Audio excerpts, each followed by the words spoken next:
Empire of Shadows. Chapter 1: The Auction. The warehouse was cold enough to see her breath, not that Alina could see much. The blindfold was silk, expensive, a cruel mockery of the rough hands that had shoved her into the van hours ago. She wasn't supposed to be here. She was supposed to be in her apartment, grading freshman philosophy papers, drinking cheap wine. Not bound to a metal chair in a room that smelled of damp concrete and expensive cologne. Across the vast, dark space, a man watched. Not from the floor with the other buyers, men in tailored suits who examined inventory with clinical detachment. He watched from the private gallery above, behind one-way glass. He'd been watching her since she'd been dragged in, struggling, her mouth taped. She was different, not trained. Not broken, feral. Anger vibrated off her in waves he could feel through the glass.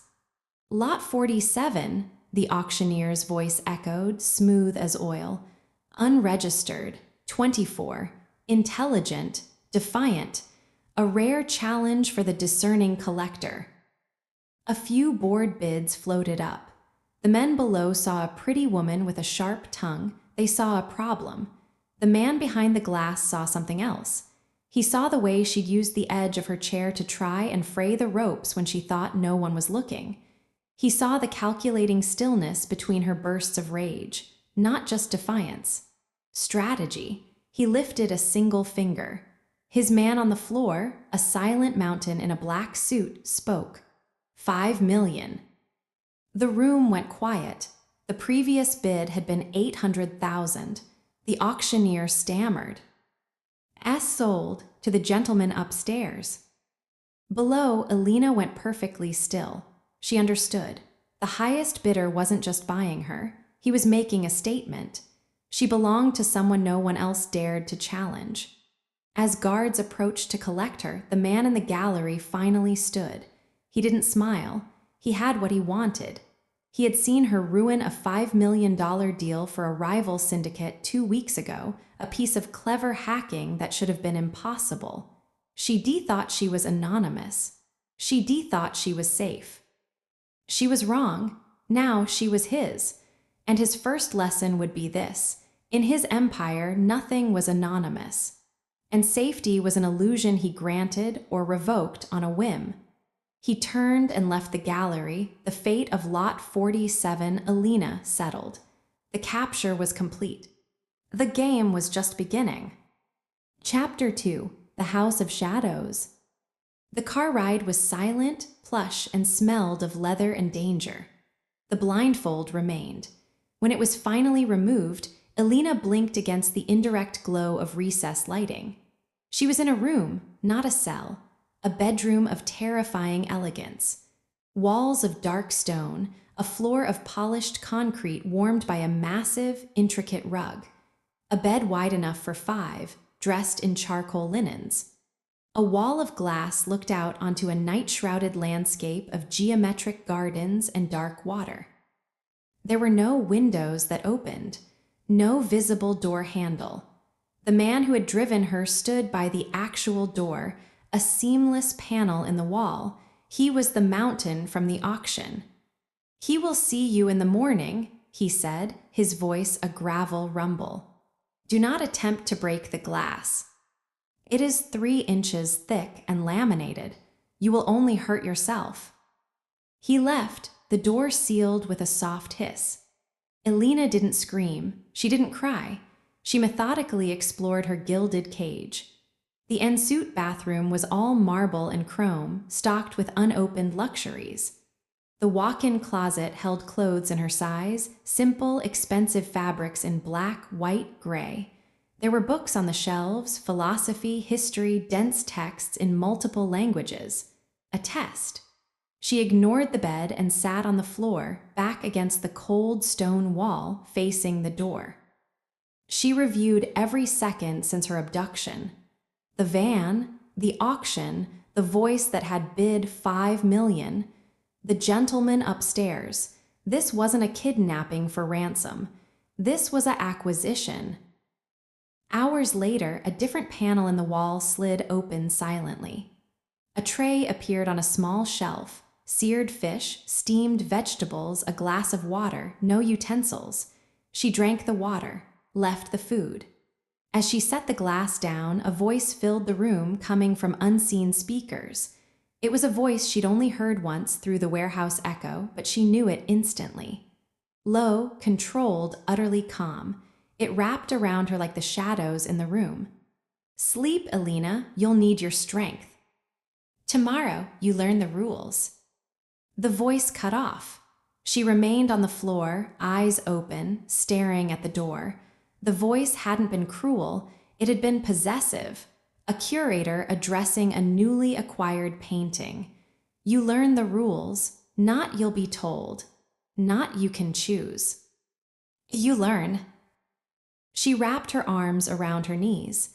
The fear was there, a cold serpent in her gut.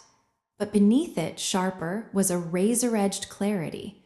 She had been bought by a man who collected challenges, a man who kept people behind unbreakable glass. Her only weapon was the mind he seemed to value, and she would use it to learn everything about him, starting with his name. The House of Shadows was silent, but inside her, a war had already begun. Chapter 3: The First Confrontation. Morning came not with light, but with a subtle shift in the quality of darkness. The recessed lights brightened by a fraction. The door hissed open. The mountain from the night before stood there. "He will see you now." Alina had not slept. She had washed her face, changed into the simplest clothes from the closet, black trousers, a gray sweater. Armor. She followed him out of the room into a corridor of more stone, more shadow, more silence. The air was cool, scentless like a museum. They walked for what felt like 5 minutes. No windows, no other doors, just an endless, elegant labyrinth. Finally, they stopped before a pair of double doors, dark wood, intricately carved with patterns that looked like twisting thorns or neural pathways. The mountain knocked once, then opened the door and stepped aside. Alina walked in. The office was a study in monochrome power. A vast space, one entire wall a window overlooking a misstrapped forest far below. A steel and fossilized wood desk the size of a boat, and behind it he was standing at the window, his back to her, a silhouette against the gray dawn. He wore a suit the color of charcoal smoke, perfectly fitted.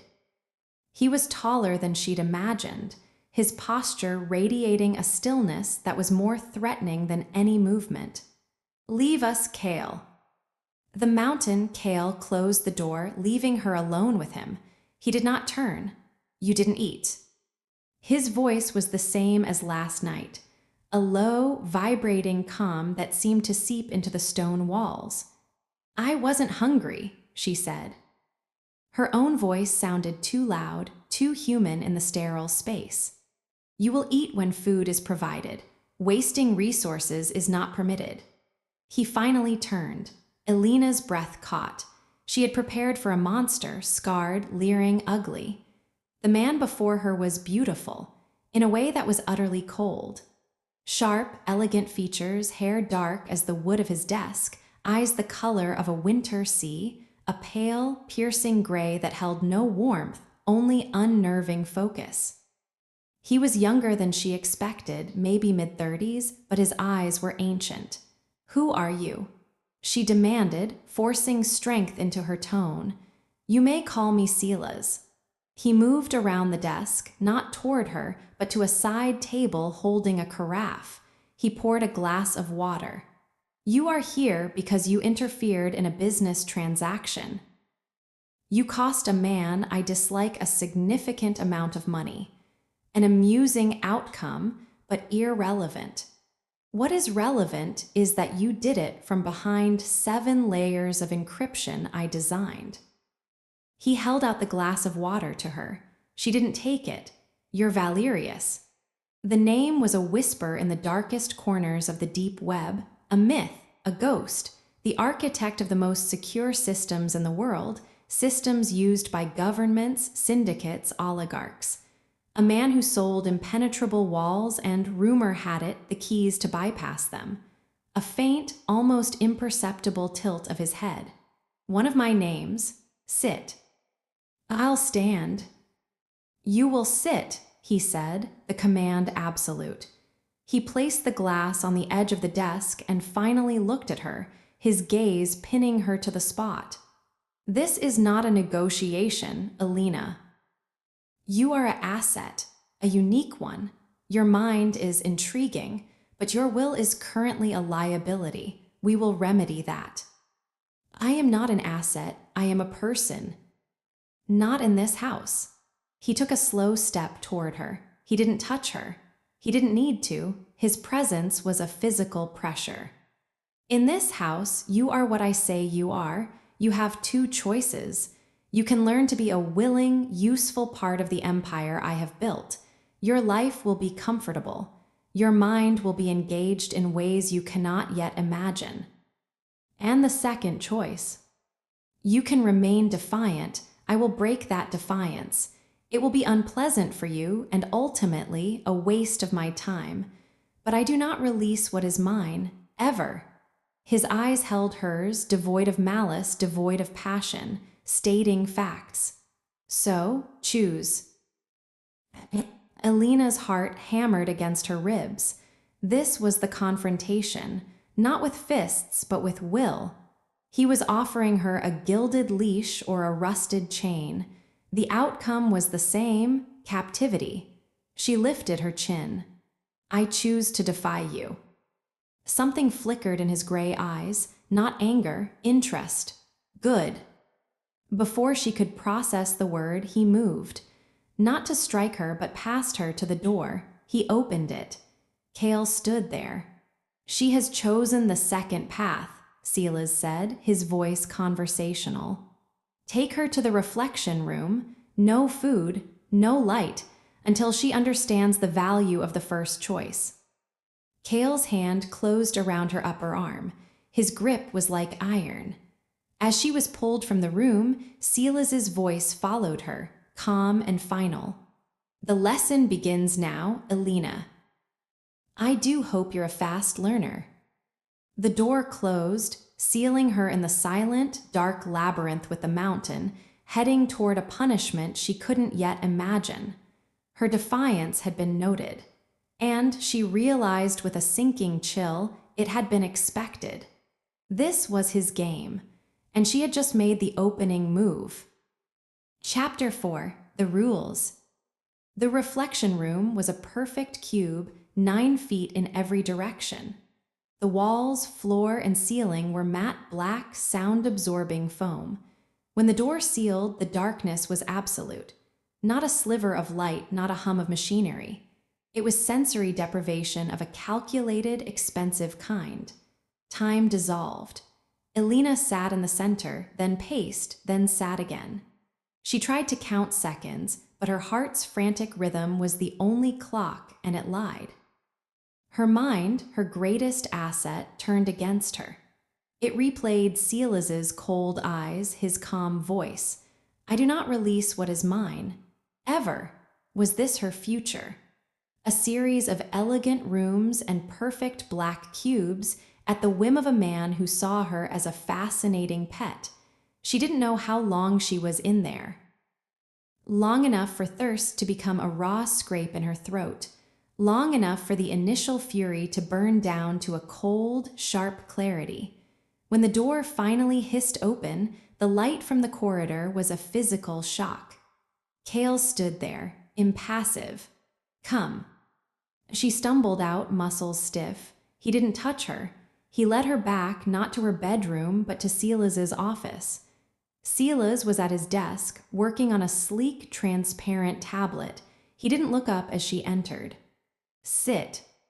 This time she sat. The plush chair felt like a trap. He finished his notation, set the tablet aside, and steepled his fingers. His gaze was analytical, assessing her physical state. Discomfort is a powerful teacher. It strips away pride, exposes the core of a decision. Have you reflected?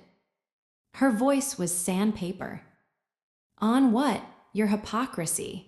You build systems of perfect freedom for your clients while keeping a person in a box. A faint, almost imperceptible smile touched his lips. It wasn't warm. It was pleased, like a mathematician who's just been given an interesting variable. The freedom I sell is an illusion, a controlled, monetized illusion. Just as your freedom in the outside world was an illusion, you were always in a box, Alina. You just couldn't see the walls. He leaned forward slightly. My walls are simply more honest, and within them I offer a different kind of freedom, the freedom from consequence. From want, from moral ambiguity. All I require in return is obedience. You require slavery. I require order. He stood and walked to a panel on the wall. He tapped it, and a section of the stone slid back, revealing a screen. On it were lines of text. These are your rules. They are non-negotiable. He began to read, his voice devoid of inflection. 1. You do not leave your designated areas without escort. 2. You do not attempt to access any communications or data systems without explicit permission. 3. You answer all questions with complete honesty. 4. You consume what is provided when it is provided. 5. You do not touch me unless I initiate contact. 6. You will apply your intellect to the problems I present you. 7. You will not lie to me. Ever. He turned from the screen.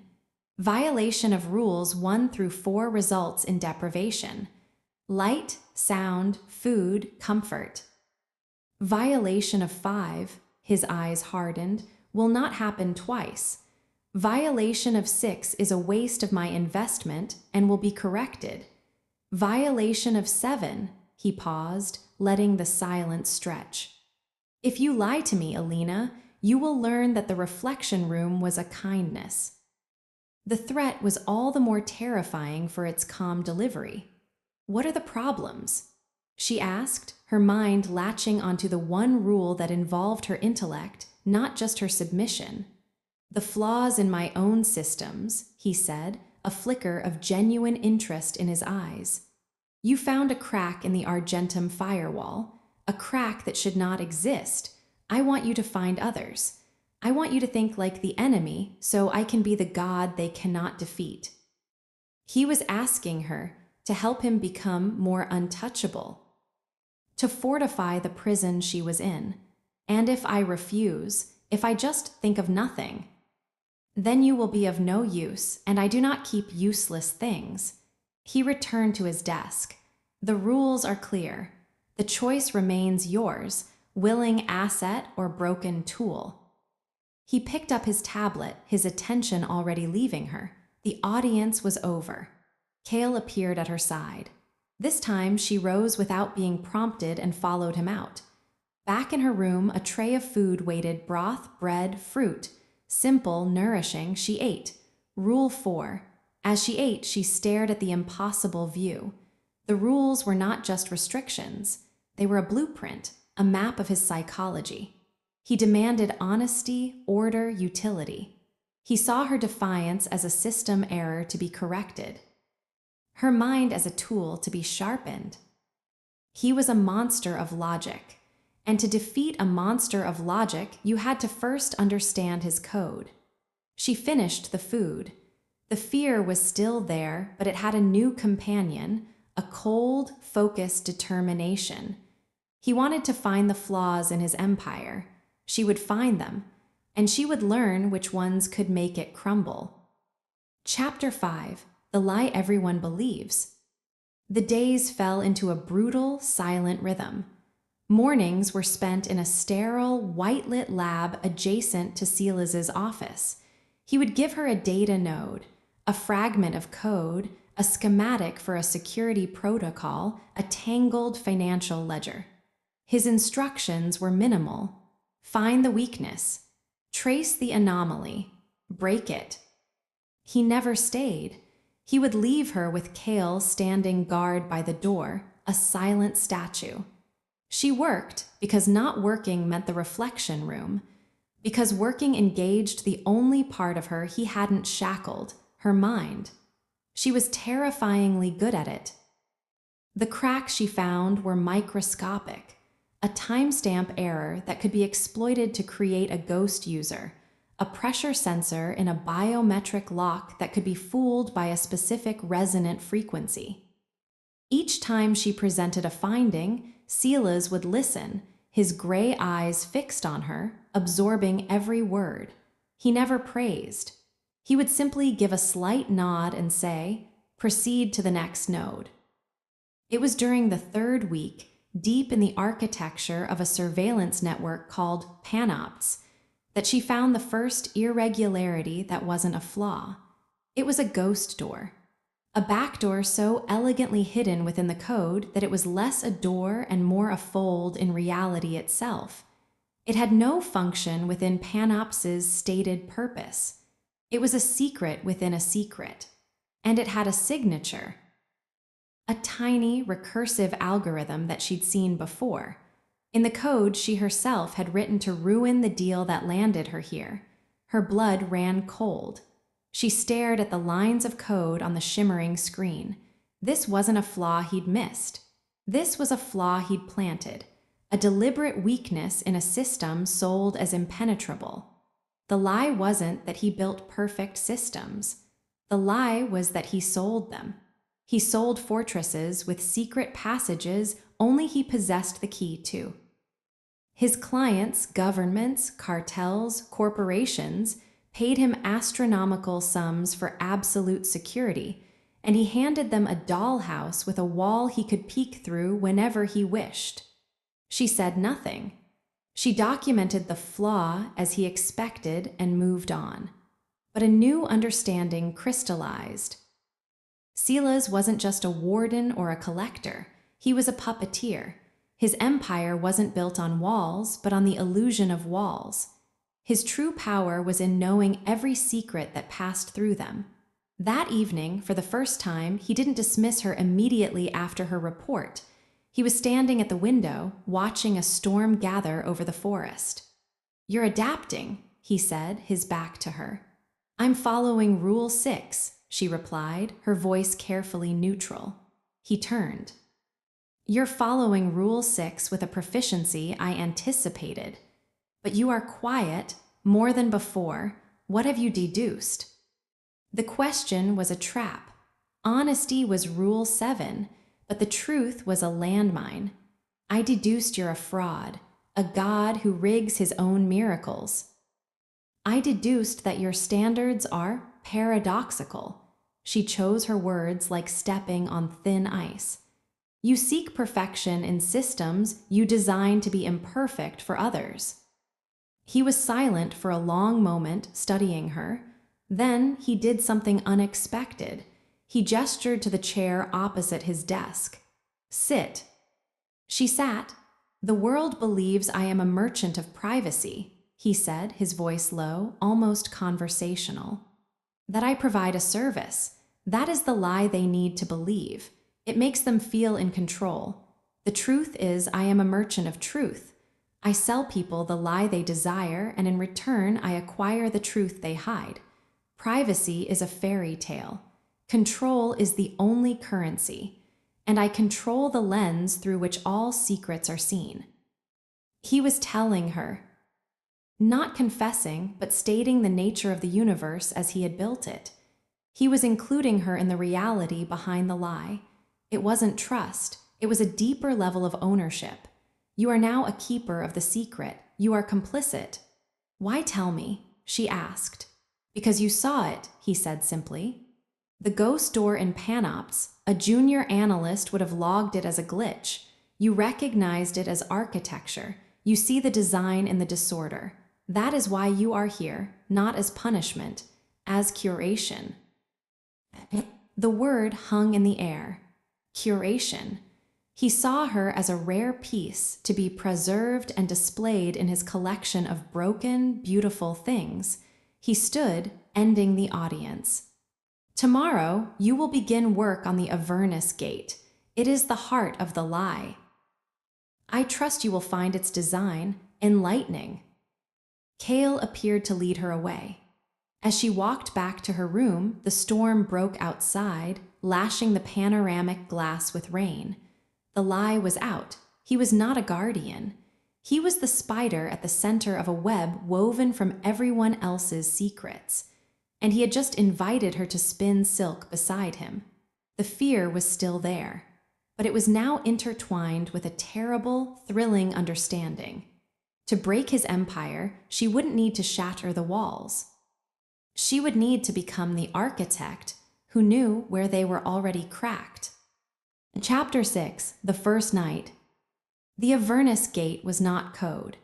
It was a living, breathing entity of data, a dynamic encryption core that rewrote its own algorithms every 72 hours.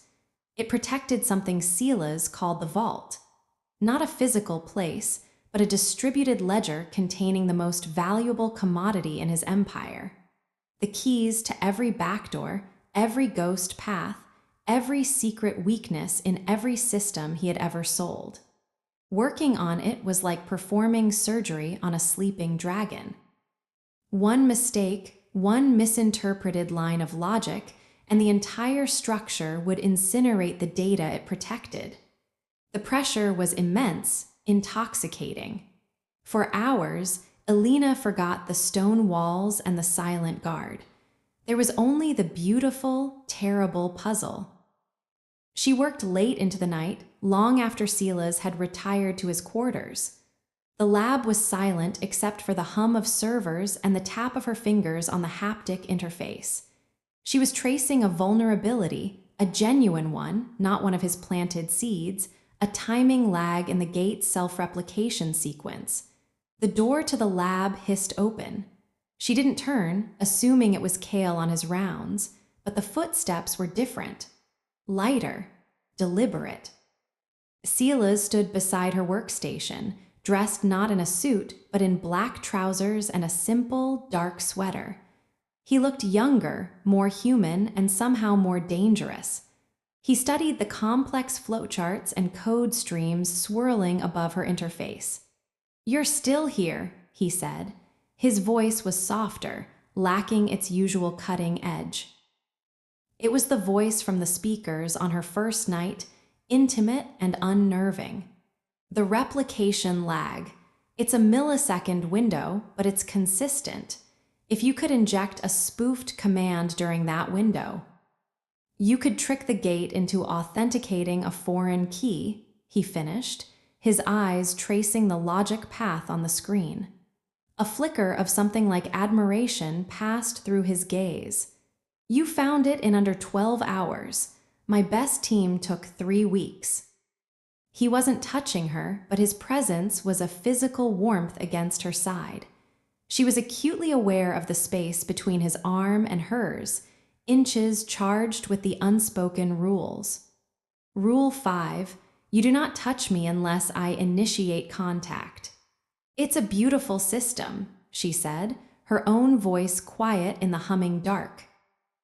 "It's a beast," he corrected, still looking at the screen. "Beautiful, but lethal. It must be fed constant attention, or it turns on its keeper." He finally turned his head to look at her. The pale gray of his eyes was almost silver in the screen's glow, like many powerful things. The implication hung between them. Like you, the fatigue, the intense focus, the strange intimacy of the shadowy lab, it created a crack in the rigid atmosphere. Alina felt a dizzying, dangerous shift. This wasn't the captor and the captive. This was two minds meeting in a realm of pure, dangerous logic. For a moment, she saw not the monster, but the genius. Isolated, obsessed, as trapped by his own creation as she was by his walls. "You should rest," he said, but he made no move to leave or to have Kale remove her. "I will, soon." He was silent for a long moment. Then he did something that stopped her heart. He reached out and with a single fingertip moved a strand of hair that had fallen across her forehead. The touch was brief, shockingly gentle, and violated every boundary he himself had set. Alina froze. Every nerve ending sparked where his skin had brushed hers. He didn't apologize. He didn't explain. He simply lowered his hand, his expression unreadable. "The lag," he said, his voice back to its usual controlled timbre, though a fraction rougher. "Document it. We'll patch it tomorrow." He turned and walked out of the lab, leaving her alone with the swirling code and the ghost of his touch burning on her skin. She sat there for a long time, her mind blank. The first night she had slept in his bed, he had said, "This wasn't that. This was worse." This was a crack in his armor, a moment of human recognition, a touch that held no violence, only a terrifying, specific attention. She had seen the monster beneath the suit. Tonight, she had glimpsed the man beneath the monster. And that was infinitely more dangerous, because a monster you can hate, a man you might, under the wrong, starlit circumstances, begin to understand. Rule 5 was broken, not by her, but by him. And in that broken rule, a new, more confusing game had begun. Chapter 7: Why He Never Releases What He Claims. The touch changed everything. It became a ghost in the room, a silent third presence between them during the day's work. Silas was back to being immaculate, distant, the master of his domain. But his eyes held hers a fraction longer. The air in the lab felt charged, thin. He never mentioned it. He never touched her again. But the violation of his own rule was a door he had opened, and now she couldn't stop staring at the threshold. A week later, he gave her a new node, not code, a name: Lysander. And a mission: trace the financial bleed. Someone was siphoning residuals from a shell network Silas used to launder intelligence payments. The amount was trivial to a man of his wealth. The insult, however, was not. Alina fell into the work. It was a trail of digital breadcrumbs through a forest of false identities and dead-end corporations. It was the kind of puzzle she lived for. She worked through meals, forgot to sleep.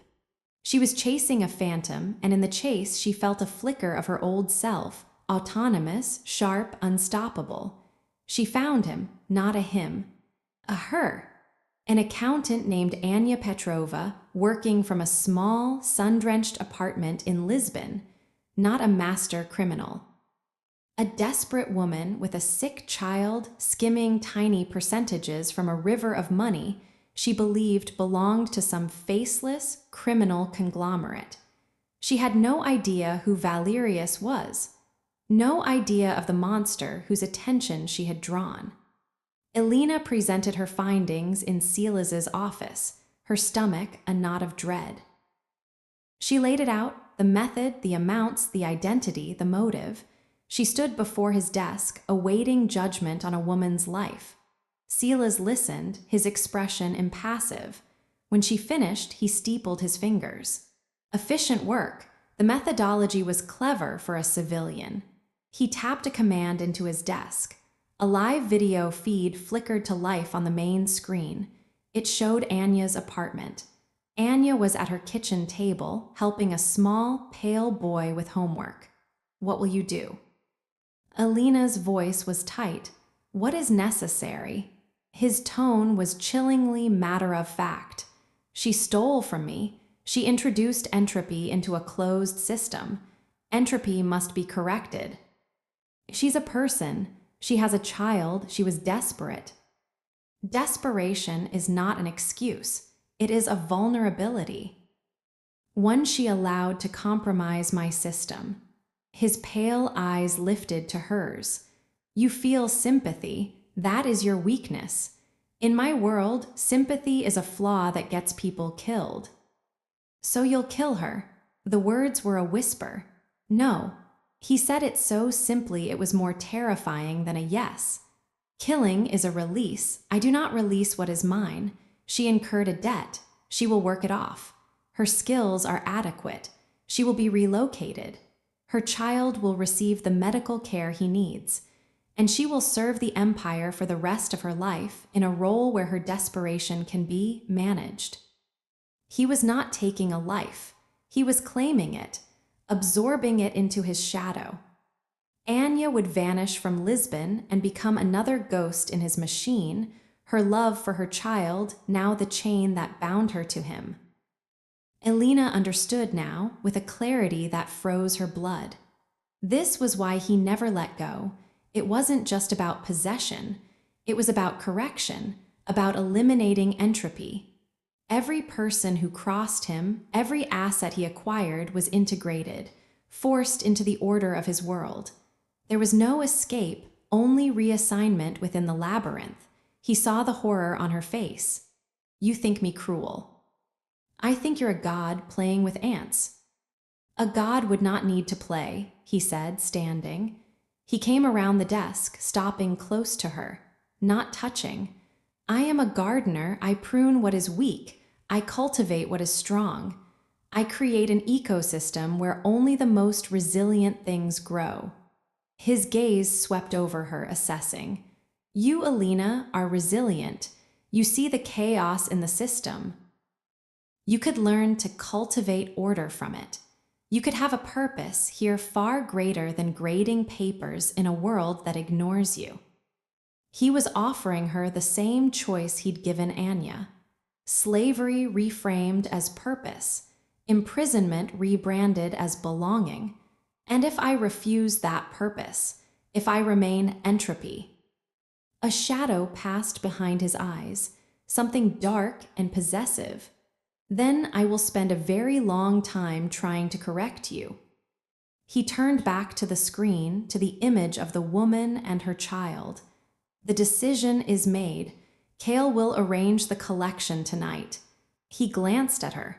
"You may go. Your work today was satisfactory." Satisfactory. He had just condemned a woman to a life of gilded servitude, and her work was satisfactory. Elena walked back to her room on numb legs. The gilded cage no longer felt like a cage. It felt like a specimen jar, and she was the bug pinned inside, watching as the gardener calmly, methodically, pinned another beside her. He didn't release what he claimed because, in his mind, he wasn't claiming people. He was claiming components, and a broken component wasn't thrown away. It was repaired, repurposed, and put back into the machine, and she had just helped him do it. Chapter 8, Her Past Becomes His Weapon. The Anya incident settled over Alina like a fine, cold ash.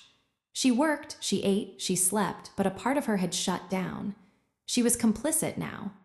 Her mind, her greatest point of pride, had been used as a hunting dog to sniff out a desperate woman and deliver her to a fate worse than prison.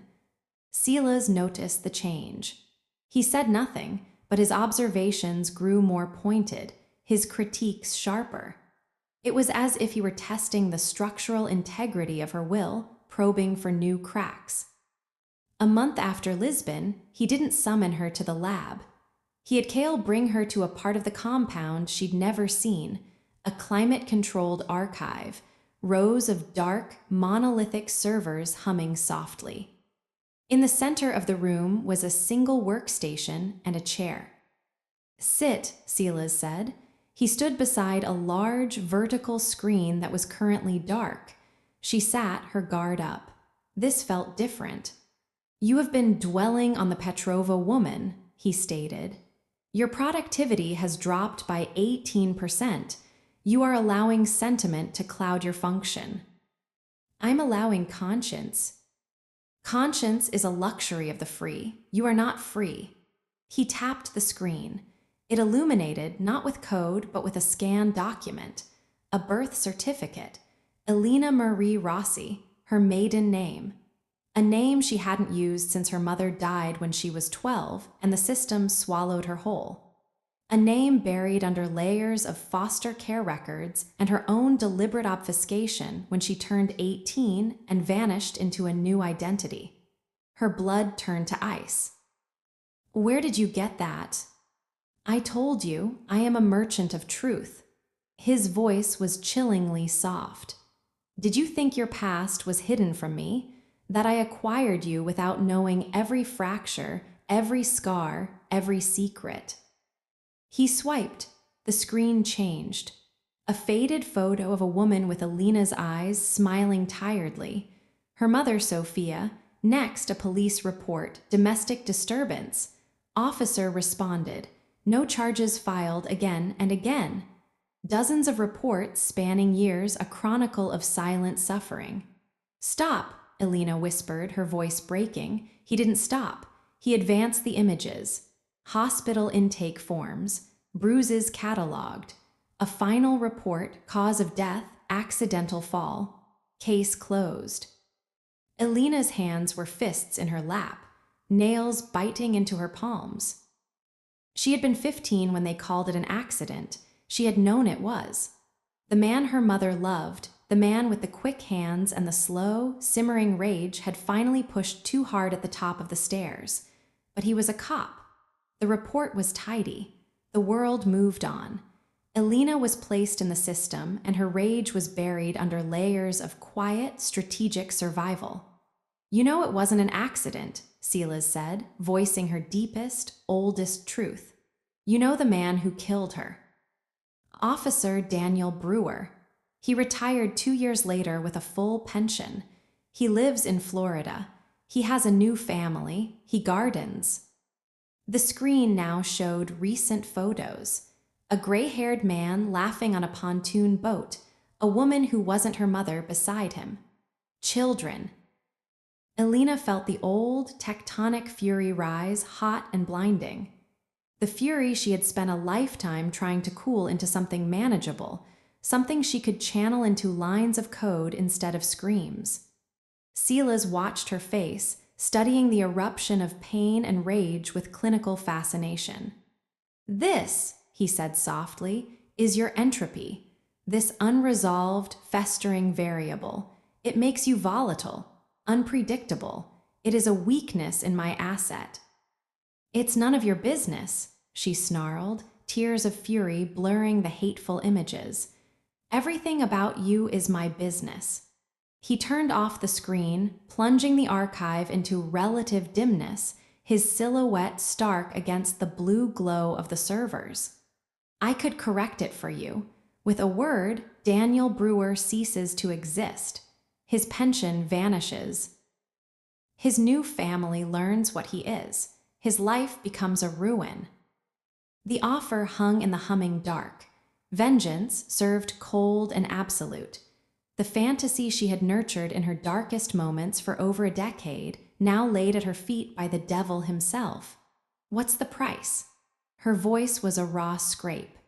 The price is the same as always. You, your loyalty, your acceptance of your place in this empire. You let go of the girl who was powerless, and you become the woman who wields power. You use this rage not as a poison, but as a fuel. He was offering her a deal. Trade her traumatic past for a shackled future.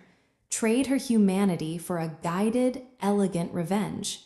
He was making her past his weapon, not to hurt her, but to bind her. To show her that the freedom she thought she wanted was an illusion, and that true power, the power to rewrite the past, to deliver justice, lay only within his gilded cage. Think about it, he said, turning to leave. The offer stands, but not indefinitely. Entropy must be resolved one way or another. He left her alone in the archive, surrounded by the ghosts of other people's secrets, now haunted by the ghost of her own. She stared at the dark screen. The face of her mother's killer was burned onto the back of her eyelids.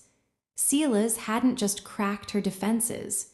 He had tunneled into the foundation of her soul and planted a bomb there. He had given her a choice: hold onto her righteous anger and remain a broken thing in his collection, or let him use that anger to weld her permanently into the architecture of his world. For the first time, the thought of surrender didn't feel like defeat.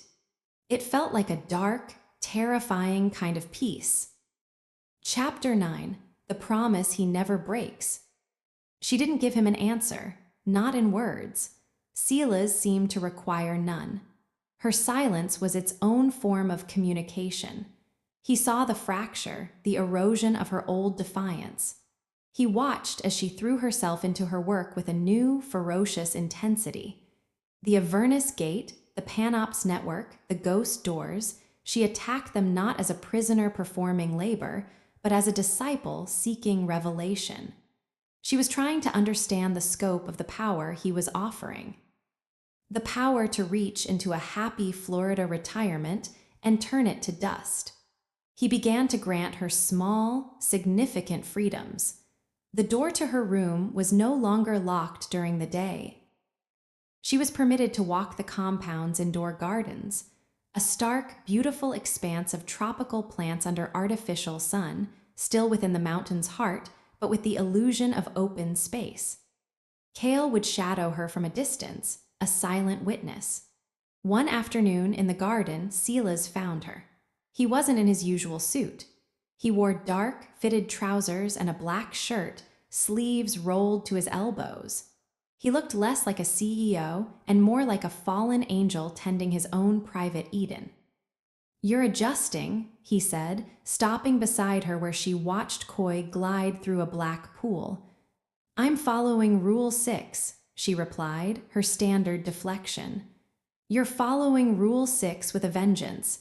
It's impressive and telling." She didn't look at him. "What does it tell you?" "That you've begun to appreciate the architecture. That you're no longer just looking for a way out. You're looking for a way in." She had no rebuttal. It was true. The maze was no longer just a prison. It was a puzzle, and he was the grandmaster. To hate him was pointless. To understand him, that felt like survival, maybe more. "The man in Florida," she said, the words tasting like poison and power. "If I said yes, if I wanted it, how would it happen?" Sela's plucked a leaf from a nearby orchid, examining its perfect veined structure. "It would be an accident, a tragic, mundane accident, a gas leak, a failed brake line, something irrevocable but clean, no spectacle, no connection to you or to me. He would simply cease to be a variable in the universe." He crushed the leaf slowly in his palm, letting the fragments fall into the water. The koi scattered. "I do not make promises lightly, Alina, but I keep the ones I make. That is the foundation of this empire. My word is the only absolute. My word is the only absolute." In a world of his own lies, this was his perverse code of honor. If he promised destruction, it would be delivered. If he promised protection, she was only beginning to understand what that meant. "And after?" she asked, her voice barely audible. "After he's gone, what then?" "Then," he said, turning his pale, relentless gaze on her, "the past is settled, and your future begins, unburdened, here. Here, not as a captive, but as something else. A partner in the shadows, a living tool, a cherished possession." The lines were blurring, and part of her was terrified to see them clearly. "I need time," she said. "You have it, but not infinite time." He reached out, not to touch her, but to indicate a path deeper into the garden. "Walk with me." It wasn't a command. It was an invitation, a terrifying one. She fell into step beside him, Kale melting into the foliage behind them. They walked in silence for a while, through groves of impossible flowers and under the soft, artificial glow that mimicked a perpetual golden hour. "The world outside is a cacophony of broken promises," he said, almost to himself. "Governments promise safety and sell war. Lovers promise forever and leave. Money promises happiness and breeds emptiness. I have built a world with a single, simple promise. Order. Give me your loyalty, and I give you a reality where cause and effect are never divorced, where action has a guaranteed consequence. It is not kind, but it is honest." It was the most he had ever revealed of his philosophy. It wasn't about greed or cruelty. It was about a fanatical, controlling need for a predictable universe. He was a god trying to code reality itself. And what is my guaranteed consequence? She asked, if I give you my loyalty. He stopped walking and faced her. The artificial light caught the silver in his eyes. You will never be hurt again. You will never be powerless. You will have a purpose that challenges the limits of your mind, and you will belong. Belong, the word was a cage and a sanctuary. After a lifetime of being nobodies, an orphan, a foster kid, a ghost in the system, the promise of belonging was a siren song she hadn't known she was desperate to hear. She looked up at him, this beautiful, monstrous architect of lies and order. The fury for her mother, the desperate need for justice, the aching void of a lifetime of loneliness, it all swirled into a single, dangerous point of decision. She didn't say yes, but she didn't say no. And in her silence, he saw the victory taking shape. He had planted the seed of her past, watered it with the promise of vengeance, and now he was watching the first dark bloom of surrender break through the soil. He nodded, a small, satisfied gesture. Come, there is a new node for you to examine, a problem in the Viridian exchange. I believe you will find it elegant. He led the way out of the garden. Elena followed, her heart a drum in the quiet, manufactured paradise. The promise hung between them, unspoken but binding. He never broke his promises, and she was on the verge of accepting one that would change everything. Chapter 10. She realizes she's no longer free. The Viridian exchange node was, as promised, elegant. A flaw in a quantum-encrypted trading platform used by 3 central banks. Fixing it required a level of creative problem-solving that bordered on artistry.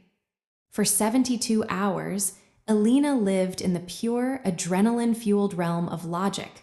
Her past, her future, the compound, Sela's, all of it faded to a distant hum. When she solved it, a novel solution involving harmonic data sequencing, she felt a surge of pure, unadulterated triumph. It was the kind of victory she used to celebrate with cheap wine and loud music in her tiny apartment. Now, there was only the sterile lab and the silent, approving presence of the man who owned her. She presented the solution to Sela's. He studied it, his expression unreadable. Then he did something unprecedented.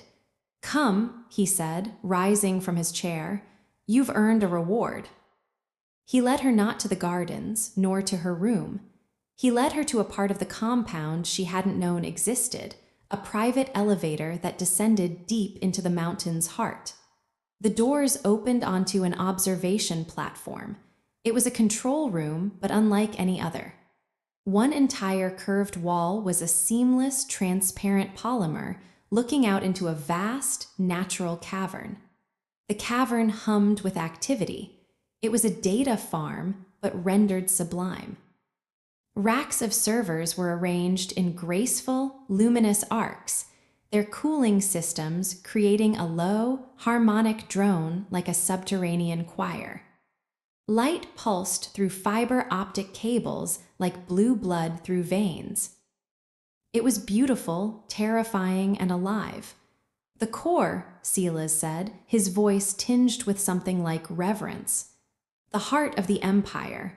The Panop's eyes, the Avernus gate, the Viridian exchange, they are all limbs. This is the brain. Elena stepped to the window, mesmerized. The scale was breathtaking. This was the physical manifestation of his control. Every secret, every lie, every transaction passed through this cathedral of light and data. You brought me here, she said, not a question. You fixed the heart's arrhythmia.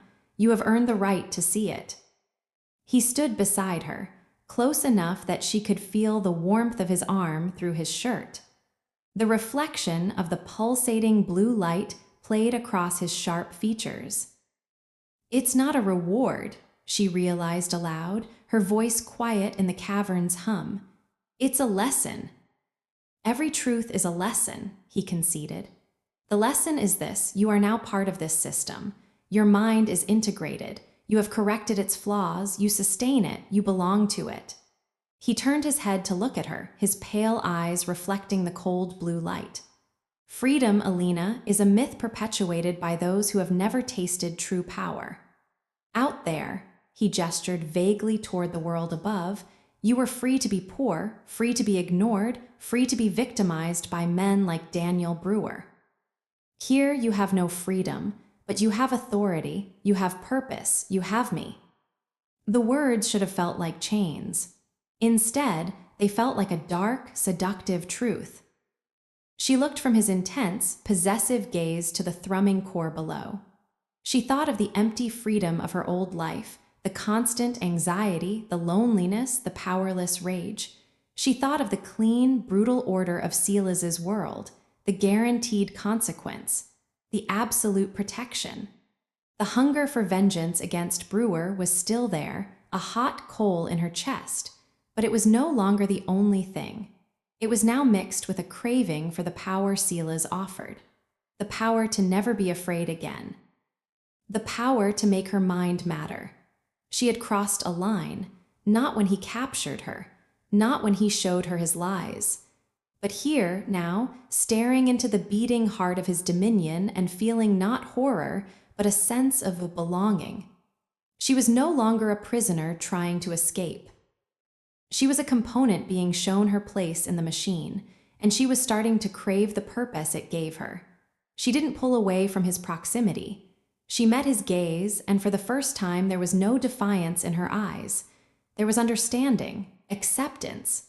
A faint, almost imperceptible smile touched his lips. He saw it, the final surrender, not of her body, which he had owned from the start, but of her will. "Good," he murmured, the word a soft verdict in the blue-lit dark. He turned and walked back to the elevator, expecting her to follow. And she did. Not as a dragged captive, but as someone who finally knew where she stood. As the elevator ascended, carrying them back up into the gilded levels of the compound, Alina understood with perfect, chilling clarity. The cage door had never been locked. She had just decided to stop testing the latch. Chapter 11, he teaches her how to survive his world. The morning after she saw the core, everything was different. The air itself felt charged with a new, unspoken contract. Silas didn't summon her to the lab. Instead, Kale brought her to a training room, a matted, mirrored space adjacent to the gardens. Silas was there, dressed in simple, flexible black. He was stretching with the lethal, fluid grace of a predator. "Your mind is no longer the only liability," he said without preamble. "Your body is weak. It makes you vulnerable. In my world, vulnerability is an invitation. We will correct it." This was not a request. It was the next phase of her curation. The first lesson was not about attack, but about falling. How to absorb impact, how to roll, how to displace energy. Silas was a brutal, exacting teacher. He demonstrated a throw, his movements efficient and devastating, then ordered her to replicate it on a dummy. When her form was sloppy, he corrected her with hands that were impersonal, yet left a brand of heat on her skin. He pushed her to exhaustion, then pushed her further. "Pain is data," he said as she gasped on the mat, her muscles screaming. "It tells you your limits. Then you learn to move beyond them. Again." It was a reflection of his entire philosophy. Suffering was not to be avoided.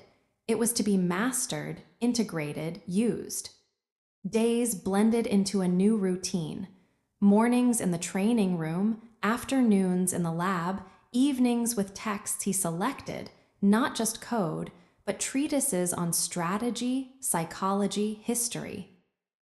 He was rebuilding her, piece by piece, into something that could survive the ecosystem he ruled. One evening, after a particularly grueling session where he taught her how to break a wrist lock by shattering the attacker's thumb joint, they sat in his office. She was nursing a cup of tea he'd ordered for her hands trembling slightly. "Why?" she asked, the question escaping before she could filter it. "Why invest so much? You could just keep me in a box, use my mind when you need it." He looked up from his tablet, his gaze thoughtful. "A tool kept in a box rusts. A mind kept in a dark room atrophies. You have potential. Wasting it would be poor management." He paused, his eyes holding hers. "And I find I prefer you sharp." The word hung between them. "I prefer you." It was the closest he'd come to expressing something like desire.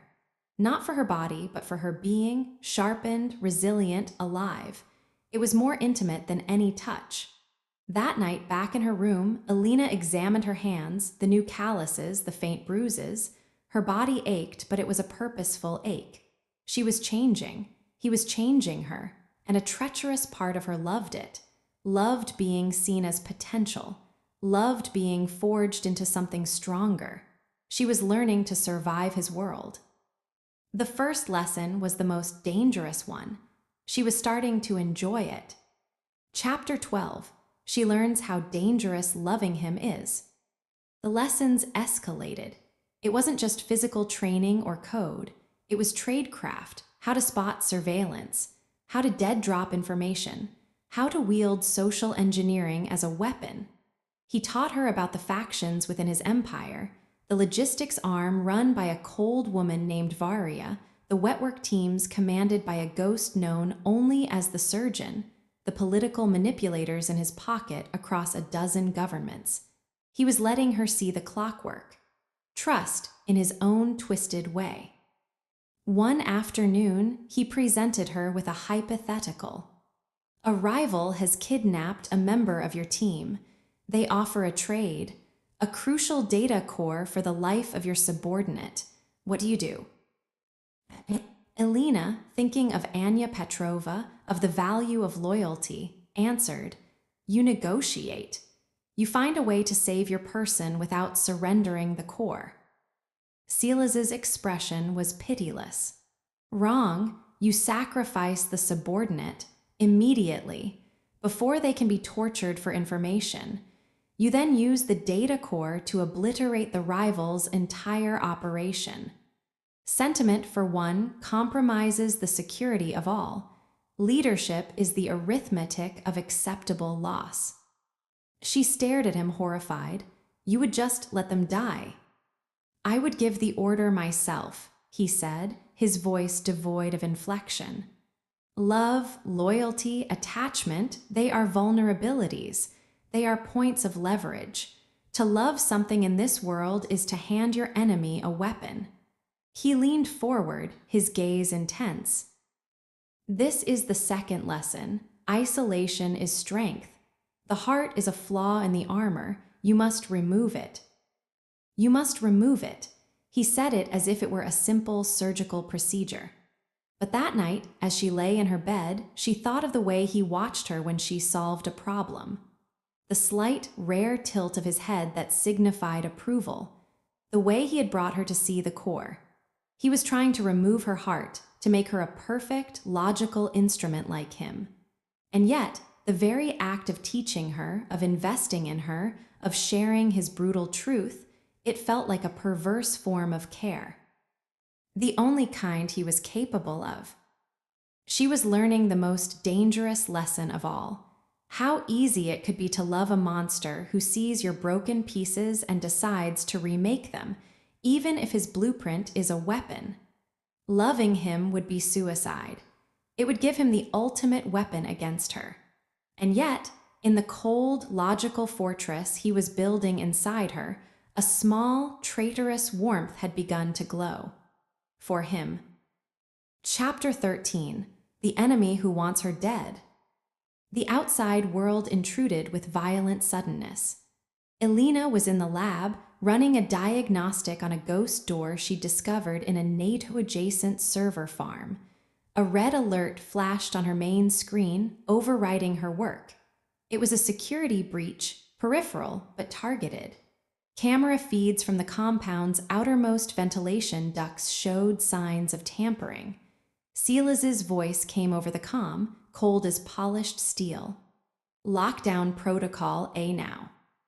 The lab doors hissed shut and sealed with a sound of heavy bolts driving home. The lights dimmed to a red emergency glow. Kale materialized from his post by the door, a compact submachine gun appearing in his hands as if by magic. "What's happening?" Elena asked, her heart hammering. "A fly has entered the web," Silas's voice replied through the speaker. He was in the core, she realized. The image on her screen split, showing his face, illuminated by the blue pulse of the servers. He looked icily calm. "It seems your existence has become known to Marcus Thorne." The name meant nothing to her. She shook her head. "A former business partner," Silas clarified, his fingers flying over a holographic keyboard only he could see. "He believed the Valerius Empire would be his.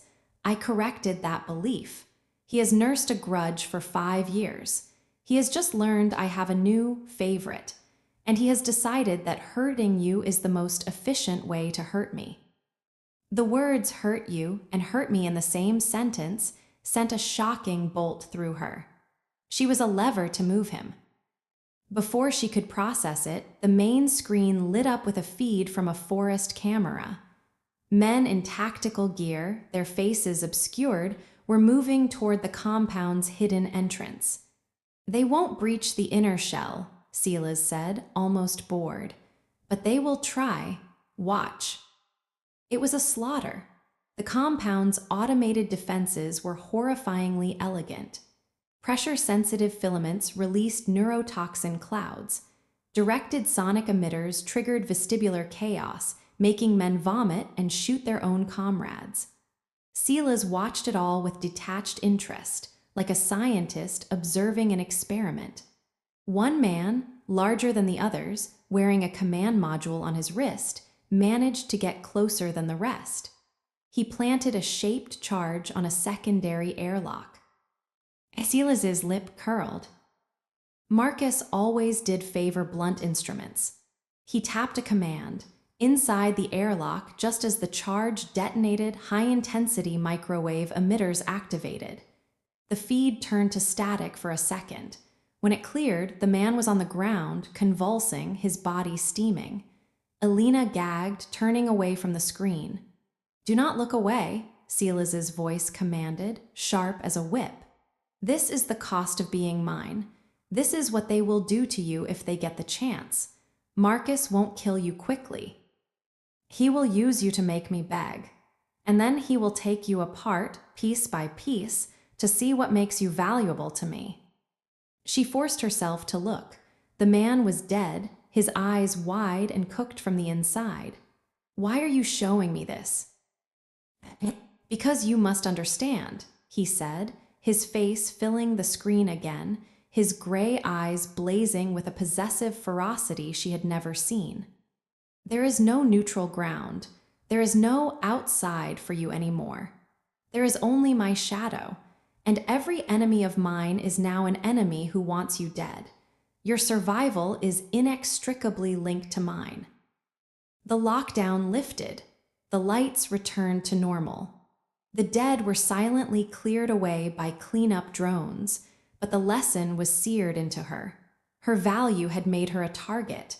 Her connection to Silas was a death sentence in the outside world. The enemy had a name, Marcus Thorne, and he wanted her dead, not because of anything she had done, but because of who she belonged to. The cage, for the first time, felt not like a prison, but like the only safe place in a world suddenly full of teeth. Chapter 14. He lies to protect his empire. The attack changed the atmosphere. A silent, invisible tension thrummed through the compound. Kale's presence was more pronounced, a shadow that never left her periphery. Silas was away more often, sequestered in the core or on encrypted calls, his expression a mask of grim focus. Elena threw herself into her work with renewed intensity. The ghost door in the NATO server farm was her obsession. It was different from the others, more artful, almost playful in its complexity. It didn't feel like Silas's work. His planted flaws were surgical, efficient. This was Baroque. It felt like a signature. One evening, Silas returned to the lab, his weariness evident in the slight tightness around his eyes. He reviewed her progress on the ghost door, his face unreadable. "It's not one of yours, is it?" she asked quietly, watching him. He didn't look up from the holographic schematic. "No." "Who is it?" "It doesn't matter. You will close it." "It does matter," she pressed, a flicker of her old defiance rising. "If someone else can do this, they're a threat to your systems, to everything." He finally met her gaze. "The threat is being handled. Your function is to repair the breach, not to interrogate strategy." It was a dismissal, but the seed of doubt was planted. He was keeping something from her. A few days later, she found her answer in the most unlikely place: the trash. Not physical trash, the digital recycle bin of a secondary server she was cleaning of legacy code. A fragmented, corrupted log scheduled for incineration. It was a communication log dated the day after the attack. It was between Silas and a protocol tagged Aurora. Most of it was garbled, but 2 lines were clear. "VALERIUS, the asset remains secure. Thorne's attempt was anticipated. Aurora and the other, the leak persists. She is a variable. Contain or terminate. VALERIUS, she is contained. She is useful. The leak is not her. Aurora, your sentiment is noted." And cautioned, the architect cannot afford another compromised creation. The log ended there. Elena sat back, her skin cold. The leak persists. She is a variable, another compromised creation. She wasn't just an asset, she was a suspect. Someone, this Aurora, believed she was leaking information. And Silas, he had defended her. She is contained, she is useful, but he had lied to her. He had told her the threat was being handled, implying it was Marcus Thorne, but this was something else. A leak from within, and he hadn't warned her. He hadn't asked her. He had just watched, testing her loyalty, while someone else whispered in his ear that she should be terminated. The hurt was a sharp, surprising pain beneath her breastbone. She had begun to trust the brutal honesty of his world. "I do not make promises lightly." But he had lied by omission. A lie to protect his empire, or to protect her from the knowledge that others within it wanted her dead. That night, when he came to the lab to check her progress, she confronted him. She didn't mention the log. She used the ghost door. "This back door," she said, her voice carefully neutral. "It's a style I've seen before, in old Black Sun Syndicate breaches, before your time." Silas went very still. The Black Sun was dismantled a decade ago. Was it? She turned to face him. Or did it just change architects? A fraction of a second, a micro-expression, a tightening at the corner of his eye, that was all, but she saw it. The truth. "You're asking dangerous questions, Elena. You taught me that every truth is a lesson. Who is Aurora?" His composure shattered. It didn't crack, it imploded into a sudden, terrifying stillness. The air in the room grew heavy. "Where did you hear that name?" "It doesn't matter. Who is she? Why does she think I'm a leak? And what compromised creation came before me?" He stepped closer, and for the first time since the early days, she felt a spike of pure, unadulterated fear. This wasn't the controlled anger of a teacher. This was the icy rage of a king whose secrets had been unearthed. "You have accessed restricted data." His voice was a whisper that carried the chill of the grave. "You left it where I could find it. Was that a test, too? Everything is a test. The words burst from him, low and vehement. Your loyalty, your cleverness, your survival instincts, you were never not being tested. Aurora is a concern, my concern, not yours. The only thing you need to know is that there are enemies within these walls who see you as a weakness. And the moment I believe you are one, this, he gestured between them, at the lab, at everything, ends. Permanently. He was lying again, she could feel it. Aurora wasn't just a concern. She was power, she was influence, and she had warned him against Alina. He had chosen, for now, to ignore that warning. But it was a choice he could revoke at any moment. He turned to leave, then paused at the door. He didn't look back. Close the ghost door, and stay out of the shadows that don't belong to you. The next time you go digging for truths I haven't given you, you will not like what you find. He was gone. Alina stood alone in the humming lab, the fragmented log burning in her mind. Your sentiment is noted. He had defended her. He had lied for her. But the lie wasn't to protect her. It was to preserve his own control, to manage the variable that was her. He had lied to protect his empire from the chaos she might cause if she knew how precarious her position truly was. The bond between them had just grown its first thorn, and it was pointed directly at her heart. Chapter 15. She lies to protect her heart. In the wake of the confrontation, a cold war settled between them. Silas was distant, his instructions clipped and formal. Alina performed her duties with flawless, robotic efficiency. She closed the ornate ghost door, her report a model of technical brevity. She asked no more questions, but inside she was scrambling. The compound no longer felt like a fortress. It felt like a gilded trap whose walls were lined with unseen eyes. Aurora. The name was a ghost, a poison in the ventilation. Who was she? A rival? A partner? A lover? The thought of Silas having a past, a person, sent a jolt of something ugly and hot through her veins. Jealousy. She despised herself for it. He owned her. He was a monster. And yet, the idea that his attention, his brutal focus, might be shared or might have belonged to another compromised creation, it felt like a betrayal. She had to know. But asking him was suicide. So she began to lie. It started small. She claimed fatigue to leave the lab early, then used the time to map the compound's internal network traffic, looking for data packets tagged with Aurora's signature. She lied about needing specific historical data sets for her work, using the searches as cover to probe older server archives. She was careful, meticulous. She applied everything he had taught her about evasion and misdirection.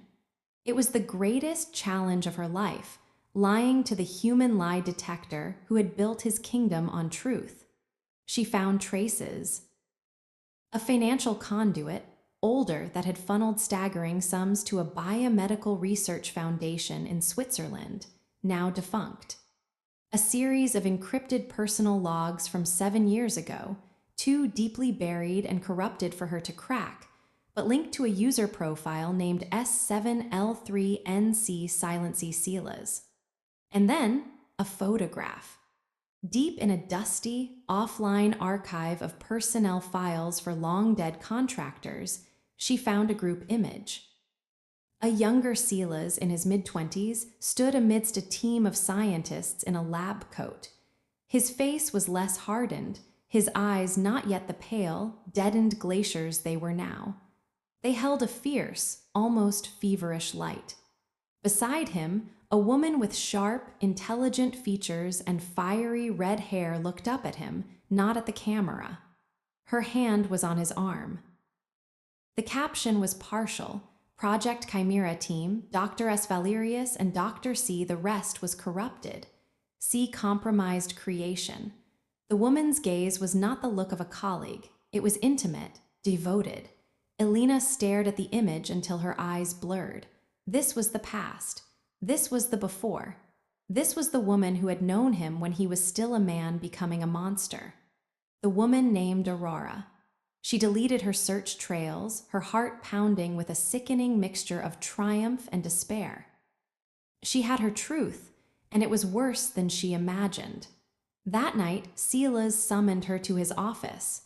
He was standing at the window, a glass of amber liquor in his hand, a rare sign of outward tension. "The breach in the NATO server is sealed," he said.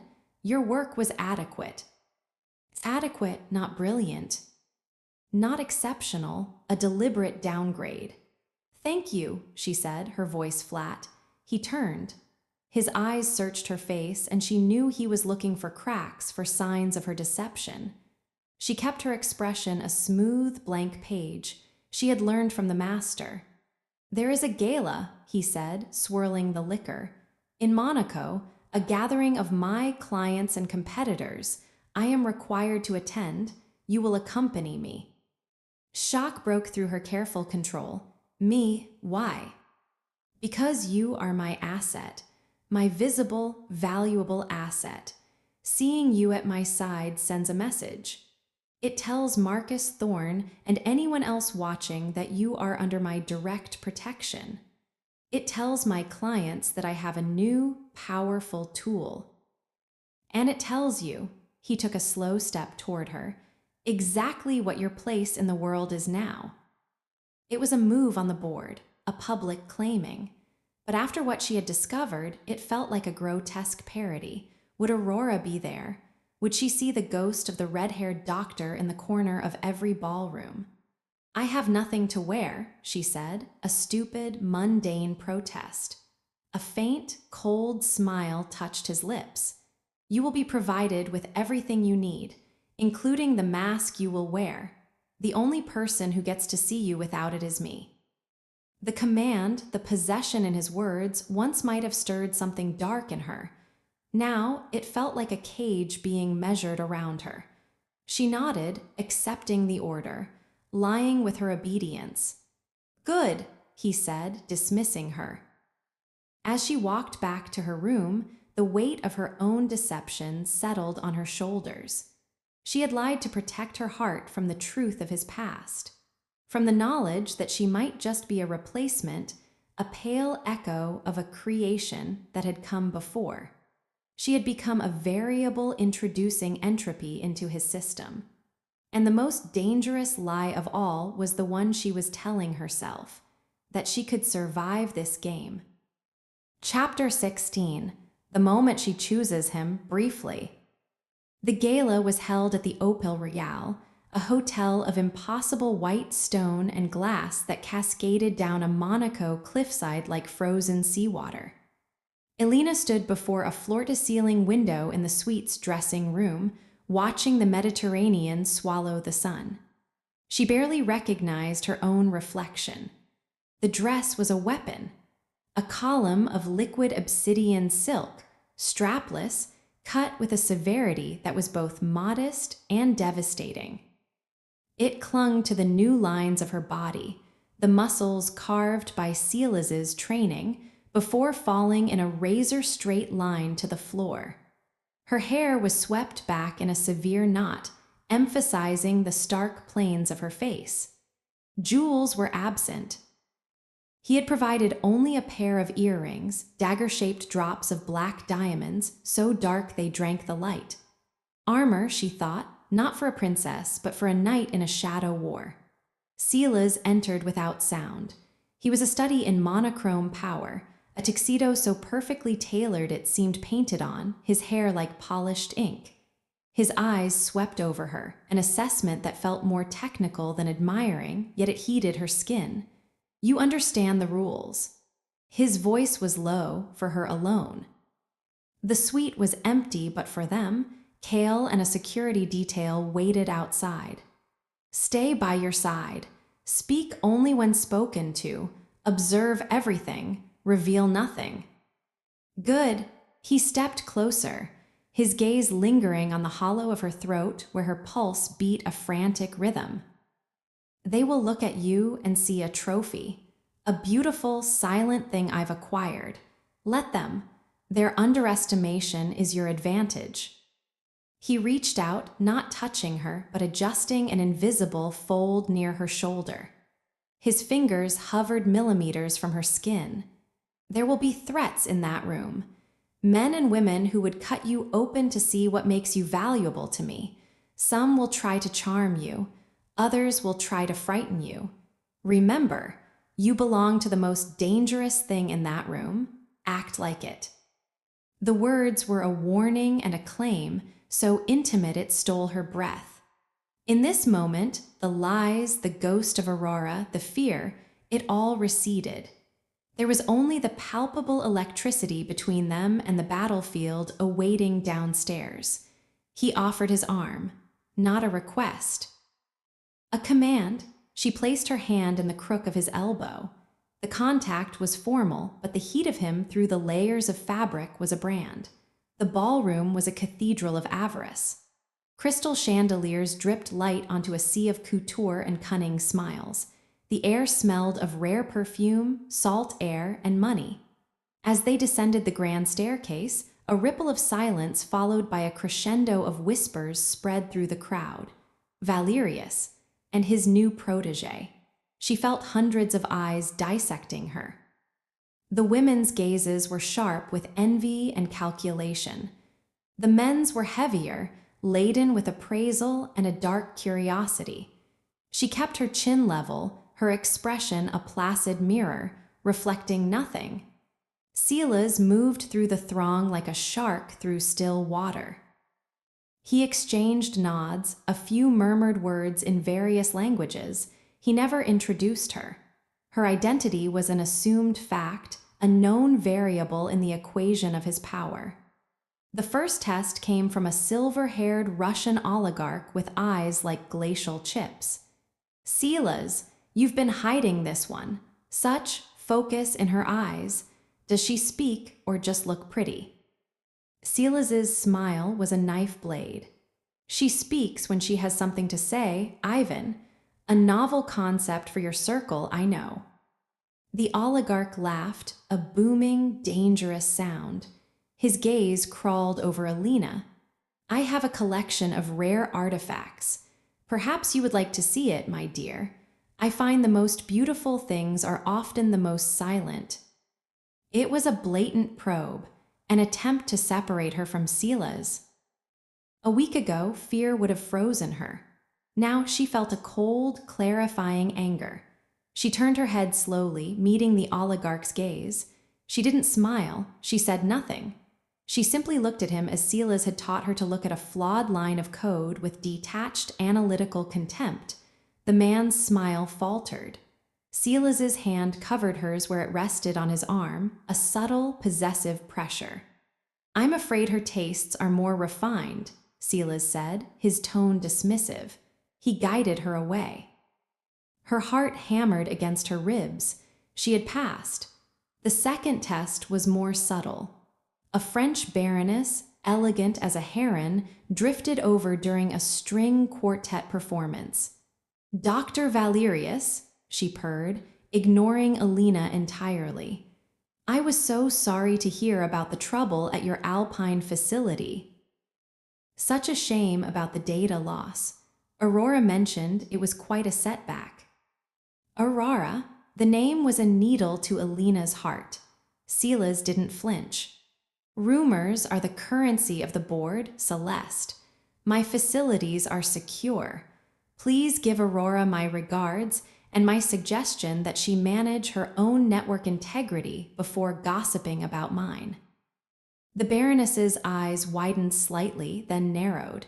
She inclined her head and melted back into the crowd. Alina's mind raced. Alpine facility, data loss, Aurora. The ghost was here in this room, her influence tangible. The final test came just before midnight. Silas was drawn into a technical discussion with a Singaporean tech minister. He released her arm with a low murmur. Stay here. Do not move. She stood by a pillar, a statue in black, observing. A man approached. He was handsome in a faded, weary way, with kind eyes that didn't match the room. "You look like you could use a rescue," he said softly, offering a glass of champagne she hadn't asked for. His French accent was mild. "These things are a special kind of torture, aren't they?" He seemed safe, normal, a potential ally. A flicker of her old life of kindness, of casual conversation sparked in her chest. But then she saw it. The slight bulge at his ankle, inconsistent with his tailored suit. The way his kind eyes didn't quite crinkle at the corners when he smiled. He was a tool, sent to extract her. By Thorn, by Aurora, it didn't matter. Her moment of choice arrived, crystalline and sharp. She could take the glass. Smile. Let him lead her out onto a terrace, into a waiting car, into an escape that would be another, possibly worse, captivity. Or she could choose the devil she knew. She looked past the man's shoulder and met Silas's gaze across the crowded room. He was watching, his expression unreadable, but his body was coiled, ready to strike. Elena turned back to the man. She let a slow, cold smile touch her lips, a smile she'd learned from Silas. It didn't reach her eyes. "The only rescue I require," she said, her voice clear and cutting, "is from tedious conversation." She turned her back on him, a brutal public dismissal, and walked across the ballroom floor, the crowd parting silently, straight to Silas's side. She didn't take his arm. She simply stood beside him, a pillar of black at his shoulder, aligning herself irrevocably with his shadow. The tech minister excused himself, sensing the shift. Silas looked down at her. The pale gray of his eyes held a new, burning intensity. He said nothing. He didn't need to. In that moment, surrounded by enemies and lies, she had chosen him, voluntarily, publicly. It was a victory for him, a surrender for her. And as his hand found the small of her back, guiding her from the ballroom, the heat of his touch felt like both a reward and a sentence. The choice had been brief, but its consequences would be eternal. Chapter 17. A Secret That Changes Everything. The flight back to the compound was conducted in a silence thicker than the clouds below. Silas worked on his tablet, the blue glow etching stark shadows on his face. Elena stared out the jet's window into the nothingness, the echo of the gala's music replaced by the hum of engines and the roar of her own thoughts. She had chosen him. The realization sat in her gut like a stone, not as a captive, but as an ally, a willing one. What did that make her? They landed not at the compound's main hangar, but at a smaller, secondary airstrip carved into a neighboring peak. A sleek, armored vehicle waited, Kale at the helm. The drive was short, but took a route she didn't recognize, through a tunnel system that felt older, less polished. "Where are we going?" she asked, her voice sounding small in THE Chinese letter space. "A lesson in consequences," Silas replied, not looking at her. The vehicle stopped inside a vast, dimly lit hangar buried within the mountain. This was not the clean, high-tech space of the core. This was a graveyard. Decommissioned servers sat in silent stacks. Crates marked with biohazard symbols lined the walls. And in the center, under a single pool of harsh light, stood a transparent isolation chamber.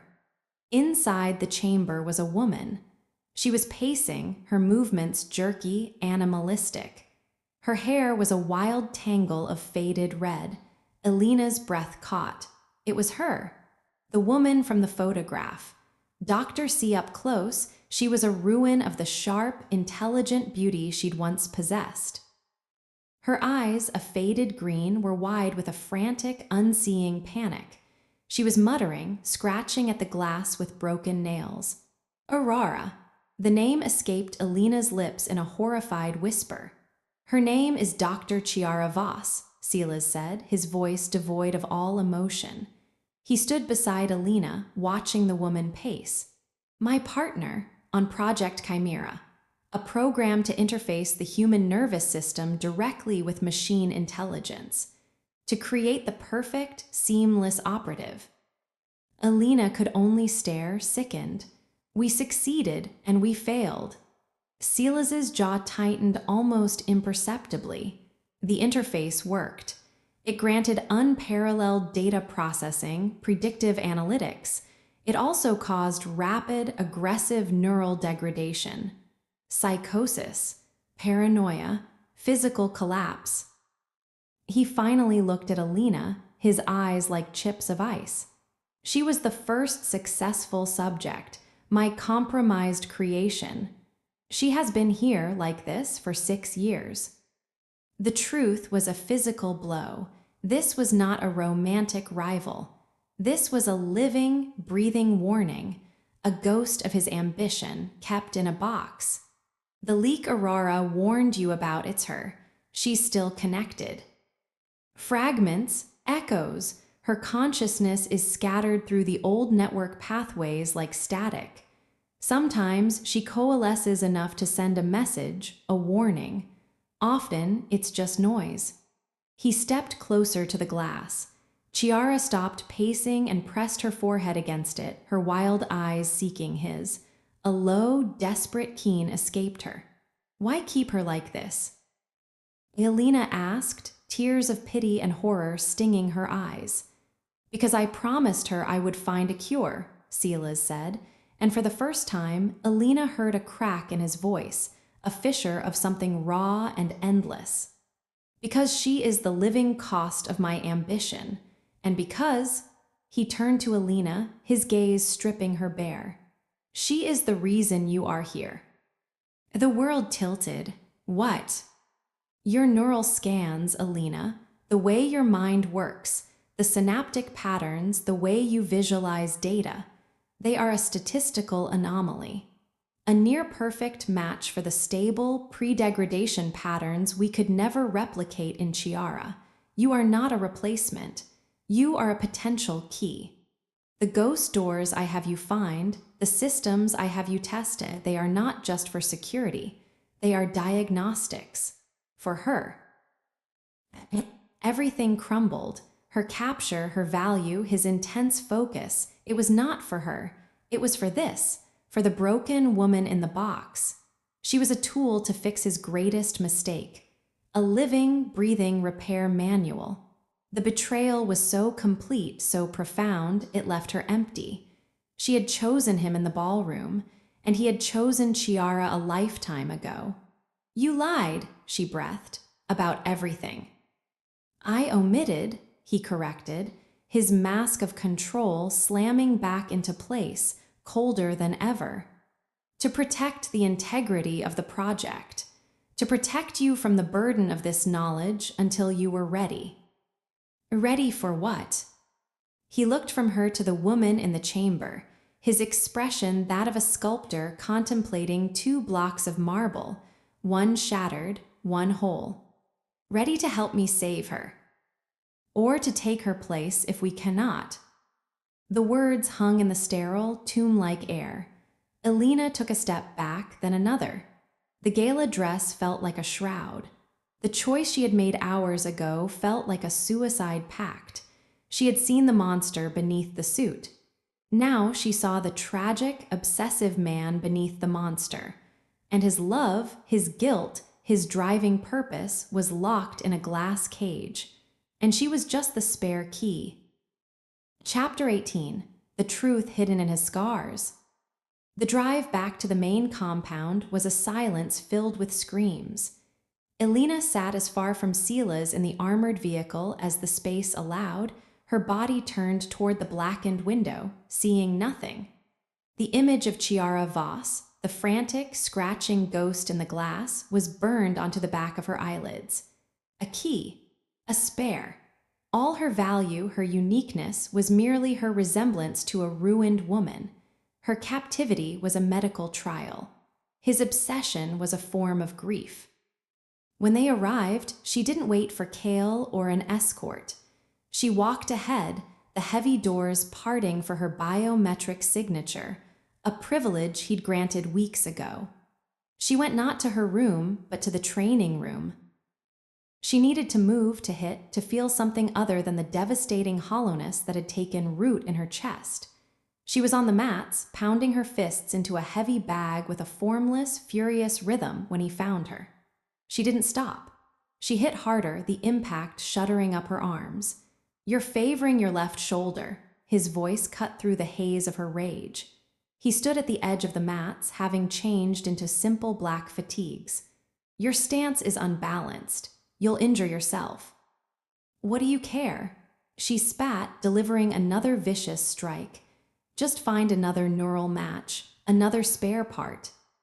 In a blur of motion, he was behind her. His hand shot out, not to hurt her, but to arrest her swinging fist, his body caging hers against the heavy bag. She could feel the solid heat of him, the controlled strength. "I care," he said, his voice a low vibration against her ear, "because you are not a spare part. You are the only viable candidate in a decade of searching. You are singular." "Liar," she struggled, but his hold was immovable. "You said it yourself, I'm a key, a diagnostic tool for her. You are the only hope I have left." The words burst from him, raw and strained, his control fracturing. He spun her around to face him, his hands gripping her upper arms. His eyes, usually pale and distant, were storm-dark, burning with a fervor that was terrifying. "Do you think this is what I wanted, to find you like this? To bring you into this tomb of my failures?" He released one of her arms to drag a hand through his hair, a gesture of uncharacteristic agitation. "You want the truth hidden in the lies, the whole truth." His voice dropped to a harsh whisper. "Then see it." With a swift, deliberate motion, he pulled the collar of his fatigues and the black undershirt beneath it down, exposing the top of his left shoulder and pectoral. Elena's breath caught. It wasn't a scar from a knife or a bullet. It was a grotesque, spider-webbing mass of shiny, twisted tissue, embedded with what looked like minute, dark ports.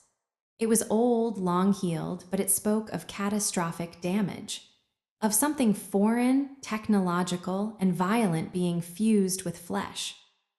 "Project Chimera wasn't just for her," he said, his voice flat now, drained.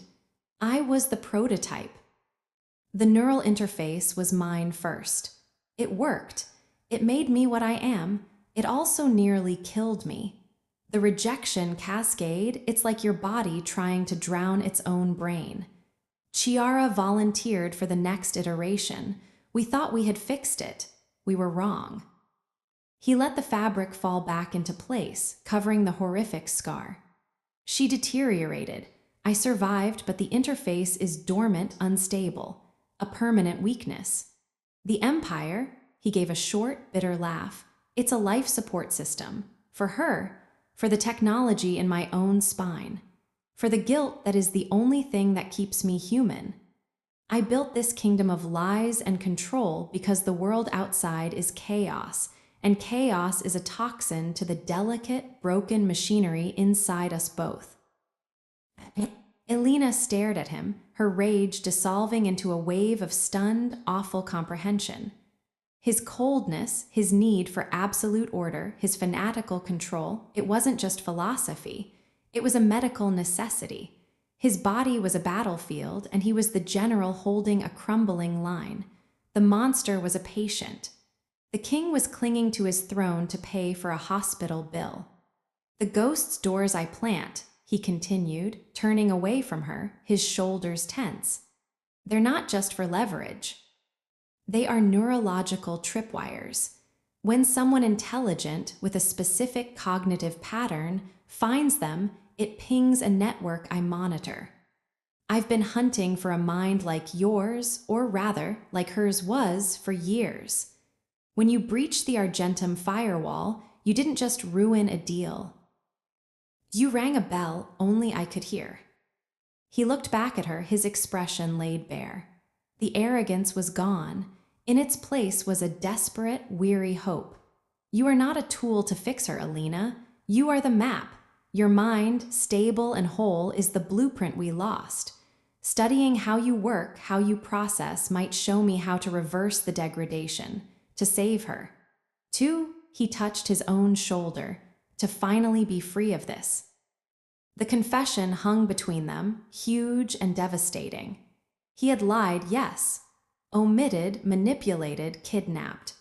But the core truth was more tragic than any simple malice. He was a Prometheus, chained to a rock of his own making, and he had dragged her into his endless personal torment. The anger didn't vanish, but it transmuted. It mixed with a painful, unwilling pity. How could you hate a ghost? How could you rage against a man who was already in hell? And if you can't, she asked softly, if I'm not the map, if you can't save her. The momentary vulnerability vanished from his face, sealed behind a wall of grim resolve. Then we continue, we manage, we contain the entropy, as we have been. We, he had said, we. In revealing his deepest secret, his greatest shame and failure, he had done the one thing guaranteed to bind her to him. Not through fear or power or twisted desire. Through shared, terrible knowledge. Through the burden of a hope that felt like a sentence. He had shown her his scars, and in doing so, he had made her complicit in his pain. She took a step toward him, then stopped. She didn't know what to do. To touch him felt like touching a live wire. To walk away felt impossible. The training, she said finally, her voice unsteady. The protocols, the rules, was any of it for me, or was it all just preparation for this? He closed the distance between them. He didn't touch her, but his gaze held hers, fierce and unyielding. The mind I need cannot exist in a weak vessel. I made you strong for her. But the strength you now carry, it is yours. The clarity you see, the will you've forged, that belongs to you, Alina, no one else. That is the truth. It was the closest he would ever come to an apology. And the closest he would come to admitting she had become something to him beyond a means to an end. He turned and left her standing alone on the mats, the echo of his confession and the ghost of his scars filling the empty space. The lie was gone. The full, horrifying truth was in the open, and she had never felt more trapped. Chapter 19, she almost escapes again. Knowledge was a prison. After the revelation, the compound felt different. The hum of the servers wasn't just the sound of power. It was the life support drone for the woman in the mountain and the technology in Silas's spine. Every line of code she parsed, every ghost door she found, was no longer an intellectual exercise. It was a probe into a dying woman's mind, a scan of her captor's shattered biology. A profound, claustrophobic despair settled over her.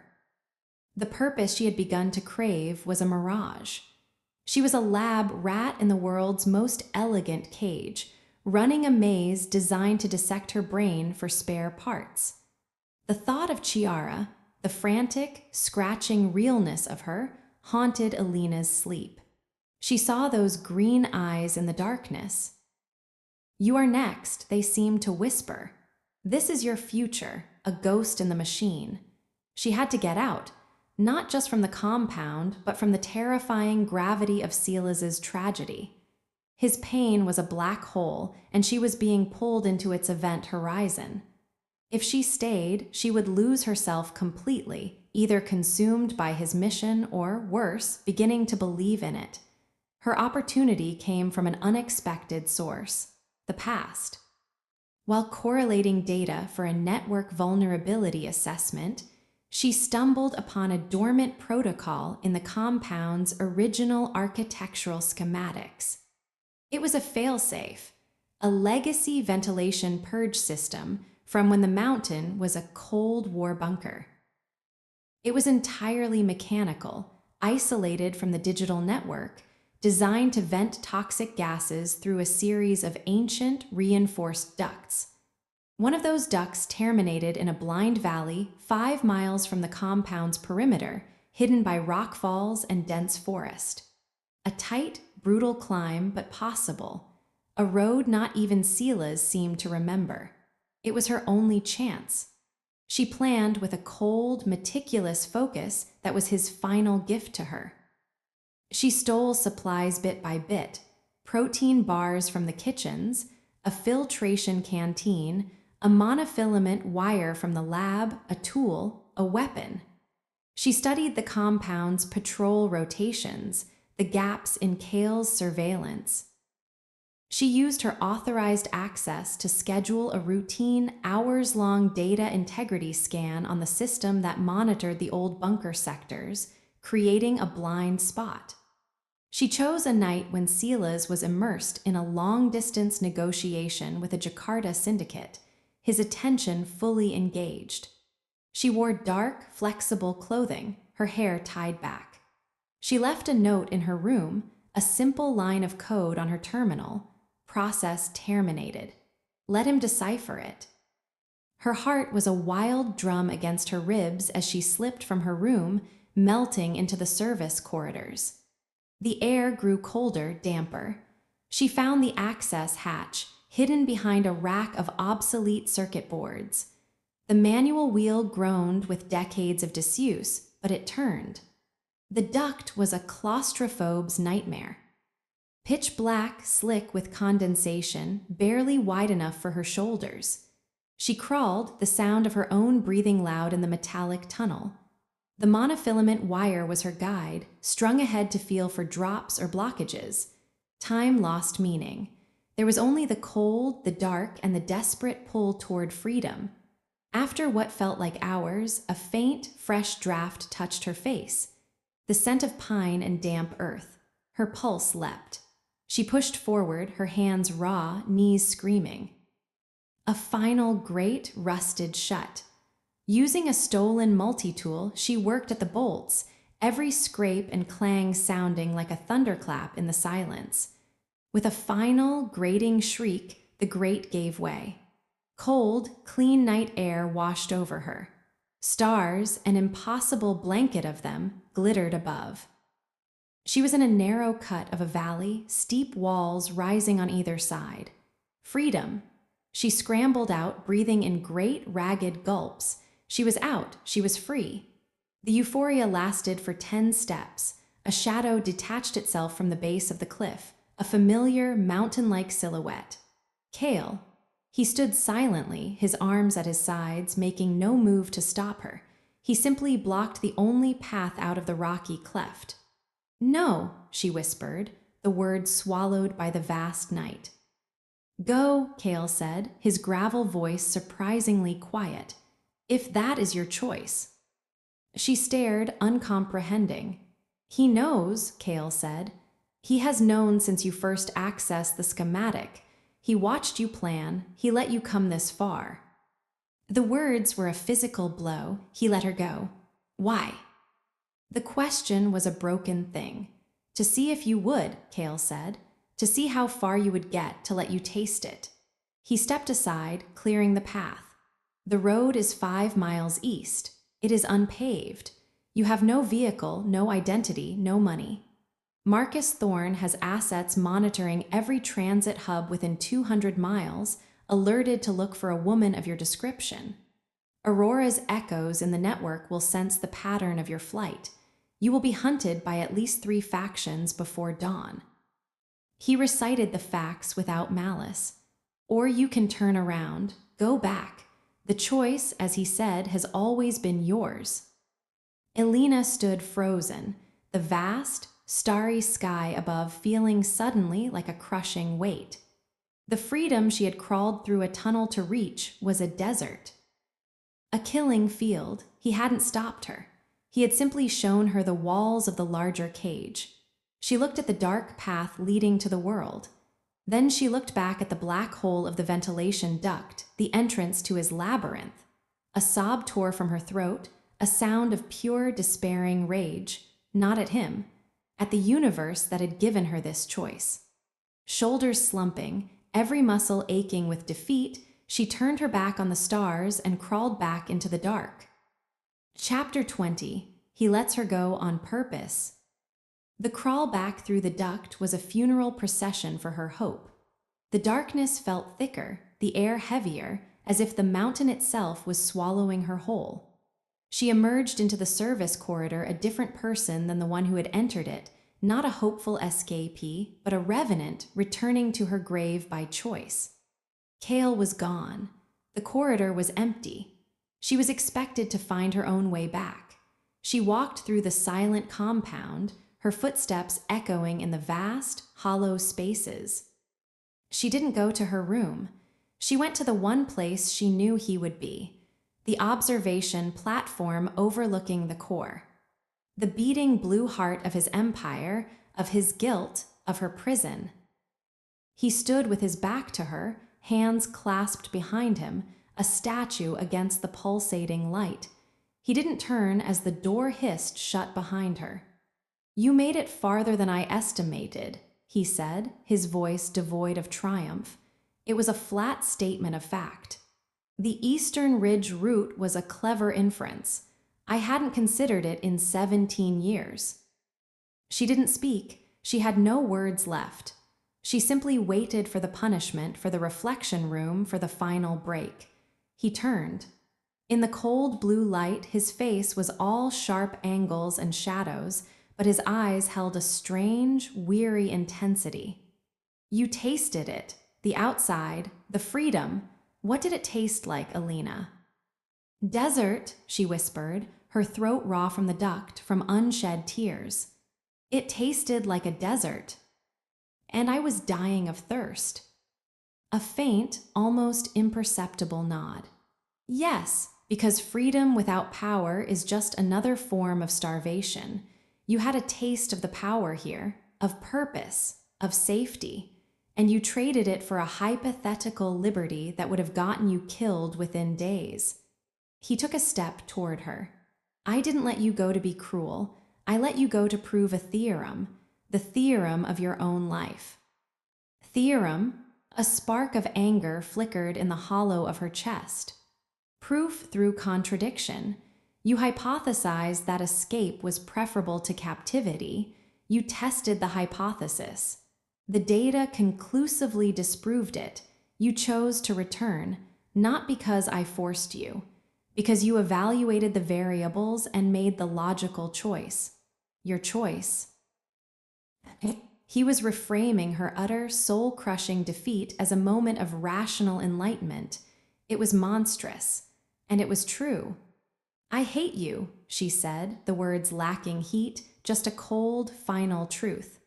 "I know," he acknowledged, "but you chose me over the desert, over Thorn, over the chaos. That is a more binding contract than any lock or key." He moved to the console embedded in the railing, his fingers tapping. The main screen shifted from the view of the core to a live satellite map. It zoomed in on a blinking red dot moving along a rural road. Marcus Thorne's team. They intercepted the anomaly of the purge vent activation. They are converging on the valley now. They will find nothing but an old grate. And they will know you were there and that you slipped back into my shadow. He looked at her. Your escape attempt has made you more valuable to him, a prize worth even greater risk. The outside world has just become exponentially more dangerous for you. Used her. Her desperate bid for freedom had been a piece on his board, a move to draw out his enemy and tighten the noose around her own neck. "The price of freedom," she said, repeating his earlier words with newfound, bitter understanding. "Precisely. You have now paid a down payment on it and seen the receipt. The final cost is everything." He walked toward her, stopping an arm's length away. "So, the lesson is complete. The lies are laid bare. The truth is yours. Where do you stand, Alina Rossi?" He used her real name. The name tied to her mother, to her pain, to the girl who was powerless. He was asking that girl to choose. She looked at him, this scarred, brilliant, broken king in his cathedral of blue light and secrets. She thought of the desert, of Thorn's men scouring the valley, of Chiara's frantic eyes, of the terrifying, purpose-filled clarity of solving a problem for him. She was trapped in a story of his making, but within that story she had agency. She had value. She had, however perversely, a place. In the desert, she was nothing, a ghost waiting to be erased. Here, she was a key. A map, a weapon. Perhaps it was time to stop being the lock. She lifted her chin, meeting his winter-sea gaze. The despair hardened into something else, something cold and sharp and resolute. "I stand," she said, her voice clear in the hum of the core, "where I am useful. Where I am strong, where my mind matters." She took a breath, the final surrender tasting like ashes and power. "I stand with you." It was not a declaration of love. It was a treaty, a pact with the devil written in the blood of her own freedom. A slow, dark satisfaction bloomed in his eyes. He didn't smile. He simply nodded once. "Good." He extended a hand, not to touch her, but to indicate the door. "Then let's get to work. Thorn has made his move. It's time we made ours." She looked at his offered direction, then back at the pulsating core. The heart of the empire, the engine of her captivity. She had tried to run, and he had let her. He had proven his point with the brutal elegance of a master logician. Now she would stop trying to escape the maze. She would learn to navigate it. And then she would learn to control it. She walked past him, out of the blue light and into the shadows of the corridor, not as a prisoner being led, but as a soldier returning to a war she had finally decided to fight. Chapter 21. The Price of Freedom. Work was no longer an intellectual exercise. It was a blood sport. The morning after her return, Silas didn't send her to the lab. He brought her to a new, starkly lit situation room deep within the Core's security nexus. Walls of live feeds showed data streams, satellite imagery, and the grim, focused faces of operatives Alina had never seen. "This is Varia," Silas said, gesturing to a severe woman with ice-blonde hair swept into a tight knot. She wore a tailored suit the color of gunmetal and assessed Alina with the dispassionate eye of an engineer evaluating a new component. "She coordinates logistics and intelligence. You will listen to her as you listen to me." Varia gave a microscopic nod. Thorn's team recovered biological material from the vent grate. Skin cells, blood from a torn cuticle. They have confirmed it's you. They are accelerating their timeline. Silas zoomed a satellite image on the main screen. It showed a fortified villa on the shores of Lake Como, glittering under the Italian sun. Thorn's primary European safe house. He's there now, regrouping. He believes your escape attempt signifies instability in my hold over you. He sees an opportunity. Alina's mouth went dry. Her failed escape had not just endangered her, it had triggered a response. She was a catalyst for violence. "What is the operational goal?" she asked, forcing her voice to be as cool as Varia's. Silas's gaze was approving. "Denial and message. We deny him the asset he seeks, you. And we send a message that the cost of looking for you is annihilation. You will help Varia plan the logistics." He wasn't asking her to pull a trigger. He was asking her to help plot a massacre. This was the true price of her choice: complicity. For the next 48 hours, she lived in the situation room. She applied her mind not to elegant code, but to brutal logistics. She analyzed the villa's security network, a lesser cousin of Silas's own systems, but formidable. She found the pattern in guard rotations. the blind spot in the motion sensors covering the western boathouse, the slight delay in the emergency protocols if the primary power was cut not at the source, but at a secondary junction 2 miles away. "It's elegant," Varia remarked once, reviewing Elena's proposed infiltration vector. Her praise was like a sliver of ice. "You think like a thief, not a soldier. It's useful." Elena didn't know if she should feel proud or damned. The night of the operation, Silas remained in the situation room with her. Cale was leading the strike team on the ground. They watched on a mosaic of screens, thermal feeds from drones, helmet cams from the operatives, the villa's own security footage that Elena had looped and spoofed. It was silent, clinical, and horrific. She saw Cale, a mountain of shadows, move with a terrifying, silent grace. She saw men, Thorne's men, living, breathing men who had families, perhaps, drop without a sound, their thermal signatures blooming into a brief, bright orange before fading to the cool blue of death. The message was being written in blood and silence. Then, on the main feed from the villa's study, Marcus Thorne appeared. He was older than she'd imagined, with a leonine head of gray hair and the shrewd, panicked eyes of a cornered animal. He was barking orders into a phone, his back to the window. "He's trying to activate a dead man's switch," Silas murmured, his fingers flying over a separate console. "A data dump to 12 major intelligence agencies. The contents would be inconvenient."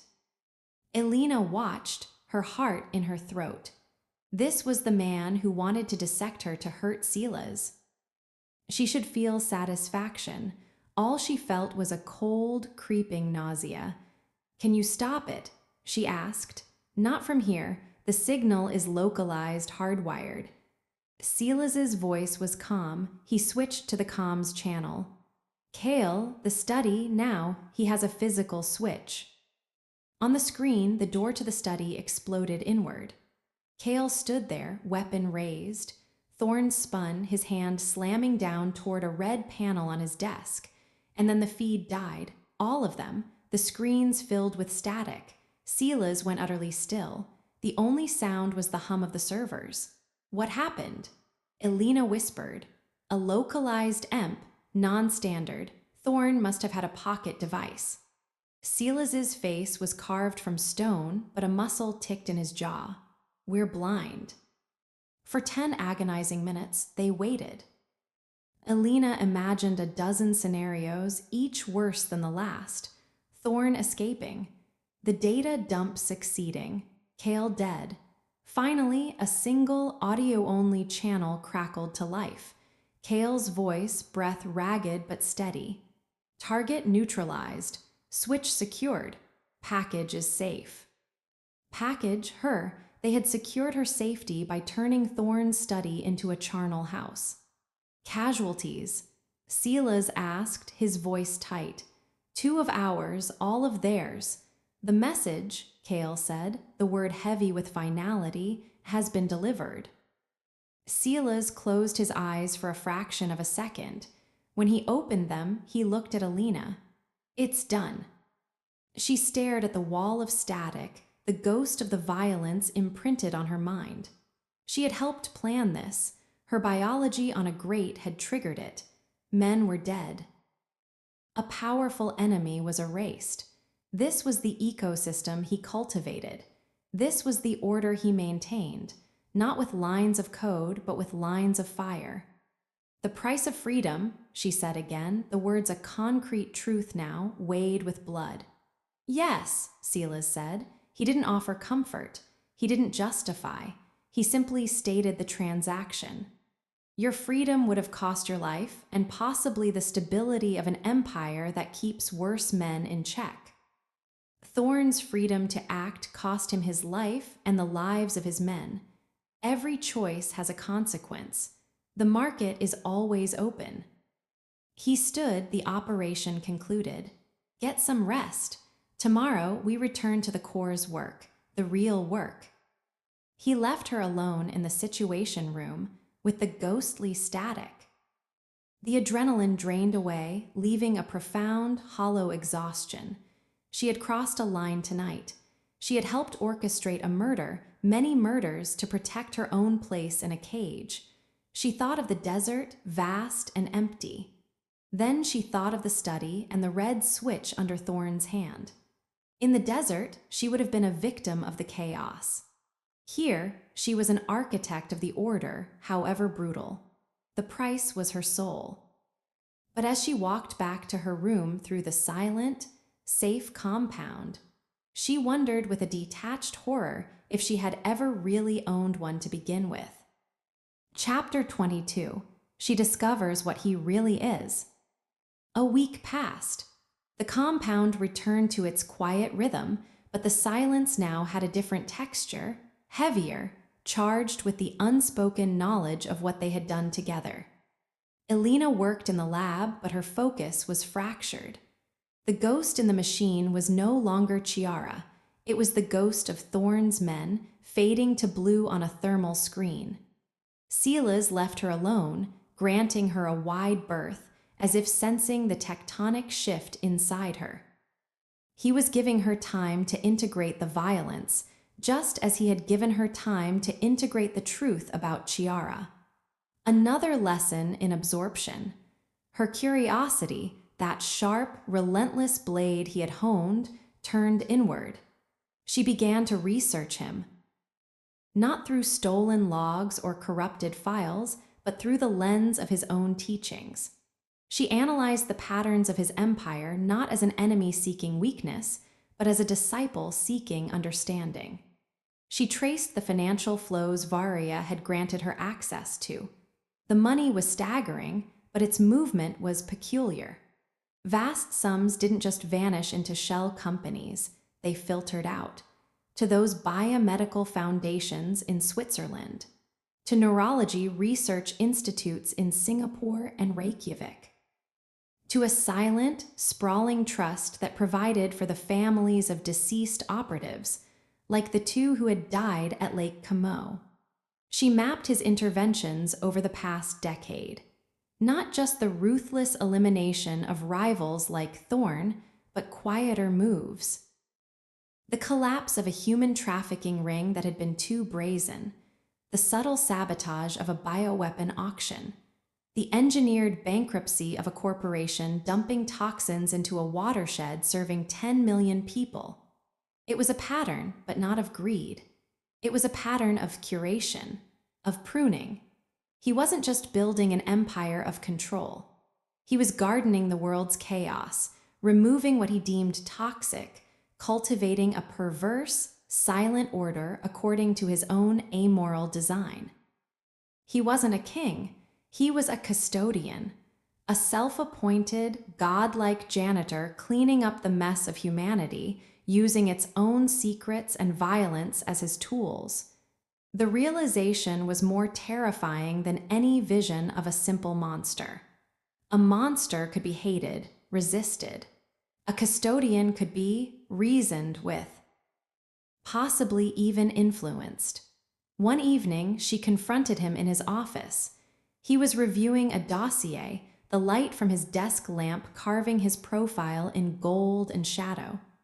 "The bioweapon auction in Prague 3 years ago," she said, standing before his desk. "You leaked the coordinates to 4 competing agencies. They tore each other apart. The weapons were destroyed in the crossfire." He didn't look up. An efficient resolution, minimal direct involvement. The trafficking ring in the Baltics. You didn't just destroy it. You anonymously funded the safe house network that absorbed the victims. Stability is preferable to scattered, desperate human variables. The toxins in the Mekong Delta.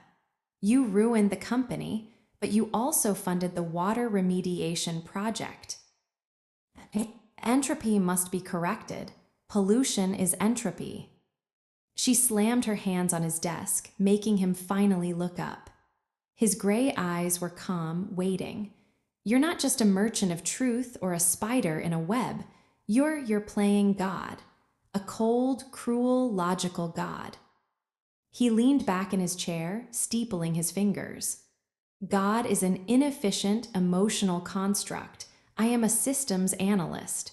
The world is a flawed, failing program. I apply patches. I remove malware. I optimize processes. He tilted his head. You find this more disturbing than if I were simply a villain. Yes, because a villain wants power for himself. You want to fix things, and you'll burn the world down to its foundations to do it. Is the world not already burning? He asked softly. I simply direct the fire. I use the existing chaos as fuel to burn away the greater chaos. It is recycling. His logic was a perfect, inescapable maze. There was no evil in his eyes, only a fanatical, terrifying conviction. He believed he was the solution, the scalpel, the cure.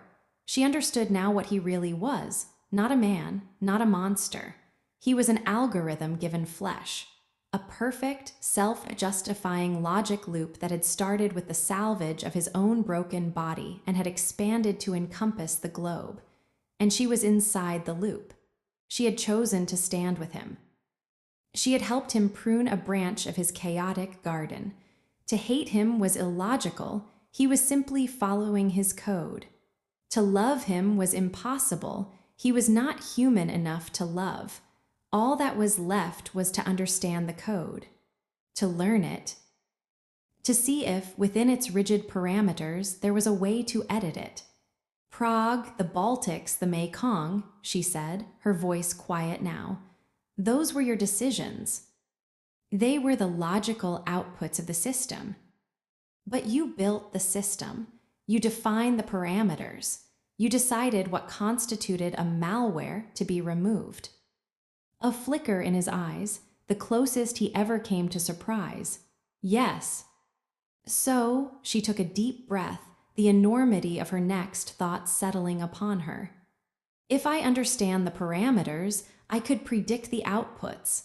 I could suggest new variables. He was silent for a long, long moment. The hum of the compound felt like the hum of the universe holding its breath. You are not seeking to escape the system anymore, he observed, his voice a low, intrigued rumble. You are seeking to become a developer. She met his gaze, no defiance left, only a cold, clear determination. I'm seeking to survive it, and if I have to help run it to do that, then I will. A slow, dark smile touched his lips. It wasn't a smile of warmth, but of profound, intellectual satisfaction. The creator admiring the evolution of his creation. Then let's begin your developer training, he said. The source code is extensive. He turned his monitor toward her. For the first time, she saw it not as a screen of commands, but as a window into the mind of God. And she stepped through. Chapter 23. Betrayal cuts deeper than violence. Her new clearance was a universe. She now saw the empire not as a prisoner sees a prison, but as a warden sees the blueprints. She saw the flow of secrets like a global nervous system, the financial arteries pumping dark money, the wetwork teams as immune cells eliminating pathogens. And at the center, the twinned anomalies, the flickering, failing consciousness of Chiara Voss and the dormant, unstable tech fused to Silas's spine. She spent her days cross-referencing neurological data from Chiara's life support with the architectural schematics of the core's processing nodes, seeking the harmonic resonance that might stabilize one without overloading the other. It was the ultimate puzzle, and she was drowning in it in the best way. For the first time, her purpose felt genuine, vast, and terrifyingly pure. That was why the betrayal, when it came, felt like a surgical strike to the soul. It began with a discrepancy, a tiny, almost beautiful flaw in the resource allocation logs for the Swiss Biomedical Foundation. A sum of money, negligible in the grand scheme, was being diverted, not stolen, misdirected. It was being siphoned into a parallel research stream she didn't recognize, tagged with an internal project code, Orpheus.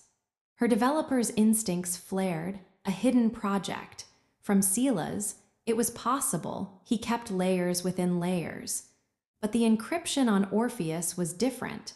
It had a flavor, a subtle stylistic tick she associated not with Sela's ruthless efficiency, but with something more. Elegant. Artistic, even. Like the ghost door in the NATO server, she dug deeper, using her new privileges as a scalpel. Orpheus was not a medical project. It was a data siphon. It was designed to extract something specific from the core's deepest strata, the raw, unfiltered cognitive patterns of Subject C Chiara. It wasn't trying to save her. It was trying to map her, to capture the architecture of a dissolving mind. And the siphon's output wasn't feeding back into Sela's medical servers. It was being packaged and encrypted for external transmission. The destination was a blind server cluster in Moldova. Her blood ran cold. This wasn't Sela's work. This was theft, intellectual property theft on a cosmic scale. Someone was trying to steal the ghost of Chiara Voss. She went to Sela's immediately, her findings a hard knot in her stomach. She presented them in his office, the data streams glowing between them. He listened in silence, his face a mask. When she finished, he asked only one question. Can you trace the point of origin, the access key that planted this siphon? She could. She had already run the trace. The result was a cipher, a user ID that resolved not to a name, but to a role, logistics prime. Varia, the ice-blonde woman who moved resources like a grandmaster moved pieces. The woman who had looked at Alina and seen only a component. The woman Sela's trusted with the physical sinews of his empire. Alina watched as the truth landed on Sela's. There was no explosion of rage, no roar of betrayal. His posture stiffened by a fraction of a millimeter. The light in his pale eyes seemed to freeze, then burn with a cold, absolute zero fury. It was more frightening than any shout. Show me, he said, his voice a whisper of dry ice. She led him to her terminal in the lab, pulling up the forensic trail. It was incontrovertible.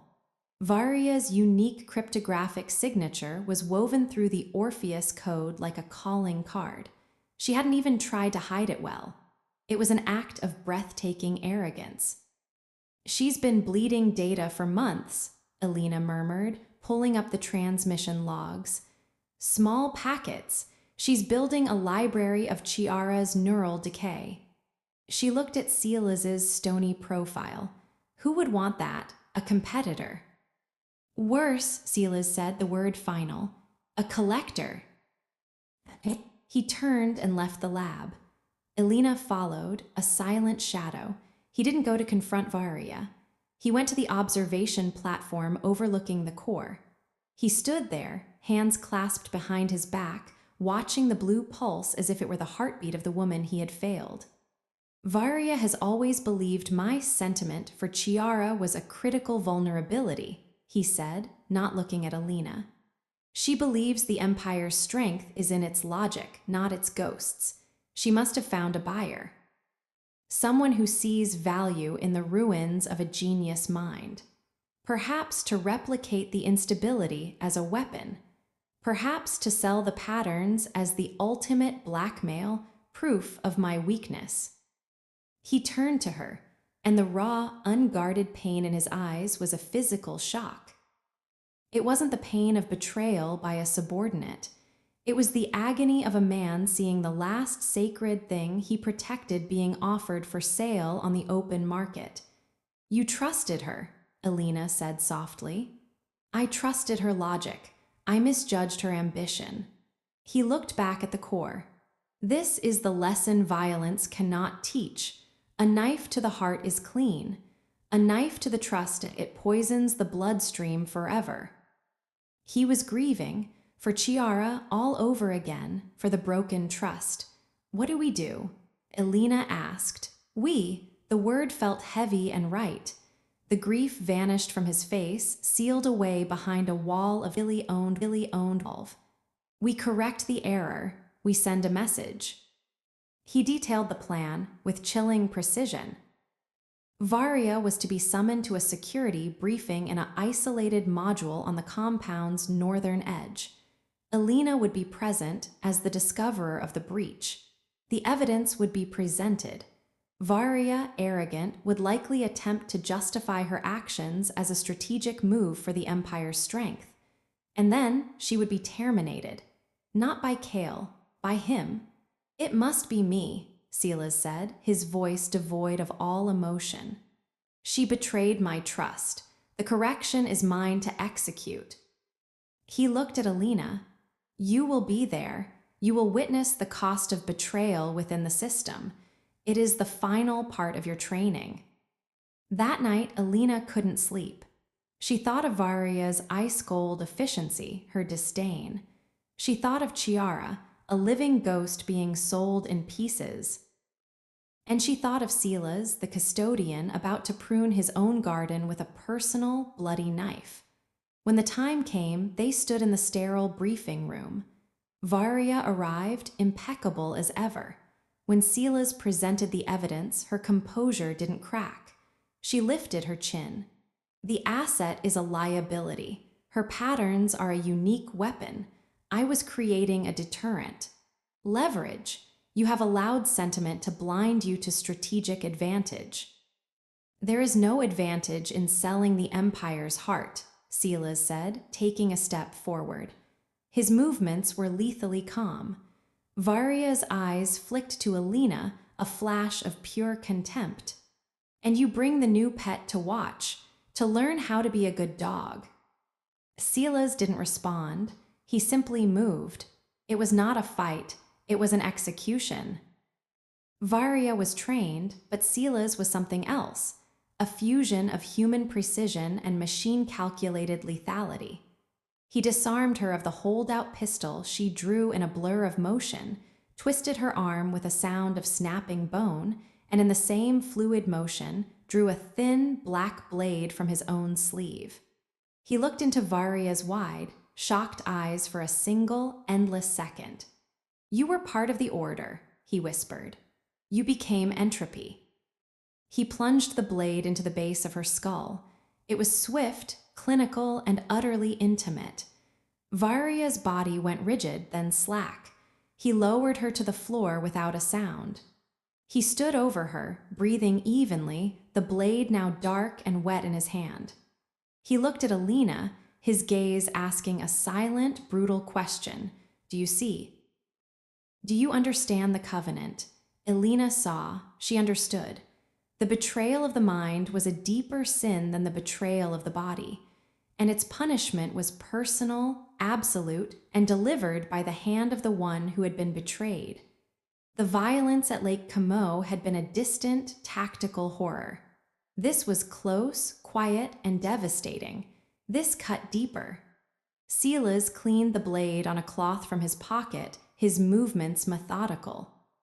Have the cleanup team dispose of the body, he said to the air, knowing Kale was listening. Then he walked to the door, pausing beside Elena. Her legs felt weak. The metallic scent of blood filled the air.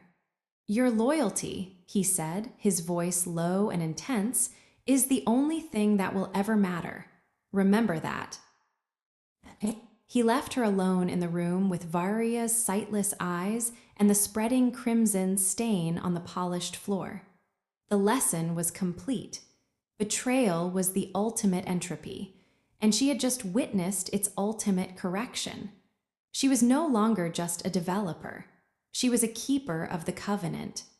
And the price of that honor was written in blood on the floor. Chapter 24. He becomes the monster everyone fears. Varia's disappearance did not go unnoticed. In an empire built on perfect information, the sudden, silent vacuum where the logistics prime had been sent seismic tremors through every corridor. There were no announcements, no explanations. One day she was there, a pillar of glacial efficiency. The next, she was simply gone. Her access codes were revoked, her biometrics scrubbed, her quarters sealed. And Sela's changed. The man who had spoken of curation, of logical pruning, vanished. In his place stood a specter of pure, paranoid control.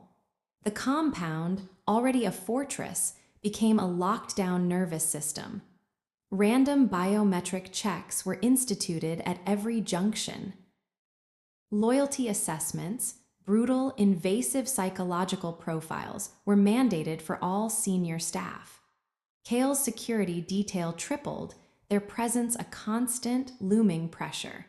He worked from the Corps' control nexus now, rarely emerging. When he did, his eyes were hollows of burning ice, scanning every face for the slightest flicker of deceit. The story of Marcus Thorne's villa was a whispered legend. The story of Varia's vanishing was a silent, chilling fact. The monster of rumor had become the monster of reality, and he lived among them. Elena was not exempt. If anything, his focus on her intensified. Her access was now a leash he could yank at any moment. He would summon her to the Nexus at odd hours, not to work, but to watch him work, to witness him dissect the communications of a mid-level data analyst in Budapest, searching for a pattern of disloyalty that wasn't there. He would have her review the same security footage for hours, looking for a ghost. "You see," he would say, his finger stabbing at a frozen image of a technician looking at his watch. The micro-expression, the glance to the East Corridor camera. He was timing the patrol. He was assessing. "He was late for his shift," Elena said once, her voice carefully neutral. Silas's head snapped toward her. The pale fire in his eyes was terrifying. Assumptions are the cracks entropy pours through. Verify, always verify.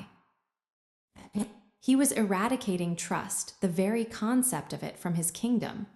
He was becoming a pure, self-contained system, suspecting every input, auditing every output. The empire was no longer a garden. It was a sterile lab, and every living thing inside it was a potential contaminant. One evening, he called her to the medical archive level, to Chiara's observation chamber. The broken woman was asleep, sedated, her frantic pacing stilled for a moment. Varia sought to commodify her degradation, Silas said, his voice a raw scrape as he stared through the glass. She saw chaos where I see legacy, a pattern of failure to be studied, yes, but a sacred failure. He turned his burning gaze on Alina. They all see it. They think my protection of her is a flaw. They don't understand that she is the empire, the original sin, the first knot in the code. Without her, none of this exists. I would be a professor in a university, writing papers on theoretical neural interfaces. For a moment, the manic edge faded, replaced by a bottomless, weary grief. They want me to be a clean monster, a machine of profit and power. But I am a messy, broken man who built a cage for the world to keep one broken woman safe. That is the truth they cannot forgive. In that moment, Alina saw him with absolute clarity. Varia's betrayal hadn't just been a security breach, it had been a philosophical attack. It had sought to prove that his heart, his twisted, guilt-ridden, devoted heart, was the Empire's critical vulnerability. And his response was to try to cut it out, to become the heartless machine everyone expected, while the original heart, Chiara, lay trapped behind glass. He was trying to bifurcate himself, to be the emotionless custodian for the world and the grieving keeper for his ghost. It was tearing him apart. "They fear you now," Elena said softly. "Good," he hissed, the vulnerability vanishing behind the mask of iron. "Fear is predictable. Fear is controllable. Love, loyalty, they are variables. I am removing the variables. He was. The next day, he purged 3 members of the inner council, men who had been with him for a decade, on suspicion of ideological drift. They were escorted away, their faces ashen. The message was clear. There was no past loyalty, no shared history that would protect you from the new, pure logic of the monster. Elena watched it all from her privileged perch at the edge of his darkness. She was the one person he hadn't turned his scorched earth scrutiny upon. Not yet. Her loyalty had been proven by discovery. She was, perversely, the last trusted element in his world precisely because she had uncovered the betrayal. But she felt the walls closing in. His paranoia was a climate, and she was breathing it. To remain allied with him was to step fully into this chilling, airless reality. To challenge him now would be suicide. She found herself standing at the observation window of her own room, looking out at the geometric gardens. They were no longer beautiful. They were a diagram of control, each plant a prisoner in its precisely allotted space. He becomes the monster everyone fears. The outline's words echoed in her mind. She had thought it would be a choice, a strategic donning of a mask. She hadn't understood it would be a fracturing, a desperate, corrosive reaction to the deepest kind of hurt. She was bound to a king who was burning his own kingdom to the ground to keep a single, sacred room warm. And the heat of the flames was beginning to scorch her skin. Chapter 25. She realizes she was never innocent. The purge created power vacuums, and nature, even the sterile nature of Silas's empire, abhorred them. Elena found herself not just analyzing data, but being consulted on it. A logistics team needed a routing algorithm for sensitive material. They came to her. A security lead wanted a predictive model for internal threat vectors. Her terminal received the request. She was becoming a nexus, not by decree, but by default. She had the access, the intelligence, and crucially, she was the only one who seemed able to approach Silas without triggering his defensive fury. She became an interpreter, translating the needs of the trembling empire to its paranoid god, and his gnomic, often brutal, decrees back into actionable commands.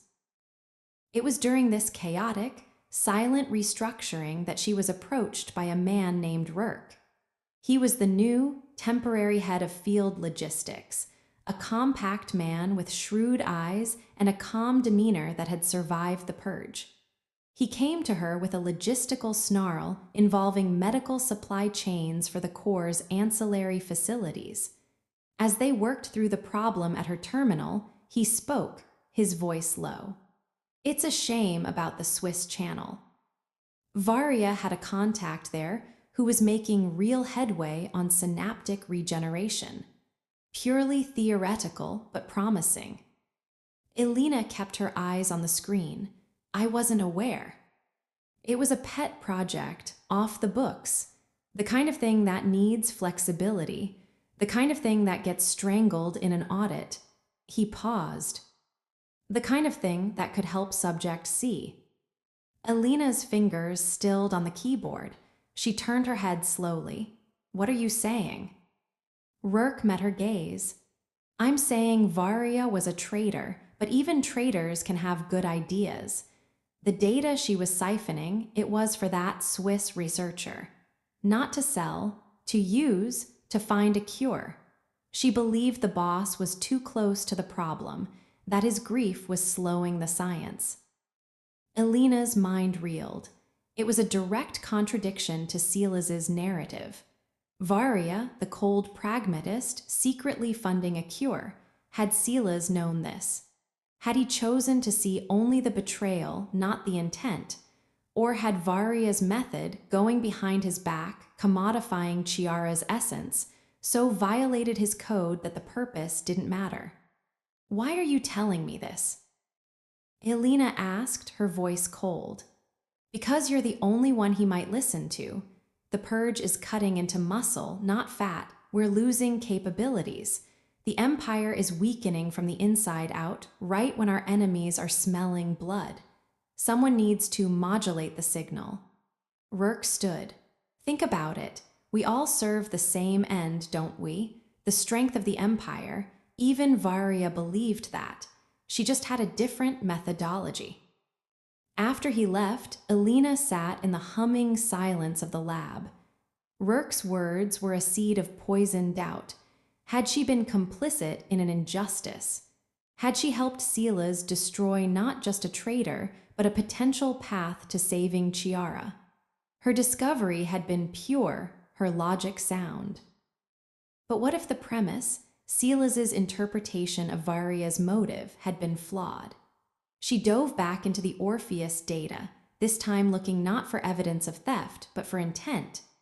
She traced the Swiss researcher, a Dr. Eris Thorne, no relation to Marcus.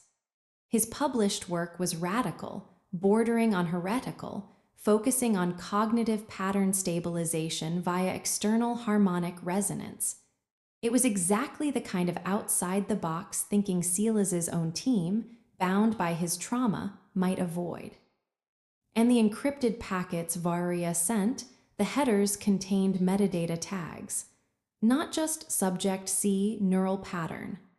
Tags like pattern delta stability attempt 7 and resonance frequency test positive offset. This wasn't the data dump of a seller. This was the careful, iterative sharing of a collaborator. A cold nausea washed over her. She had presented Silas with evidence of a knife at his empire's throat. She had not looked to see if the hand holding it was trying to perform surgery. She realizes she was never innocent. The outlines phrase bloomed in her mind with horrible, final clarity. Her captivity, her defiance, her surrender, her alliance, none of it had been clean. She had been trying to survive, to navigate, to understand. But in her drive to prove her value, to secure her place, she had become an executioner's assistant. She had helped him kill a woman who might have been trying, in her own ruthless way, to save the very thing he loved most. Her hands, which had never held a weapon, were stained. Not with blood, but with something worse, with moral certainty that had been weaponized. She had seen the world in his binary terms, order or entropy, loyalty or betrayal, and in doing so, she had helped him extinguish a shade of gray that might have been hope. She was not a captive turned reluctant ally. She was a component that had integrated so perfectly it now carried the same fatal flaws as the whole machine. She had judged, and she had been wrong. The innocence she thought she'd lost when she was taken, the innocence she'd mourned, had never existed. From the moment she used her genius to hack a criminal deal, she had stepped onto the board. She had just been too naive to see the game. Now she saw it.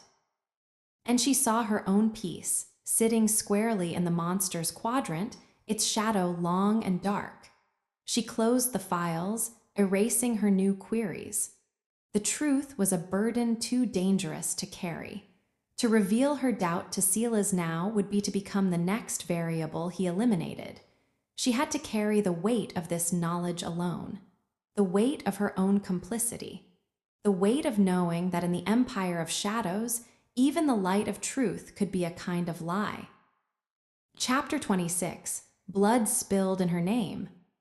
Paranoia had a scent. It was ozone and cold stone, the smell of the compound's air filtration working overtime, of too many systems humming on high alert. It was the smell of fear, meticulously processed and recycled. Elena moved through this charged atmosphere like a ghost. The weight of Varia's possible innocence was a stone in her gut, but she had sealed it away in a mental vault, alongside the memory of the woman's dying eyes. To examine it was to risk unraveling the fragile sanity she'd constructed.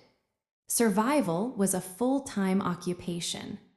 She was in the logistics hub, a cavernous room that had been Varia's domain, now a hive of tense activity under Rourke's watchful, but less assured, command. She was helping to recalibrate the security protocols for a data caravan, a physical shipment of encrypted solid-state drives being moved from Zurich to a backup nexus in Norway. The route was a serpentine thing of blind passes and covert airstrips, a dance of shadows. Silas had designed it years ago. Now, he insisted on revalidating every mile. "He wants a stress test on the Alpine Pass sequence," Rourke said, handing her a data slate. "Simulate interdiction from a rival with Thorn-level capabilities." She nodded, her fingers already flying. This was her function now, to think like every enemy, to find the cracks before they did. She modeled the attack, running permutations. Her simulation suggested the primary route was sound, but the secondary escape vector, a logging road that cut through a narrow valley, was vulnerable to aerial surveillance. A drone, even a commercial one, could track the convoy. She flagged it, sending the analysis directly to the Corps' nexus with a recommendation: alter the secondary route or deploy signal scatter countermeasures. She received a one-character acknowledgement from Silas, a affirmative. An hour later, the chaos began. It started with a tremor in the lights, a fractional dip in power. Then, the shriek of primary alarms, a sound Alina had never heard, a raw, pulsating siren that spoke of existential breach. The main holographic tactical display in the hub fizzed into static, then resolved into a nightmare. Live feeds from the compound's perimeter. Not the silent, elegant defenses that had slaughtered Thorne's men. This was a war zone. Explosions bloomed against the mountain's granite face. Figures in advanced tactical gear, their movements synchronized and ruthless, breached the outer defensive line. They were using focused EMP bursts and seismic charges, tools designed to cripple Silas's tech-heavy defenses. "They're targeting the eastern utility spine," someone shouted. "They're coming for the Corps' cooling systems." Rourke was barking orders, his comm shattered, but the response was sluggish, disjointed. The purge had done its work. Chains of command were broken. People hesitated, looked to doors expecting Varia's ice-cold directives. Alina stood frozen before the display. This wasn't a probing attack. This was a decapitation strike. And the timing, the moment of maximum internal weakness. A new window flashed on the screen, a comms channel forced open with brutal hacking power. A face appeared, grizzled, with a cybernetic lens over one eye. It wasn't Marcus Thorne. This man was older, harder, his smile a gash of metal teeth. "Valerius." The man boomed, his voice raw with triumph. "You've been pruning your own garden, I hear, leaving the gate open. We're here for the prize. The girl, the one who sees the ghosts in your machines, hand her over and we'll just take your kingdom. Fight and we'll burn it down around your broken spine."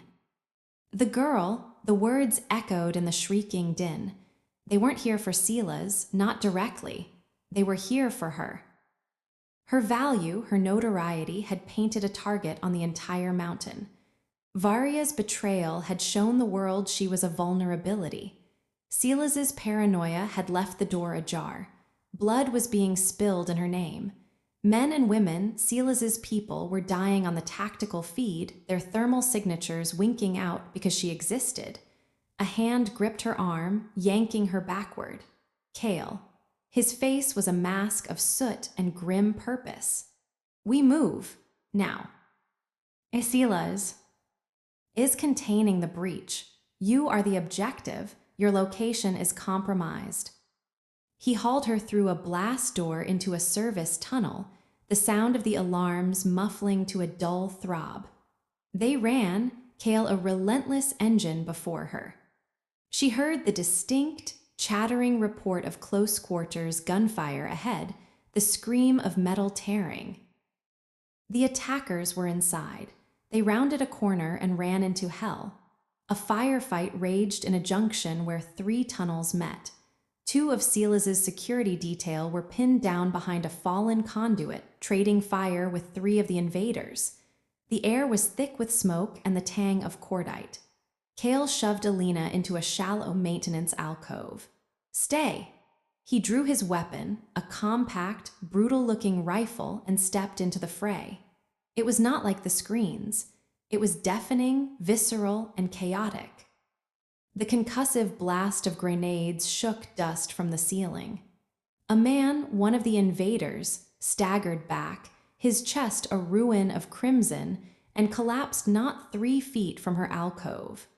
His cybernetic eye, flickering with dying light, seemed to fix on her.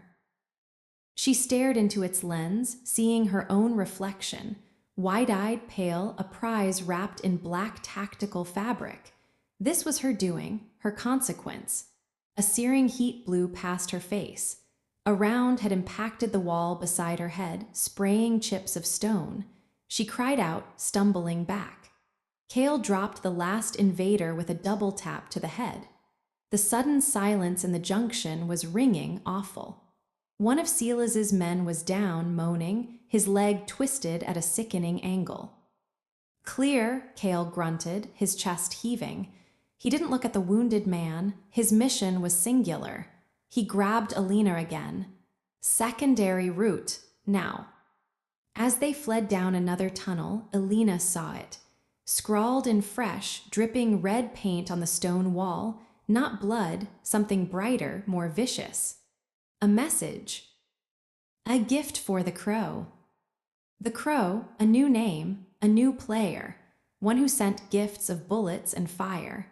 They finally reached a secure elevator, its doors gouged by tools that had failed to penetrate. Kale used a physical key from a chain around his neck. The doors slid shut, sealing them in silent, blessed quiet as it descended. Alina leaned against the wall, trembling, the smell of smoke and blood clinging to her. The stone in her gut had become a mountain. The attack was repelled.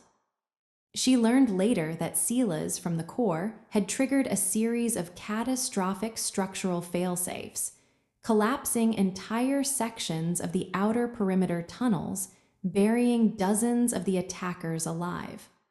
The cost was high, civilian technicians trapped, resources destroyed. But the compound held. She was taken to Silas, not in his office, but in the medical bay. He was sitting on an examination table, his shirt off. A medic was sealing a long, angry burn across his ribs with a tissue welder. The smell of cauterized flesh was sharp in the air. He looked up as she entered. His face was streaked with grime, his hair disheveled, but his eyes were the same, pale, focused, terrifyingly alive. "You're unharmed," he stated. "They came for me," she said, her voice trembling. "They came for what you represent, a crack in my armor, a symbol that I can be hurt." The medic finished, and Silas waved him away. He stood, the new scar livid against his skin. "They failed, the armor held. People died, the tunnels are replaceable, you are not." He stepped closer. The raw, physical power of him, the scent of sweat and violence, filled the space between them.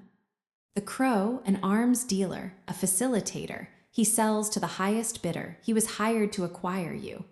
This is the world, Alina. It sees what you are. It wants to own it, break it, or destroy it. His hand came up, cupping her cheek. His palm was rough, warm. It wasn't a lover's touch. It was a brand. "There is no walking away. There is only standing with me in the fire or being consumed by it." He was right. The desert was a fantasy. The world outside was not freedom. It was a marketplace, and she was the commodity. Here, with him, she was at least a weapon, a valued one. But the cost of that value was etched in the pain on his face, in the scar on his ribs, in the memory of the dying man's cybernetic eye. Blood had been spilled in her name, and she knew, with a certainty that chilled her to the marrow, that it would not be the last. Chapter 27. Love Used as Leverage. The compound healed like a wounded beast, slow, irritable, and forever changed. The collapsed tunnels became memorials and lessons. Security was reforged, not just with more tech, but with a new, fanatical culture of loyalty born from the fire. The attack had perversely solidified Silas's rule. The monster had defended the hive. The survivors were his utterly. Elena's role solidified with it. She was no longer a developer in training. She was the Primus Analyst, a title that appeared on her access logs and in hushed conversations. She had a station in the Core's nexus now, a crescent of screens beside Silas's own command throne. She could feel the weight of the Empire's gaze upon her. Some saw a favorite. Others saw a cause of bloodshed. All saw power. Silas's paranoia did not recede, it evolved. It became a sharper, more directed instrument. His focus turned outward to the entity known as the Crow. The investigation was all-consuming. Every intercepted communication, every financial trickle, every shell company was dissected by Elena's algorithms and Silas's ruthless intuition. It was during this hunt that she found the thread.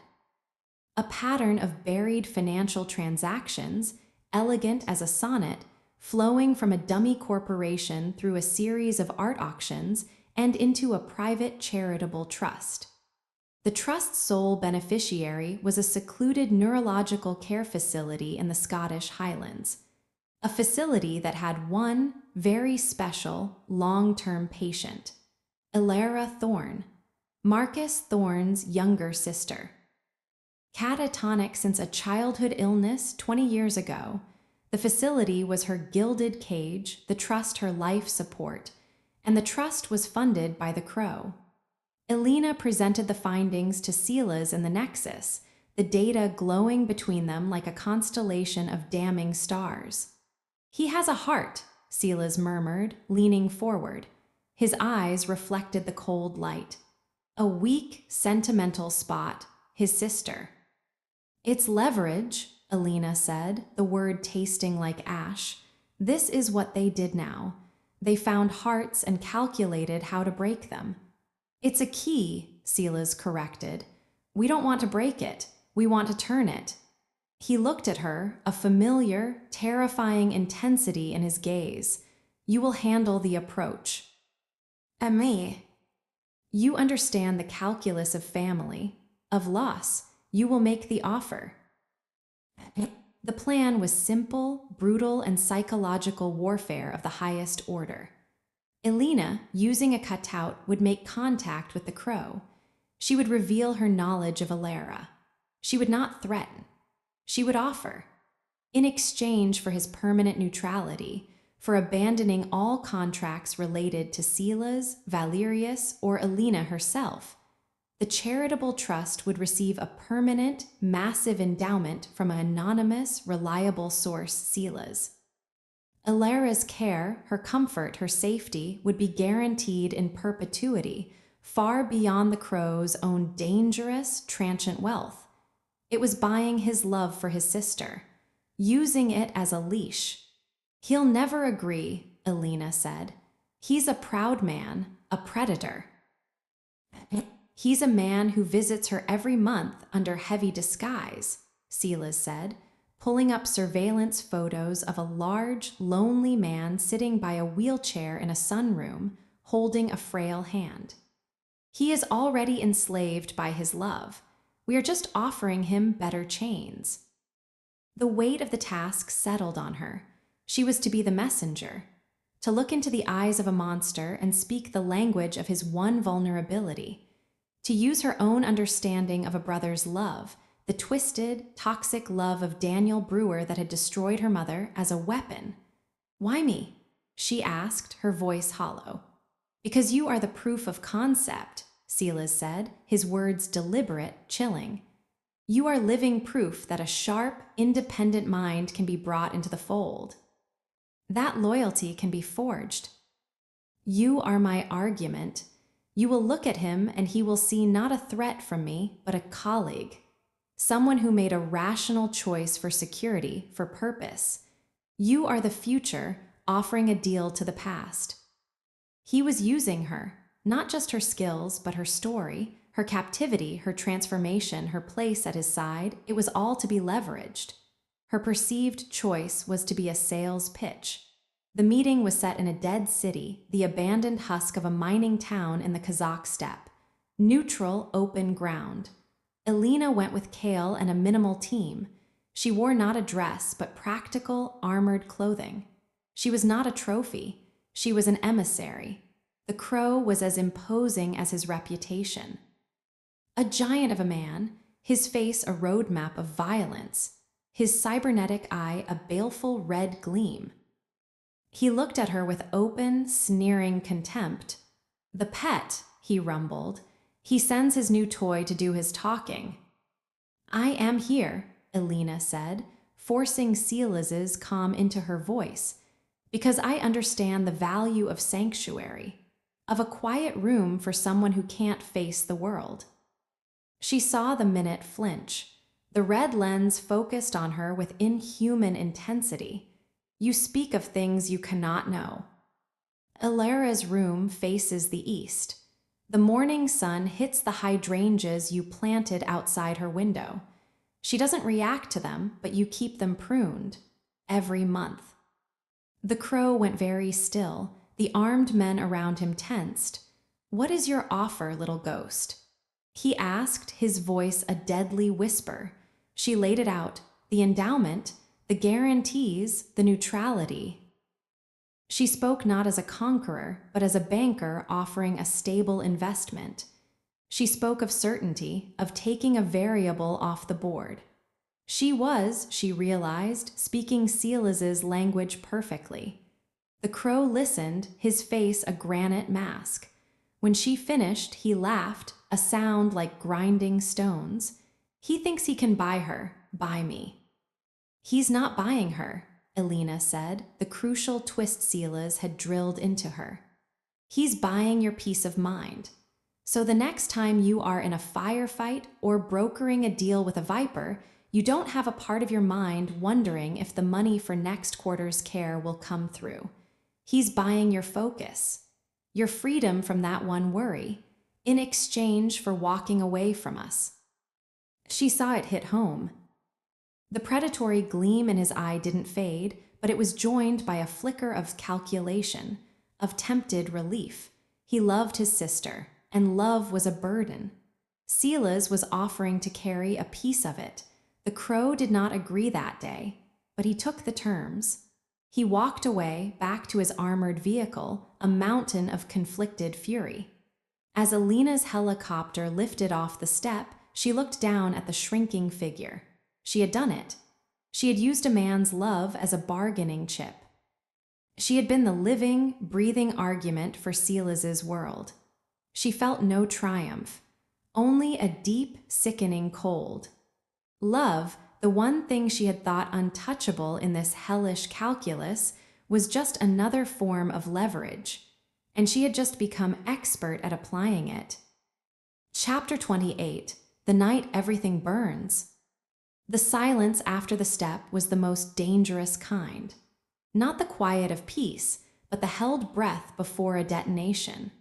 For 3 weeks, the empire operated in a state of suspended animation. Elena's data streams showed the crow's operations continuing, but with a noticeable absence of any chatter containing their identifiers, Valerius, the compound, her own cryptonym, Wraith. It was as if they had been surgically removed from his world. Silas watched it all with the patience of a spider at the center of a perfectly still web.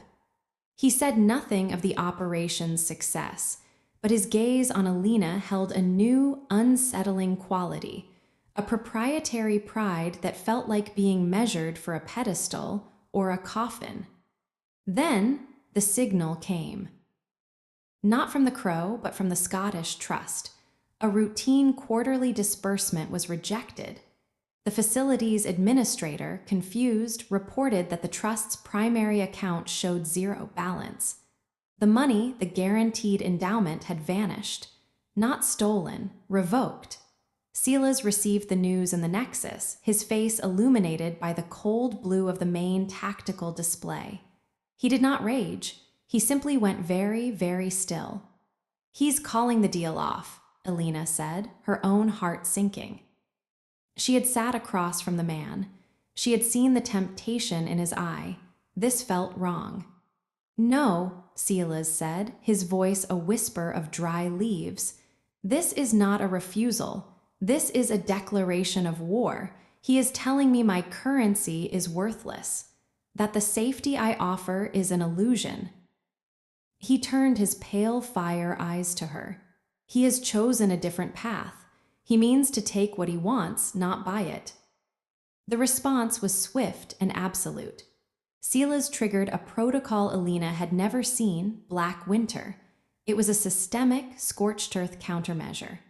Every known asset, front company, supply line, and safe house connected to the Crow was simultaneously targeted. Digital records were corrupted. Physical locations were hit with tailored sabotage: structural, chemical, cyber. It was not an attack, but an erasure. Silas was trying to delete the Crow from the global board in 72 hours. But the Crow was not Marcus Thorne. He was older, wiser, and had survived the eradication of empires before.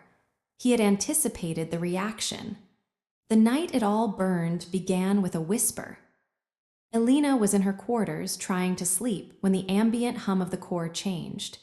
It dropped in pitch, stuttered, then surged. The lights flickered. An alarm sounded, not the shriek of breach, but a deep, pulsing thrum of systemic failure. She ran to the Nexus. The scene was chaos. Screens were flashing, cascading failure warnings. The temperature was rising. The core's delicate cooling systems, housed in the vulnerable eastern utility spine that had been attacked before, were failing, not from external assault.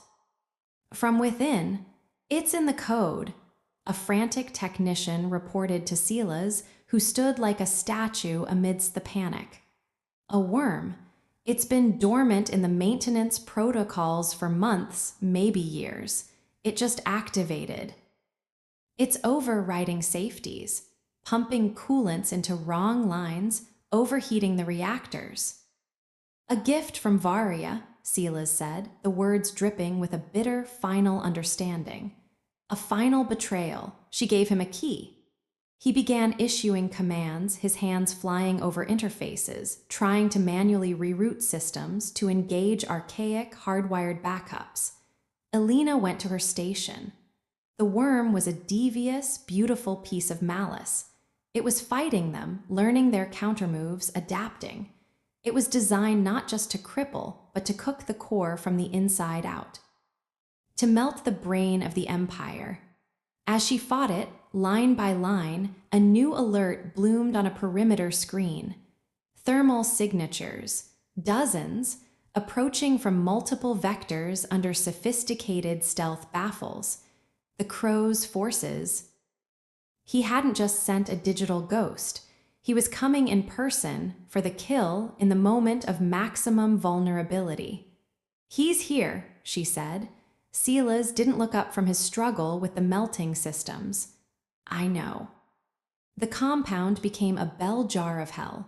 The lights failed, plunging them into the emergency red glow. The air grew thick and hot. The sound of gunfire and explosions, this time from inside the living levels, echoed down the ventilation shafts. The Crow's men were in the walls. Kale appeared, a phantom in the crimson dark. "They've breached the residential sector. They're moving with purpose. Intel suggests their primary target is the medical archive." Chiara, the Crow wasn't just here for revenge or conquest. He was here to take the original ghost. To plunder the one thing Silas valued above the empire itself. A symbolic annihilation. Silas's head snapped up. The logic and the cold rage warred on his face. The empire was dying around him, its neural center melting. His greatest shame and secret was about to be stolen. He looked at Alina, then at Kale. A decision crystallized in his eyes. Kale, take Alina to the primary escape conduit. Get her to the secondary command node in Greenland. The Empire's continuity protocols will engage there. Sir, Kale began, that is an order. The words were absolute, final. He was staying, to fight, to die with his creation and his ghost. I'm not leaving, Alina heard herself say. The words were not defiance. They were a simple fact. The desert was gone. Greenland was just another cage. This burning, falling kingdom was her world now. Silas's eyes locked with hers. In the hellish red light, she saw not a monster, not a custodian, but a man at the end of his rope, clinging to the two things that had given his monstrous life meaning, his broken past and his sharp, stolen future. Then you will witness the fire, he said softly. He turned to Kale. Secure the medical archive. Hold it at all costs. I will stabilize the core or bury us with it. They moved. Kale became a force of nature, clearing a path through smoke and chaos. Alina followed, her mind partitioned, one part screaming in terror, the other coldly analyzing the worm's progression in her mental map of the systems. They reached the medical level. The door to Chiara's chamber was sealed, but the access panel was smashed. Inside, they could hear the sounds of struggle. Kale blew the door. Inside, two of the crow's operatives were trying to detach Chiara's life support module from its moorings. Chiara was awake, shrieking, a wild animal caught in a trap. A third operative lay dead on the floor, his neck snapped, Kale's work on his first pass. Kale engaged. It was short, brutal, and devastating. Alina didn't watch. She went to the systems panel, her fingers finding the manual override Silas had drilled into her. She rerouted power from failing secondary systems, buying the life support precious minutes. An explosion rocked the entire level. Dust rained from the ceiling. The red lights died, plunging them into blackness lit only by the frantic, dying glow of biometric monitors. In the sudden, ringing silence, a voice crackled over Alina's abandoned comm unit, which she had clipped to her belt. Silas's voice, strained, breathing hard. The core is lost. The worm is terminal. I am initiating a full data purge and a structural collapse of the central spire. A pause filled with static and the sound of his world ending. The escape conduit is still viable. For 60 seconds, go. He was giving the order he had refused for himself. He was saving her, letting her go. On the floor, Kale finished the last operative. He looked at Alina, his face a mask of blood and resolve. The conduit, now. Alina looked at Chiara, who had fallen silent, her wide, mad eyes reflecting the monitor lights. She looked at the door, beyond which the entire mountain was coming down. She thought of Silas, alone in the collapsing nexus. Take her, Alina said to Kale, pointing to Chiara's module. Get her out, that's your order now. Kale hesitated for only a second, then he nodded. He began efficiently, swiftly, detaching the module. Alina turned and ran, not toward the escape conduit, but back into the heart of the fire, toward the nexus.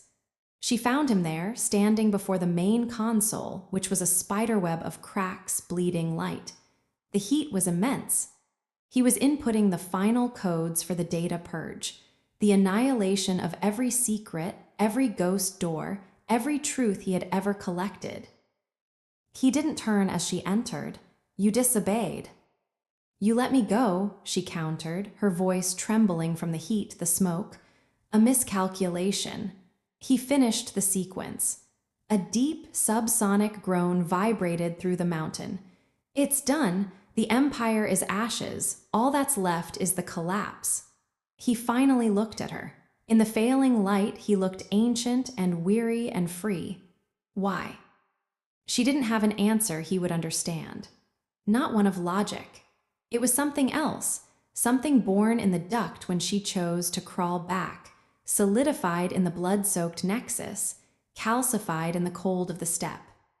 It was the terrible, inescapable bond between prisoner and jailer, between student and master, between two broken pieces that had, against all reason, formed a dreadful whole. "You don't get to die alone," she said. "Not after all this." A ghost of a smile, the first real one she'd ever seen, touched his lips. It was sad and beautiful and terrible. The ceiling above the console split with a sound like the world ending. A cascade of stone and molten composite began to fall. He moved then, not to save himself, but to shove her backward, out of the direct path of the collapse. The impact sent her skidding across the floor, away from him. Through the raining debris and hellfire, their eyes met one last time. Then the world went black, and white and silent. Chapter 29. She disappears. Consciousness returned as a series of punishing facts. Fact 1, she was alive. Fact 2, she was buried. Fact 3, everything was pain. Elena coughed, the movement sending lances of fire through her ribs. Grit and dust filled her mouth. The air was thick, stale, and tasted of burned plastic and stone. A single, feeble emergency light flickered somewhere above, casting a dying, swaying glow over a tomb of shattered composite and twisted metal. The nexus, or what was left of it. A slab of ceiling had fallen at an angle, creating a precarious pocket where she lay. Beyond it, through cracks, only darkness and the occasional groan of settling mountain. Sela's. The name was a silent scream in her mind. She tried to move, to dig, but a white-hot agony in her leg pinned her in place. She looked down. Her left leg was trapped under a fallen beam, the tactical fabric of her pants dark and wet. Not good. She remembered the last moment, his shove, the impact, the collapse. He had been at the epicenter. A hollow, vast silence filled her, more complete than any she had known in the reflection room. It was the silence of a world ending. For a time, minutes, hours, she couldn't tell, she just lay there, listening to the mountain bury its dead.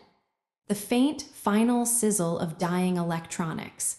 The drip of water finding new paths through broken stone, her own ragged breath. Then, survival instinct, the very one he had forged in her, kicked in. Assess. Adapt. She had a utility belt. A small medical kit. A water pouch half full. A monofilament wire. A low-powered data scanner, now inert, no weapon. Her leg was broken, likely compound. She injected herself with a painkiller and a coagulant from the kit, her hands trembling but steady.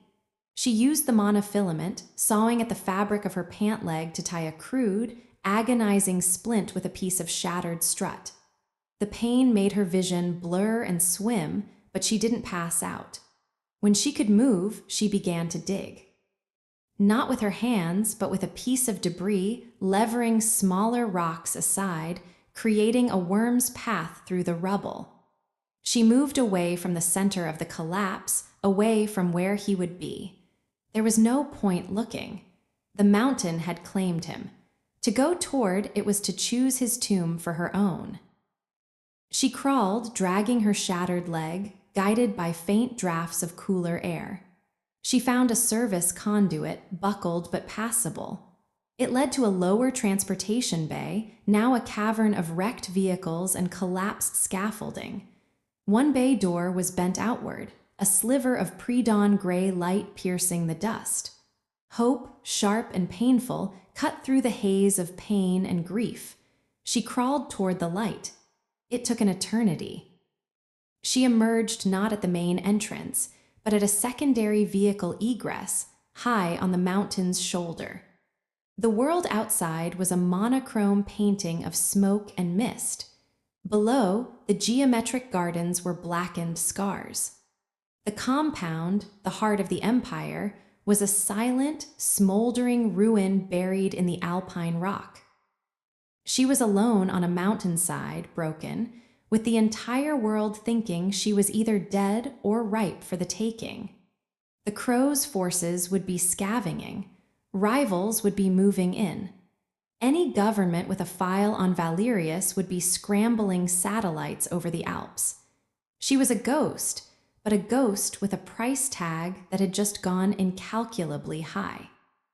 Using a length of carbon fiber sheeting as a crutch, she began to hobble down the mountain, away from the roads, into the thick, ancient forest that had always been the compound's backdrop. Every step was agony. Every shadow held a threat. She found a stream, drank greedily, refilled her pouch. She washed the blood and grime from her face. The cold water was a shock, a baptism. As the sun rose, filtering through the pine canopy, she found a shallow cave, a scrape in the rock behind a waterfall. It was damp, hidden, defensible. She collapsed inside. Alone in the silence of the forest, the full weight of it crashed down. Sila's was gone. The empire was ashes. The purpose, the war, the brutal, twisted sense of belonging, all gone. She was back in the desert she had feared, but now she was wounded, hunted, and utterly alone. She had disappeared, not just from the world, but from the story. From the monster and his machine. A sob ripped from her throat, harsh and ugly in the peaceful forest sounds. She cried for the terrifying, brilliant man who had remade her and then erased himself. She cried for the broken woman in the glass cage, whose fate she now didn't know. She cried for the blood on her hands, for Varia, for the dead in the tunnels. And then, as the tears subsided, leaving her hollow and shivering, she felt it. Not grief, not fear. A cold, hard, crystalline clarity.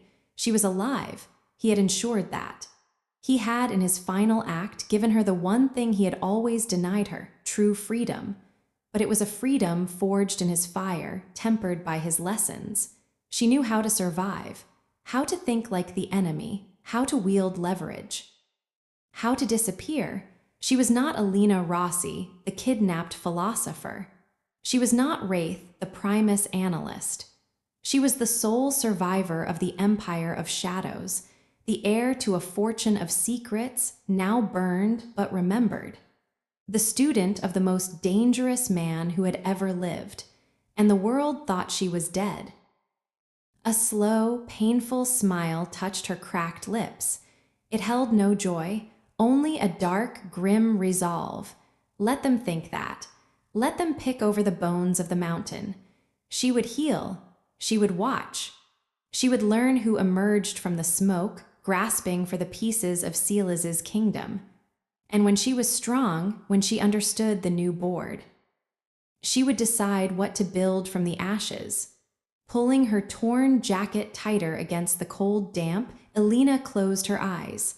Not to sleep, but to plan. The monster was gone. The lies were burned away. All that was left was the shadow, and she was now its sovereign. Chapter 30. He hunts what was taken from him. The world believed the mountain was dead. For 3 months, headlines in the darker corners of the web whispered of a power vacuum. The Valerius networks went silent. The ghost doors ceased their haunting. A silent war played out in boardrooms and back alleys as lesser predators tried to carve slices from the vanished empire. The Crow, it was said, had won a Pyrrhic victory. He had broken the kingdom, but the prize, the girl, had been vaporized in the collapse. In a private clinic in Zurich, funded by a shell company so deep its roots touched nothing, a man lived in a world of white pain and white walls. Silas Valerius opened his eyes to the sterile scent of antiseptic and the low, persistent hum of bone-knitting sonic fields. The ceiling was featureless. His body was a map of fresh agony, The burn on his ribs, the compound fractures in his right arm and leg, the internal damage from the concussive force of the nexus collapse. But his spine, the dormant, treacherous interface, hummed with a stable, monitored quiet. It had been repaired, upgraded even, by the one person who knew its schematics as well as he did. Cale stood by the window, a monolith in a black sweater, watching the Swiss rain. He did not turn. The cost. Silas's voice was a dry rasp, unfamiliar to his own ears. Total, Cale replied, his voice the same gravel rumble. The core is molten slag. The data purge was 98% effective. The compound is a geological event. 23% of primary personnel confirmed dead. 40% unaccounted for, the rest scattered. Silas absorbed the numbers, his life's work, ashes, and… Cale finally turned. His face was grim. Subject C is secure in a facility in Greenland, stable, unchanged. A sliver of the unbearable tension in Silas's chest loosened. Chiara was safe, one ghost preserved. The crow. Gone to ground. His network is in tatters from Black Winter, but he is alive. He is hunting. For what? Cale's gaze was unwavering. For confirmation. Silas knew. The crow hadn't just wanted to destroy him or take Chiara. He wanted proof of the kill. And he wanted the secondary prize, the one whose mind had seen the ghost doors, whose value had started this war. Without a body, the victory was incomplete. The crow was a collector. He would not rest until every asset was accounted for. There is no chatter, Cale continued. No trace. The forest, the villages, the morgues, nothing. If she made it out, she has vanished. If the word was a shard of ice in Silas's heart, he remembered the shove, the crushing darkness. The odds were astronomically against her survival. He had calculated them in the microsecond before he acted. He had given her a 1 in 1,000 chance and taken it. But this was Alina. She had crawled out of a sensory deprivation cell with her mind sharpened. She had found cracks in his architecture that he had missed. She had walked into a ballroom of wolves and chosen his shadow. 1 in 1,000. For her, perhaps those were acceptable odds. A new kind of pain blossomed, separate from the physical wreckage. It was a yawning, silent void where her presence had been, the second mind in the nexus, the sharp questions in the dark, the living argument for his twisted logic. The silence in his mind was now absolute, and it was deafening. He had spent years building walls to keep the world out and her in. Now the walls were dust, and she was gone from the cage. The thought was intolerable. Mobilize the remnants, Silas said, his voice gaining strength, a cold fire burning through the pain. Quietly, no flags, no codes, use the old blind protocols. I want a net cast over Europe. Financial, digital, human, look for anomalies. For a mind thinking like hers, hiding like I taught her. To bring her in. Cale asked, though his tone said he already knew the answer. Silas turned his head on the pillow, his pale eyes finding Cale's. In them burned no grief, no warmth, only a single, consuming imperative. She is mine, he said, the words absolute, final. The empire is gone, the rules are gone. There is only this, find what was taken from me. He was no longer a custodian, a gardener, a systems analyst. The philosophies, the justifications, had burned in the mountain. What rose from the ashes was something purer and far more dangerous. The monster, stripped of its kingdom, and a monster with nothing left to lose will hunt its missing heart to the ends of the earth. Chapter 31. She survives without him, barely. The forest was a harsh, green monastery. Alina's world shrank to the rhythms of pain, hunger, and vigilance. Her leg was a nightmare of swollen, angry flesh. The crude splint prevented the bone from tearing through, but infection set in within days. Fever dreams haunted her damp cave, flashes of blue-lit servers, Silas's cold eyes, Varia's falling body, the screech of tearing metal. She would wake drenched in sweat and freezing, the sound of the waterfall her only tether to reality. She survived on knowledge pilfered from the Empire's archives. She identified edible fungi and trapped small game with snares made from her monofilament wire. She purified water with painstaking distillation using a salvaged piece of polymer and the sun. It was a brutal Neolithic existence, overlaid with the cutting-edge survival tactics Silas had drilled into her. Her body weakened, but her mind, honed in the crucible of his nexus, grew sharper in the silence. She replayed every lesson, every conversation, every fragment of data she'd ever seen. She began to construct models who would move first in the power vacuum. How would the Crow regroup? Which governments had the resources and appetite to scour the Alps for salvage or survivors? After 6 weeks, the fever broke. The infection receded, leaving her gaunt and weak but clear-headed. The bone was knitting, crooked but solid. She could stand, then hobble, then walk with a pronounced, permanent limp. It was time to move. She needed information, resources, and identity. She needed to become a ghost with a face. Her first foray was to a remote hiking lodge, 20 miles from the ruin of the compound. She observed for 2 days from the tree line. Tourists, hikers, locals, no obvious watchers. Using skills stolen from 100 security briefings, she lifted a wallet from a distracted German hiker, cash, a credit card she would use only once, and a driver's license. The woman was roughly her age, her hair a different color, but it was a start. With the cash, she took a bus to Innsbruck.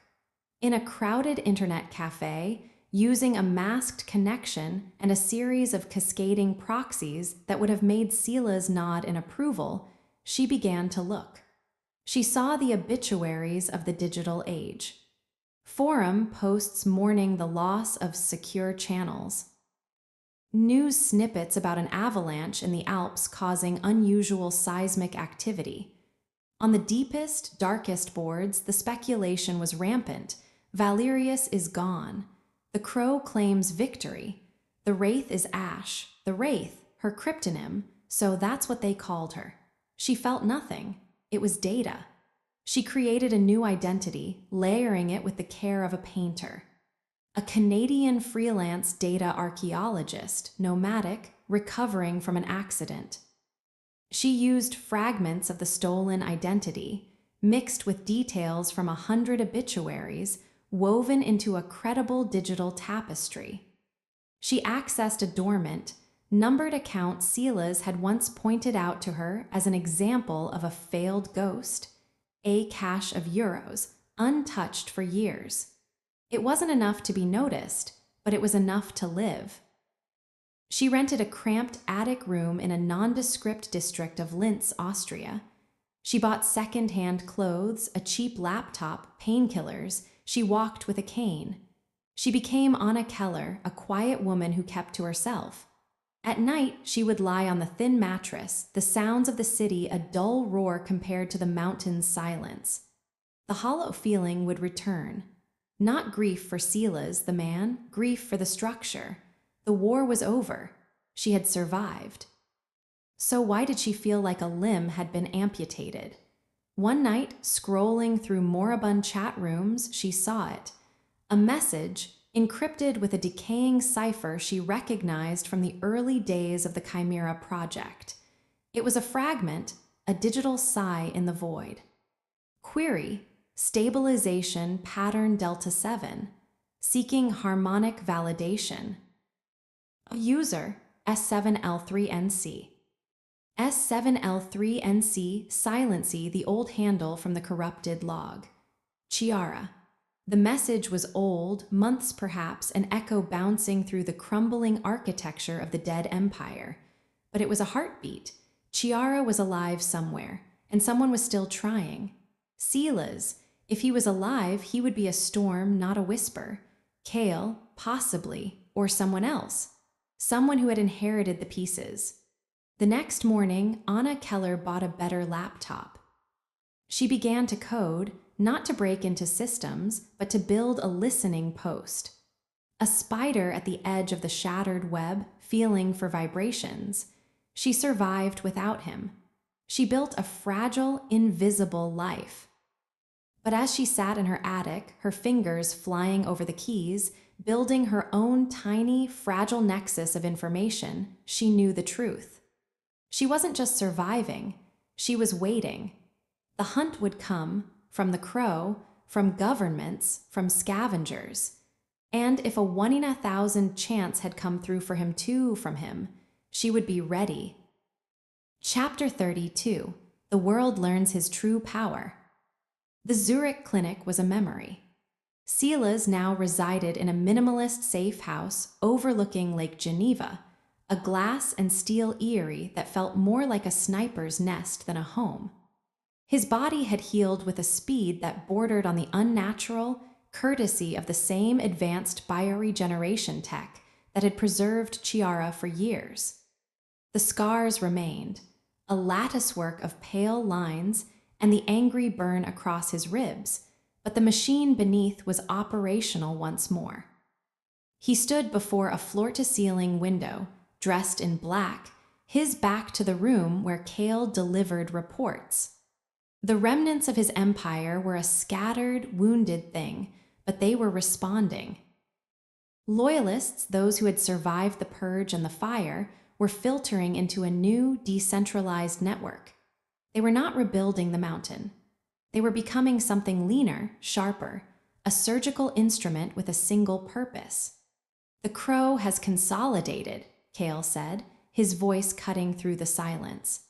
He's operating from a mobile command hub, likely a converted ice-class freighter in the North Sea. He's using the confusion to poach former Valerius clients, offering stability in the vacuum. His public message is that you are dead. Privately, he's offering a bounty for proof of death, and for her, alive. Silas didn't turn, and the signals, faint but persistent. The old Chimera query channels show sporadic, low-power pings. Pattern Delta 7, it's her work. She's alive, she's listening. A tremor, minute and seismic, passed through Silas. The 1 in 1,000 chance had come through. She was out there, not just alive, but working, using the protocols he'd built, the patterns he'd taught her. The void in his chest didn't fill, it simply acquired a target. She'll be careful, Silas murmured. She'll be a ghost, but she'll need to touch the world to listen. She'll leave a scent. We have a trace, Kale confirmed. A financial anomaly in Linz. A dormant account accessed with a key that shouldn't exist outside the mountain. The access pattern, it's hers. Elegant, almost a greeting. A ghost of a smile, devoid of warmth, touched Silas's lips. Of course, she would use the failed ghost account. She was telling him she was alive and that she remembered everything. Good, he said. The moment of private satisfaction vanished, replaced by ice. Now we remind the world why ghosts fear the light. The operation had no name. It needed none. It was a statement. The crow's prized possession, the ice-class freighter Billionaire, was a fortress. It had state-of-the-art counter-surveillance, hardened comms, and a private security detail of 50 former special forces. It was untouchable. Until 3:14 a.m. GMT, when every single one of its external cameras, radar systems, and communication arrays simultaneously displayed a single, looping 15-second video feed on every screen. It was footage from Lake Como, the interior of Marcus Thorne's study. The moment Thorne reached for the dead man's switch. The moment before the feed had died. But this version didn't end with static. It zoomed in, with crystal clarity, on Thorne's face in the instant before Cale entered, a perfect snapshot of arrogant panic. And overlaid across his forehead, in a simple, blood-red font, was a single word.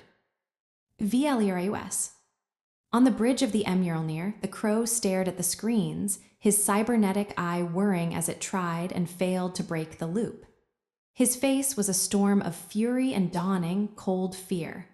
Then the audio crackled to life, not through the speakers, through the ship's internal PA, its most secure system. A voice, low, calm, and utterly familiar, filled the steel corridors. You sought to bury me in the mountain. You failed. You seek what is mine. You will fail. You are a scavenger in a graveyard of your own making. Leave the North Sea by dawn. Scatter your forces. Retire to your sister's bedside. If you do not, I will not sink your ship. I will paint its coordinates on the main screens of every intelligence agency that hunts you. I will make your floating fortress the most famous vessel in the world, and I will let them have you. The voice paused, letting the threat hang in the air like a blade. This is not a negotiation. It is a system correction. You have 60 seconds to acknowledge compliance. On 100 screens across the globe, in the offices of rival syndicate heads, in the secure terminals of intelligence agents monitoring the situation, the same message appeared. A live feed of the Mjolnir's tracking data, its name, its flag of convenience, and a list of its known arms shipments over the past 5 years. A public billboard for destruction.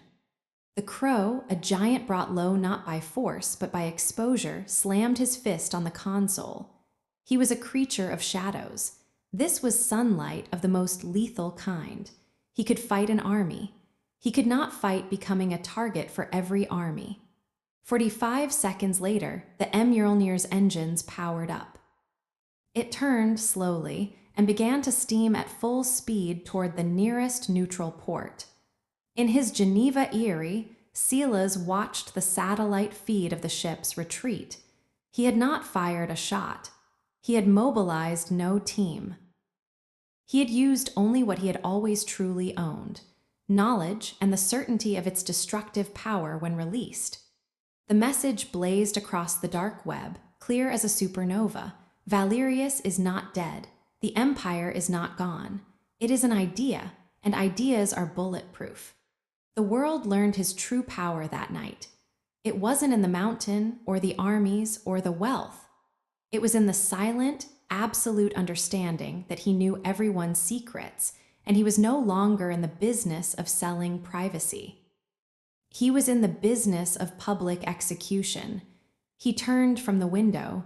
The lesson for the world was delivered. Now for the more delicate task.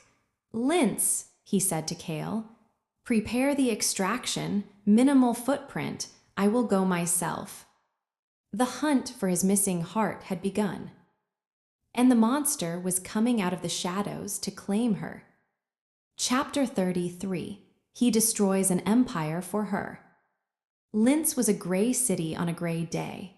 Elena Anna Keller sat in the corner of a quiet, steam-filled cafe, her cheap laptop open before her.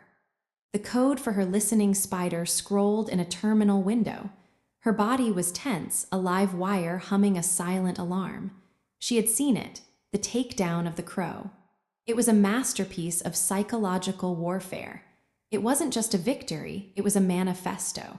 It screamed his identity, his methods, his ruthless, resurgent will. The dark web was in chaos. All the vultures who had been circling the mountain's corpse were now fleeing for cover. Terrified, the ghost knew their secrets too. Her fingers were cold on the keys. He was alive. The 1 in 1,000 chance had gone both ways. The logical part of her mind had expected it, had prepared for it. The rest of her, the part that remembered the shove, the collapse, the utter finality, felt unmoored. And he had done it, the whispers said, because the crow had dared to hunt for the wraith. He had destroyed a rival's empire publicly and utterly as a message, a claim. He destroys an empire for her. The outline's words were no longer a future plot point. They were a headline from last night. The cafe bell jingled. A group of students entered, laughing, shedding the damp chill. Elena didn't look up, but her senses sharpened. The pattern was off. A man in a dark coat had entered a moment before, not with the students, but alone. He took a seat by the window, ordered nothing, and opened a newspaper. His shoes were too clean for the weather. Her spider, monitoring local police and security band chatter, had pinged an anomaly 15 minutes ago. A request for passive street camera footage in this district, flagged low priority. It could be nothing. It could be everything, minimal footprint. That's how he would operate now, not with a battalion, but with a scalpel. She closed her laptop, left cash on the table, and picked up her cane. She moved toward the back to the restroom, forcing her gait to be the slow, pained shuffle of Anna Keller. In the narrow, tiled hallway, she paused, listening. No following footsteps. The restroom had a small, high window leading to an interior light well. It was her planned exit. She boosted herself onto the sink, her legs screaming in protest, and pushed the window open. She wriggled through, dropping into the damp, enclosed space below. A stack of empty crates provided a climb to the next building's service ledge. She moved across the rooftop landscape of lints, a phantom in the drizzle. She had caches, money, passports, another laptop in 3 locations across the city. She hit the first 2, gathering her meager resources. The third was a left luggage locker at the Hauptbahnhof. The station was a cacophony of sound and movement. She felt exposed, a rabbit in an open field. She retrieved the small backpack from the locker and turned to merge with the crowd heading for the platforms, and she saw him. He stood at the entrance to Platform 3, not looking at her, but positioned so that anyone heading for the international trains would pass within his field of vision. He wore an unassuming raincoat, but his posture was a familiar, unshakable stillness. Kale. Her blood turned to ice. If Kale was here, the operation was not minimal. It was definitive. She ducked into a newsstand, her heart hammering against her ribs. Think, he would predict your escape vectors. He taught them to you. The trains were covered. The bus depot would be next. Her safe house attic was undoubtedly already surrounded. He wasn't just trying to catch her. He was demonstrating that her freedom, her carefully constructed ghost life, was an illusion he could dissolve with a snap of his fingers. He was re-establishing the fundamental truth of their relationship. She could run, but she could never hide. A plan, desperate and brutal, formed in her mind. If he wanted to prove her captivity, she would prove her defiance. She would turn his own lesson against him. She left the station, not fleeing, but walking with purpose. She went to the one place in the city that was a blind spot in any surveillance net, public or private. The sprawling, chaotic confines of the Lentos Kunstmuseum, the modern art museum. Inside, amidst the echoing halls and bewildering installations, she found a bank of public payphones, relics kept for aesthetic nostalgia. She fed coins into one and dialed a number from memory. It was a dead drop voicemail service, a thread connecting her spider to the last whispers of the old empire. She left a message, her voice low and steady. Pattern Delta 7, harmonic validation failed, source is contaminated. The listening post is compromised, initiating silence. It was a kill code.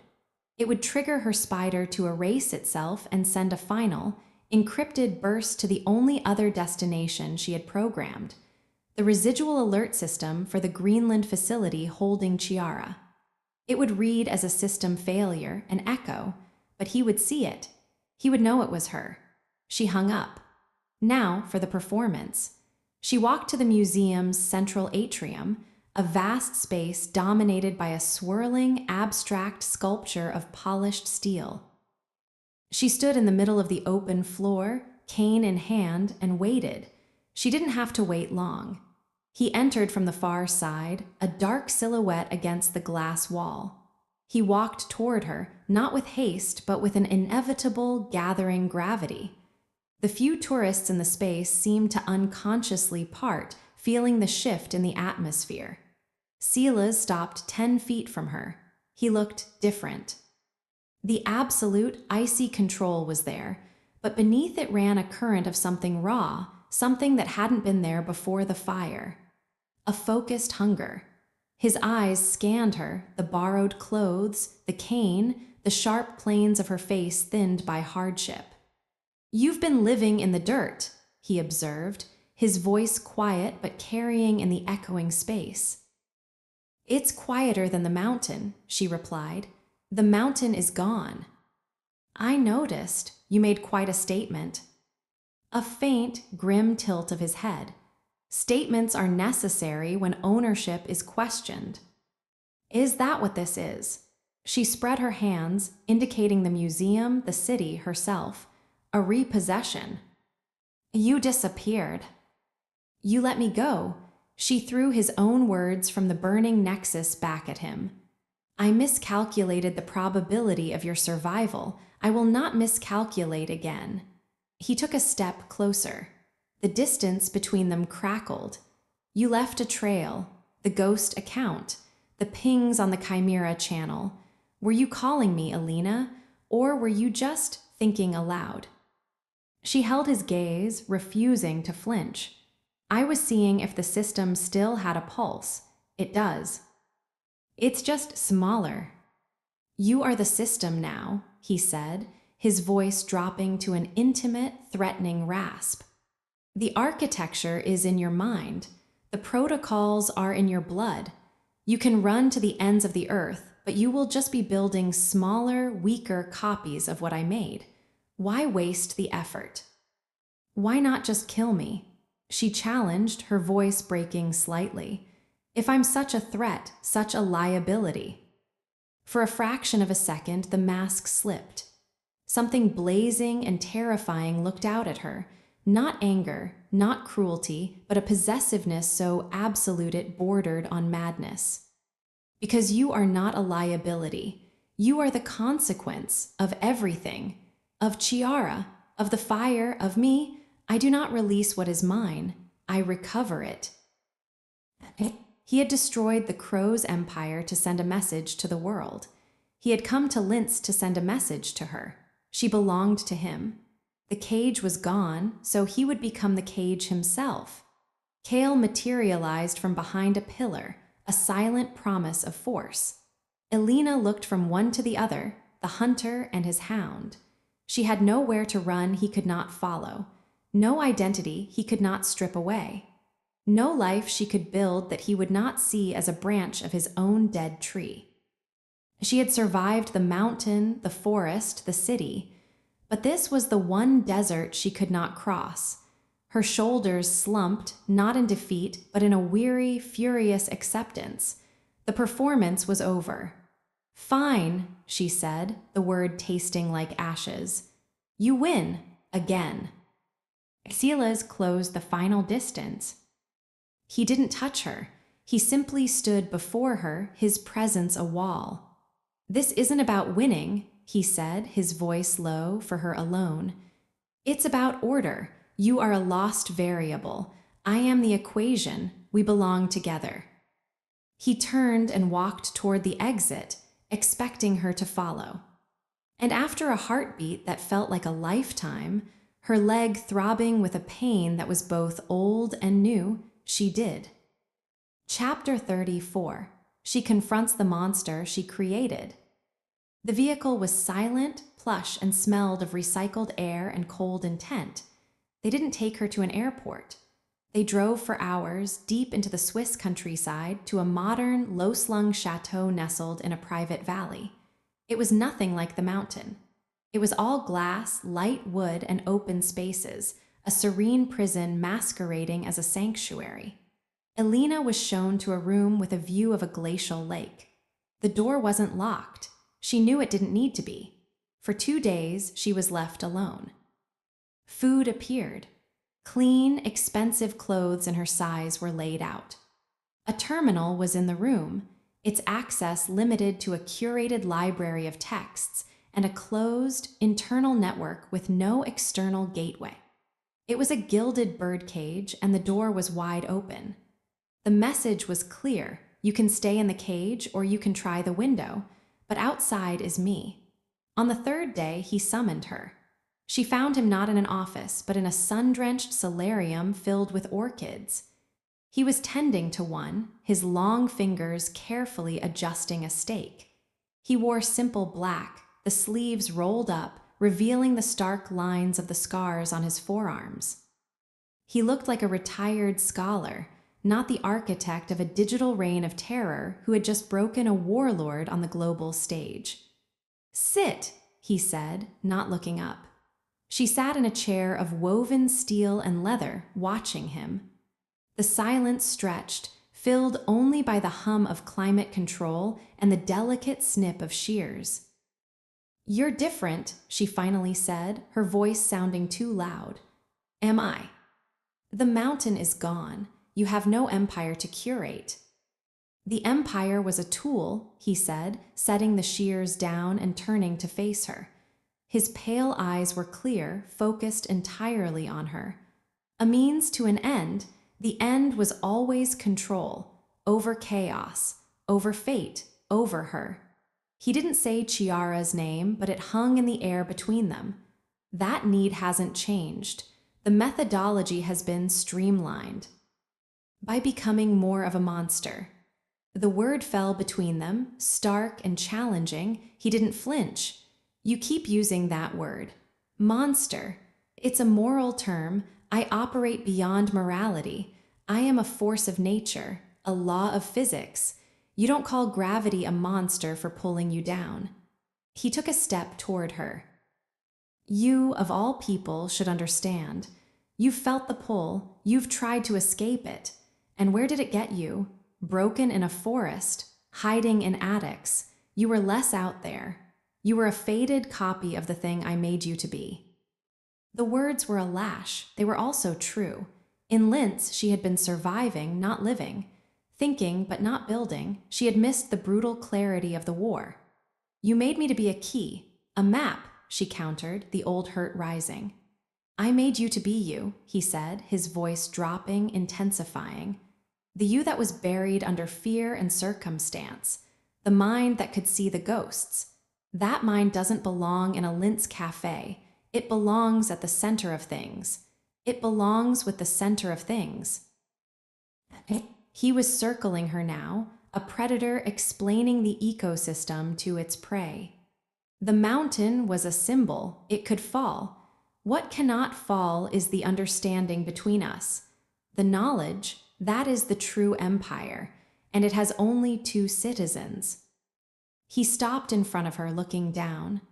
"You ran, I hunted. I destroyed a rival to clear the board. I found you. The cycle is complete. The experiment is over. The variable is integrated." "You sound like you're narrating a textbook," she spat, anger flaring.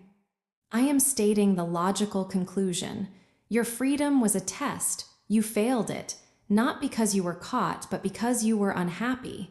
You were lonely. You were bored, admit it." She wanted to deny it, to scream that she had valued every moment of her fragile autonomy. But the memory of the hollow silence in the attic, the empty satisfaction of mere survival, rose up and choked the lie in her throat.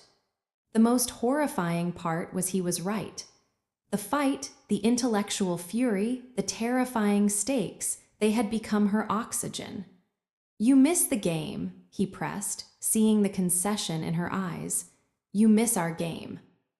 "And what is the game now?" She whispered. "You have no kingdom to defend, no core to maintain." I have her, he said, his gaze shifting to the snow-capped peaks beyond the glass in the direction of Greenland. Her condition is stable but static. The research continues, and I have the world which is still chaos, and I have you. His eyes snapped back to her, capturing her. The game is the same, order versus entropy. But the board is smaller, more personal. He reached out then, not to grab, but to brush a strand of hair from her forehead, a terrifying echo of the first touch in the lab a lifetime ago. His fingers were warm. You helped create this, Alina. Your defiance, your brilliance, your survival. You looked at the monster and didn't just fear it. You engaged with it. You taught it what it was to want something more than control. You taught it to want you. The confession was more shocking than any violence. It stripped her bare. She had thought herself a pawn, then a player. She had never considered herself the architect. The monster kneeling before the princess in the fairy tales was a lie. The truth was worse. The princess, by her very existence, her resistance, her unique soul, had shaped the monster. She had given it a new hunger. She was looking at the consequences of her own will. The stripped-down, focused, utterly obsessive entity he had become was, in part, her creation. The anger drained away, leaving a cold, stark terror. Not of him, but of herself. Of the part of her that had looked into the abyss and found it compelling. What do you want from me now? Her voice was a thread. Everything, he said simply. Your mind, your loyalty, your presence, not as a captive, as a counterpart. Help me finish Chiara's cure. Help me manage the chaos that remains. Rule the shadows with me, not from a throne, from here. He tapped his temple, then gently touched her own. And here. It was an offer, a partnership, a twisted coronation. He was no longer the captor in a tower. He was a man who had burned his own kingdom to the ground and was offering her a place in the ashes as his equal in desolation. She stood, needing space from his overwhelming presence, from the awful truth of his words. She walked to the glass wall, looking out at the pristine, silent landscape. It was beautiful. It was a prison of terrifying freedom. She had confronted the monster, and the monster had shown her its reflection. And in its eyes, she saw her own face. Chapter 35. The truth about why he chose her. The days that followed were a slow, tense negotiation without words. She used the terminal, accessing the research files on Chiara. The science was breathtaking, terrifying, and stalled. She saw Dr. Eris Thorne's name on some of the more radical proposals, the ones Varia had secretly funded. She saw Silas's own more conservative, stability-focused approaches, an ideological battle fought in data over the body of a ruined woman. She began to work. Not because he ordered it, but because the puzzle was there and her mind, finally engaged again, demanded it. She ran simulations, cross-referencing the failed harmonic validations with the structural maps of Chiara's neural decay. She worked in the solarium, he in an adjoining study. They would pass data silently, exchange a comment on a variable. It was the lab again, but the air was different, charged with a new, unspoken understanding. One evening, he brought her a file she hadn't requested. It was a deep neural scan, but not Chiara's. The identification tag was redacted, but the date was from over a decade ago. Before the fire, he said, standing behind her chair as she opened it. Before the collapse, the truth. It was his scan. A map of his own brain, taken after the initial chimera interface was embedded, but before the rejection cascade nearly killed him. It showed the potential, the glorious, terrifying expansion of cognitive pathways, the seamless fusion of biological and digital thought. Look at the prefrontal cortex, he said, his voice close to her ear.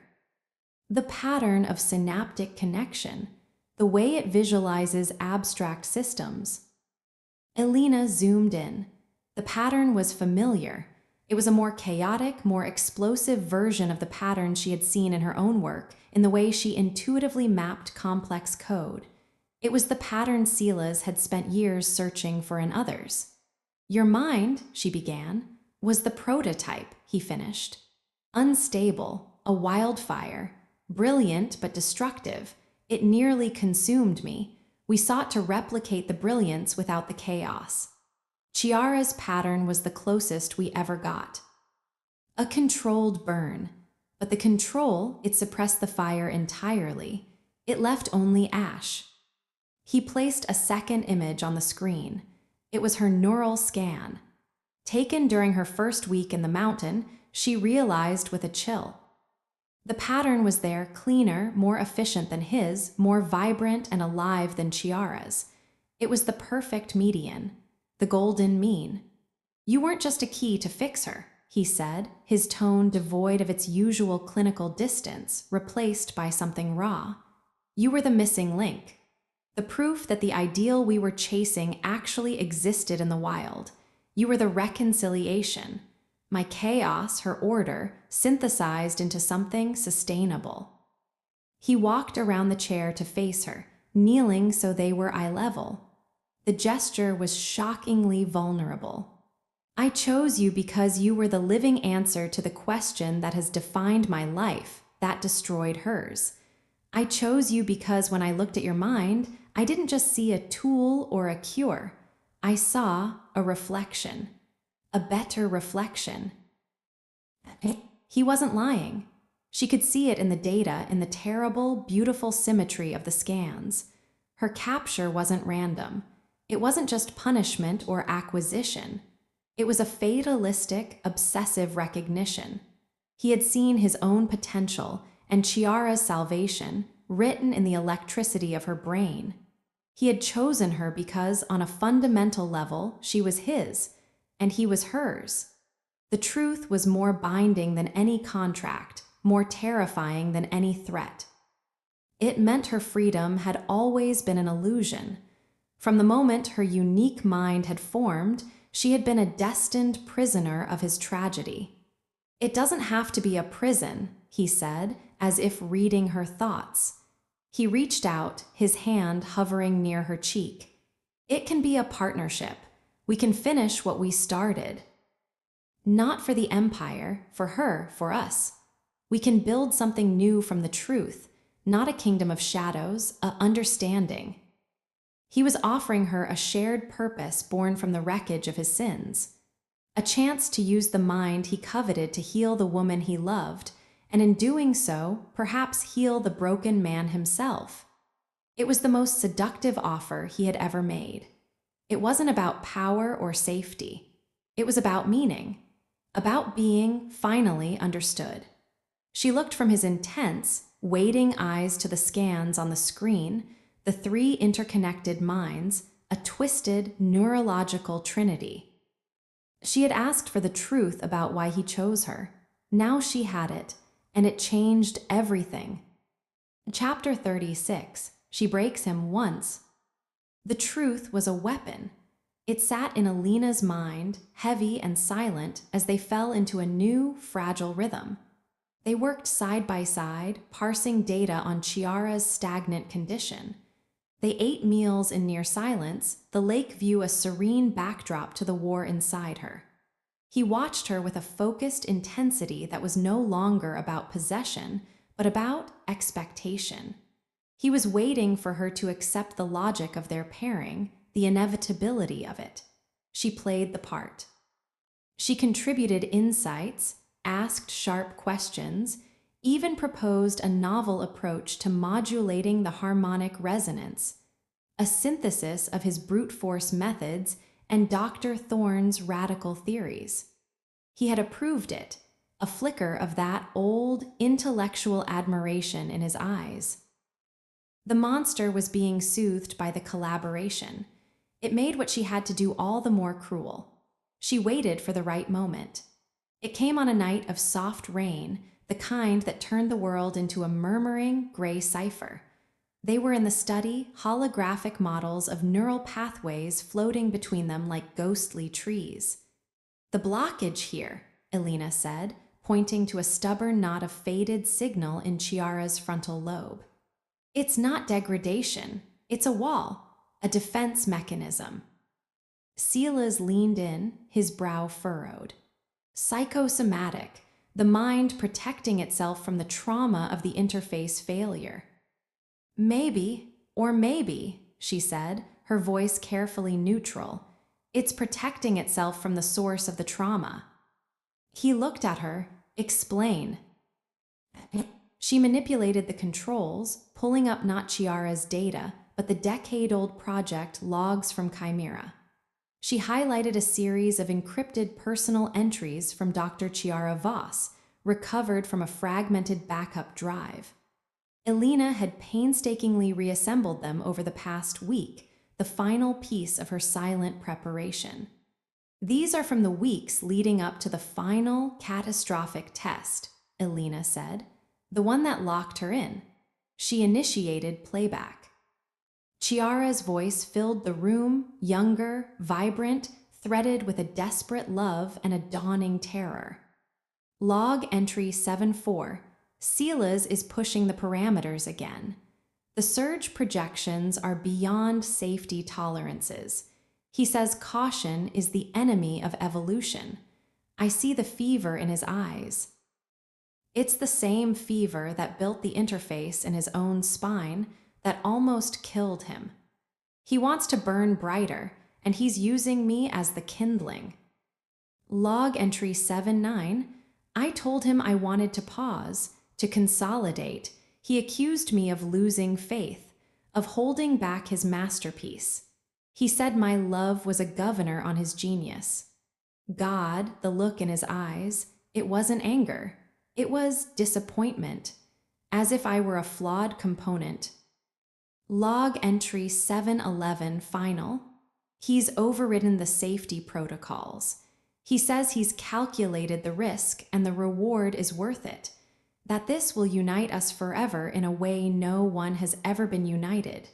I'm afraid, not of the machine, of him, of the beautiful, terrible thing he's becoming, and the part of me that still wants to follow him into the fire. The recording ended. The silence in the study was absolute, broken only by the whisper of rain on glass. Silas had not moved. He stood frozen before the hologram, his face pale, his eyes wide and unseeing. The data, the cold facts of his own monstrous ambition, spoken in the voice of the woman he had loved and doomed, hung in the air. Elena delivered the final blow, her voice soft, surgical. You didn't just fail to save her, Silas. You broke her. Your masterpiece, your need to transcend, your refusal to see her as anything but an extension of your will, that's the trauma her mind is walling itself off from. Not the machine. You. She watched as the words landed. She saw the exact moment his internal logic, the grand, self-justifying architecture of control, curation, and necessary sacrifice, shattered. His breath hitched. A minute tremor started in his hands. He wasn't looking at the data anymore. He was staring through it, into the past, at the moment his love had curdled into obsession and his ambition had become a murder weapon. She was afraid of me, he whispered, the words raw, torn from a place deeper than his scars. Yes. I thought it was the price, for greatness, for a new form of connection. It was the price for your ego. You used her. He flinched as if struck. All the power, the cold certainty, drained from his posture. He wasn't the custodian, the god, the monster in this moment. He was a man staring at the corpse of his own humanity and realizing he was the one who had killed it. He took a stumbling step back, his hand going to the edge of the desk for support. The hologram of Chiara's neural pathways flickered, casting blue shadows on his ravaged face. All this time, the empire, the hunt, bringing you here, it wasn't to fix her. His voice was a broken thing.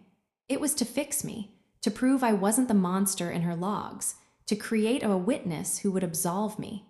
His pale eyes found hers, filled with a horrified clarity. I needed you to tell me I was right. That the ends justified the means, that she was a necessary loss for a greater gain. He laughed then, a short, bitter, awful sound. And instead, you showed me the receipt. He sank into a chair, his head dropping into his hands. The mighty Silas Valerius, brought low not by armies or betrayal, but by the unassailable truth of his own sin, delivered by the one person whose judgment he had come to crave. Elena stood watching, her own heart a tumult of pity and grim satisfaction. She had broken him. She had taken the core premise of his existence, that he was a logical force, a gardener of chaos, and proved it was a lie. He was just a man, a brilliant, tragic, horrifically selfish man. This was her power. Not to escape him, but to see him, truly. And in making him see himself, she had inflicted a wound from which his monstrous persona might never recover. She had won. And as she looked at his bowed, shaking shoulders, she felt no victory. Only a vast, echoing cold. Chapter 37. He kneels, but only for her. He was gone for 3 days. Cale maintained a silent, watchful presence, but the energy of the chateau had shifted. The oppressive weight of Silas's will had lifted, leaving behind a vacuum of quiet despair. Elena wandered the halls, the ghost of her own victory haunting her. She had wanted to shatter his illusion, to hurt him as she had been hurt. She hadn't prepared for the aftermath, the sight of a broken god. On the 4th morning, she found him in the solarium at dawn. He was standing before the orchids, but not tending them, just staring. He looked older, the lines on his face etched deeper by a pain that was no longer abstract, but personal. He heard her enter and spoke without turning. I have spent my life building systems to impose order, to correct errors. The greatest error was always my own, a flaw in the foundational code. He finally looked at her. His eyes were clear but hollow. You were the debugger I never allowed to run. She said nothing, waiting. I have no right to ask anything of you, he continued, his voice quiet, stripped of all its commanding force. Not your help, not your presence, certainly not anything else. He took a slow, deep breath as if the next words required physical effort. But I am asking, not as your captor, not as Valerius, as the man who broke Chiara Voss and then built a prison of guilt around the world. He turned fully to face her. Then, slowly, deliberately, he went down on one knee. It wasn't a gesture of romance. It was one of surrender, of petition. The most powerful, terrifying man she had ever known, brought to his knees by the truth she wielded. Help me fix what I broke, he said, his gaze fixed on the floor between them. Not for me, for her. Use your mind, your understanding, not to build my empire, but to dismantle my greatest crime. And when it is done, he lifted his eyes to hers. They held no demand, only a bleak, open hope. If you wish to go, I will not stop you. I will give you every resource, every erased identity, to build a life so far from my shadow that even I could never find you. That is my offer. That is my penance. Elena stood frozen, the air crackling with the magnitude of the moment. The monster was gone. The custodian was gone. All that knelt before her was a sinner, offering her the keys to his own redemption and her freedom as its price. He was placing his one remaining purpose, Chiara's salvation, in her hands. He was giving her the power to walk away forever. He was trusting her with the only fragile piece of his soul he had left. It was the ultimate manipulation, and it was utterly sincere. She thought of the woman in the glass cage, a prisoner of his ambition. She thought of the brilliant, feverish man in the logs, so blind to the damage he caused. She thought of her own mind, the golden mean between them, forever entwined in their tragedy. To walk away now would be to leave the story unfinished, to leave Chiara in her silent hell, to leave this broken, kneeling man to his endless, lonely guilt.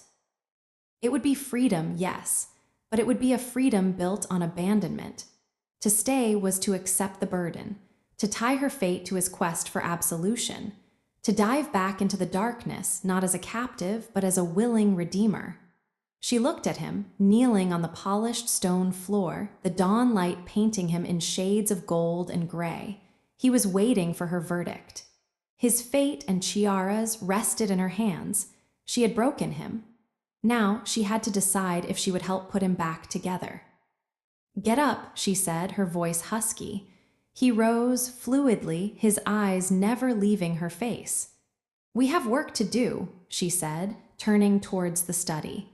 "The harmonic modulation won't design itself." She didn't look back to see his expression. She didn't need to. She felt the shift in the air, the release of a tension that had held the world in its grip. He didn't thank her. He didn't touch her. He simply fell into step beside her, a silent partner heading back to the scene of the crime, ready to begin the long, fragile process of repair. He had knelt, and she had chosen, not him, but the wreckage they were uniquely qualified to address. The game had changed forever. Chapter 38. The enemy reveals the final lie. The work became an obsession, a shared penance. Days blurred into a cycle of simulated harmonics, neuromapping, and fragile, cautious collaboration. Sila's was different, deferential, his movements lacking their former predatory certainty. He followed her leads, questioned his own assumptions, and when they hit a wall, he would fall silent, his gaze turning inward to that private hell she had shown him. It was during one of these impasses, a week after he knelt, that Cale entered the study without his usual knock. His expression was grim. "We have an incoming secure packet," he said, his voice tight. "Source, Dr. Eris Thorne. It's flagged for your eyes only, sir, and hers." He nodded at Alina. Silas's head lifted, a flicker of the old alertness returning. "Thorne, he went to ground after Varia," he trailed off, the name still a fresh wound. "Play it." Cale transferred the file to the main display. Dr. Eris Thorne's face appeared gaunt, intelligent, eyes shadowed with fear and a furious resolve. He was in a moving vehicle, the camera jostling. "Valerius and Ms. Rossi, if you're seeing this, I am likely dead. They found my lab in Bern an hour ago." He took a shaky breath. "I'm not contacting you about Varia. What she did, she believed she was helping. I did too, but we were wrong. We were all wrong." He held up a data chip to the camera. "This contains the raw, unprocessed neural telemetry from subject C's final conscious hour. The hour before the catastrophic interface failure. Varia had a copy. I have the only other. We suppressed it. We thought it proved the experiment was doomed, that the instability was inherent." His expression twisted. "It doesn't. I finally decrypted the full bandwidth last week. The instability wasn't in the interface. It was an attack. A foreign, recursive logic bomb inserted directly into the stimulation sequence. It targeted the specific neural pathways Chiara was using to moderate Silas's own aggressive cognition. It wasn't meant to destroy the mind. It was meant to cage it, to induce a permanent, defensive catatonia." Elena felt the blood drain from her face. Silas went utterly still, a statue of ice. "The signature of the bomb," Thorne continued, his voice dropping to a whisper. "It's a perfect match for the early architecture of the Chimera Project's oversight protocols. Protocols that only one other person besides you and Chiara had root access to, Sela's. Protocols written by your financial backer and silent partner. The one who provided the clean room, the initial capital, the political shields. Thorne's eyes filled with a terrible pity. It was never an accident. It was sabotage. To stop her from tempering you, to ensure you remained the focused, ruthless weapon they had invested in, to keep you forever guilty and forever in their debt. He named a name, the world tilted on its axis. The name was one Alina knew, a titan of industry, a philanthropist. A man whose public face was one of benign, global betterment. A man whose private holdings, she now realized with dawning horror, had quietly profited from every geopolitical shift Valerius's intelligence had ever precipitated. The final piece of the lie slotted into place with a deafening click. Chiara hadn't been broken by Silas's ambition. She had been sacrificed by it, by the hidden hand that funded it, to keep their ultimate weapon, Sila's, sharp, tormented, and under control. The video ended. The study was silent, a tomb of shattered history. Sila's made a sound. It was low, inhuman, a growl of pure, unfiltered agony ripped from the core of his being. He didn't move. He seemed to be disintegrating from the inside out, all these years. The guilt. The empire built as a monument to his failure. The monstrous persona forged in the fire of that guilt. The lives ruined, including Alina S., all of it based on a lie, a deliberate, calculated betrayal from the very beginning. He had been a puppet. His tragedy, his reason for being, was someone else's business strategy. Alina watched as the truth dismantled the last remaining pillars of the man before her. The broken penitent was gone. In his place was a void, a howling emptiness where a soul had been. Then the void began to fill, not with grief but with something darker, something absolute. His head slowly lifted.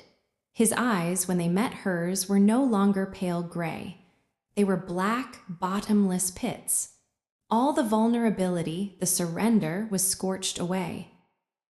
What remained was a pure, annihilating fury, a hatred so vast it had no object yet and so encompassed everything. All of it, he whispered, the words rasping like stones in a desert. For nothing. He wasn't talking about the empire. He was talking about his life. He stood. The movement was fluid, lethal, the ghost of the monster returning, but magnified, stripped of any pretense of logic or curation. This was wrath personified. "Kale," he said, his voice a chilling monotone. "Sir, mobilize everything. Every asset, every weapon, every favor. I don't care if it burns the world. I want that man. I want his name erased from history. I want his legacy turned to ash. I want him to know in his final second that it was me, that his perfect weapon finally turned on its maker." "Sila's," Alina said, stepping forward, a cold fear for him, for the world gripping her. "Think, this is what he wanted. A reaction, a berserker. He's probably fortified, expecting this." Sila's turned his black gaze on her. There was no recognition in it, no partnership. Only a terrifying, focused purpose that included her only as a piece of the wreckage. "You were right," he said, his voice devoid of all emotion. "I am a monster, but I am not his monster, not anymore." He looked back at Kale. "And the woman, Chiara, she is not a patient, she is a witness. Bring her, I want her to see this." He was gone then, striding from the room, a hurricane contained in a man's shape, leaving Alina standing amid the ruins of the truth. The enemy had revealed the final lie. And in doing so, they hadn't freed Silas from his guilt. They had unleashed the monster without a leash, without a purpose, without a single reason left not to burn it all down. Chapter 39. She must decide who dies. The chateau transformed into a war room overnight. The serene minimalism was overrun with tactical maps, communication arrays, and a grim, efficient energy Alina hadn't seen since the mountain. Sela's was a vortex at its center, issuing commands with a cold, machine-like precision. The broken man was gone. The penitent was gone.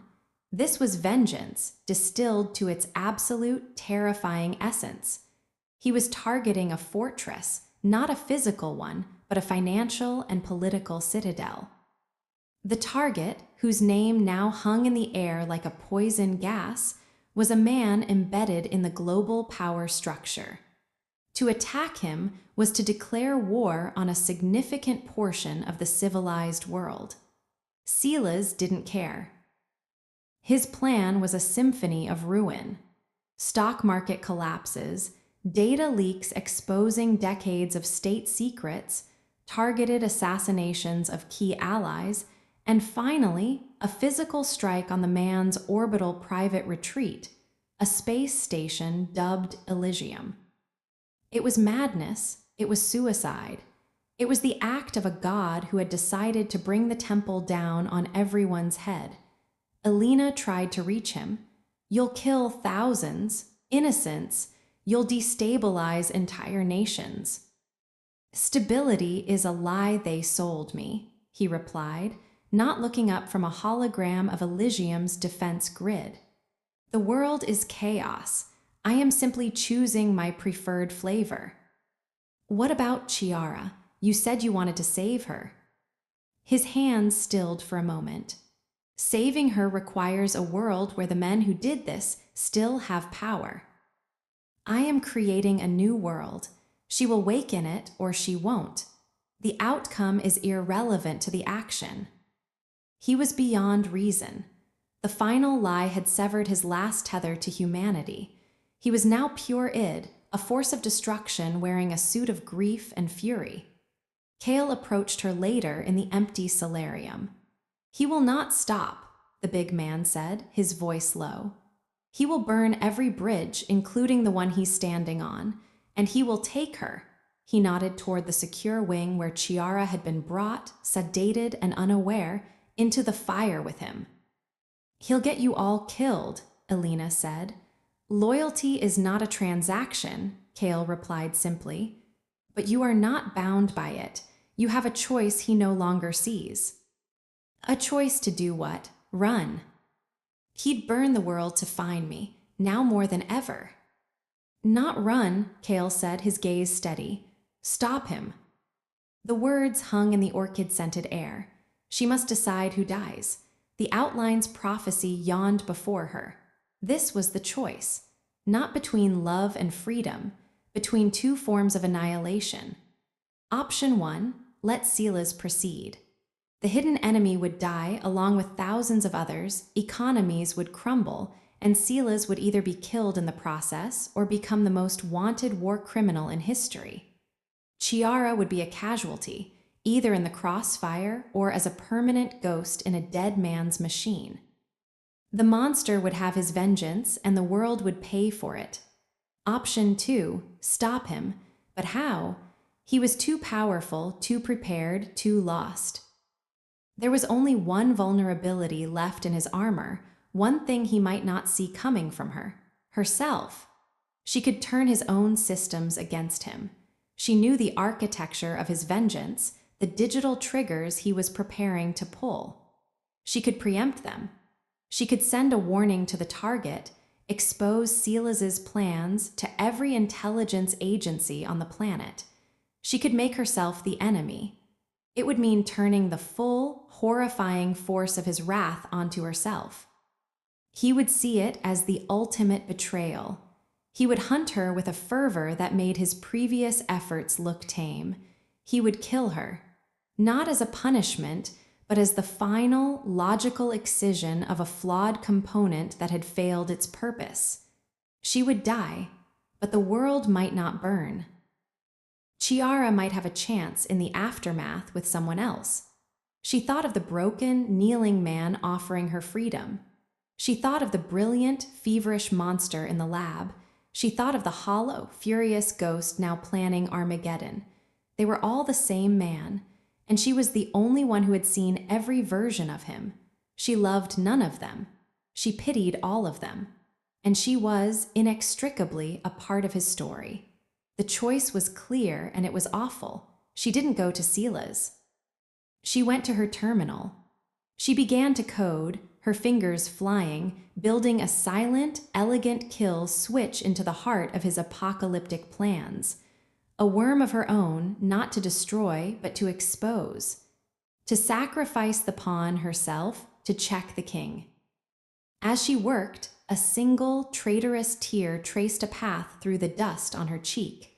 Not for herself. For the beautiful, terrible, broken man in the other room who had built an empire on a lie and who she was now about to betray for the sake of the lie's other victims. She must decide who dies. She chose the monster. And in doing so, she signed her own death warrant. Chapter 40. Love or Freedom, One Choice. The kill switch was a masterpiece of elegant betrayal.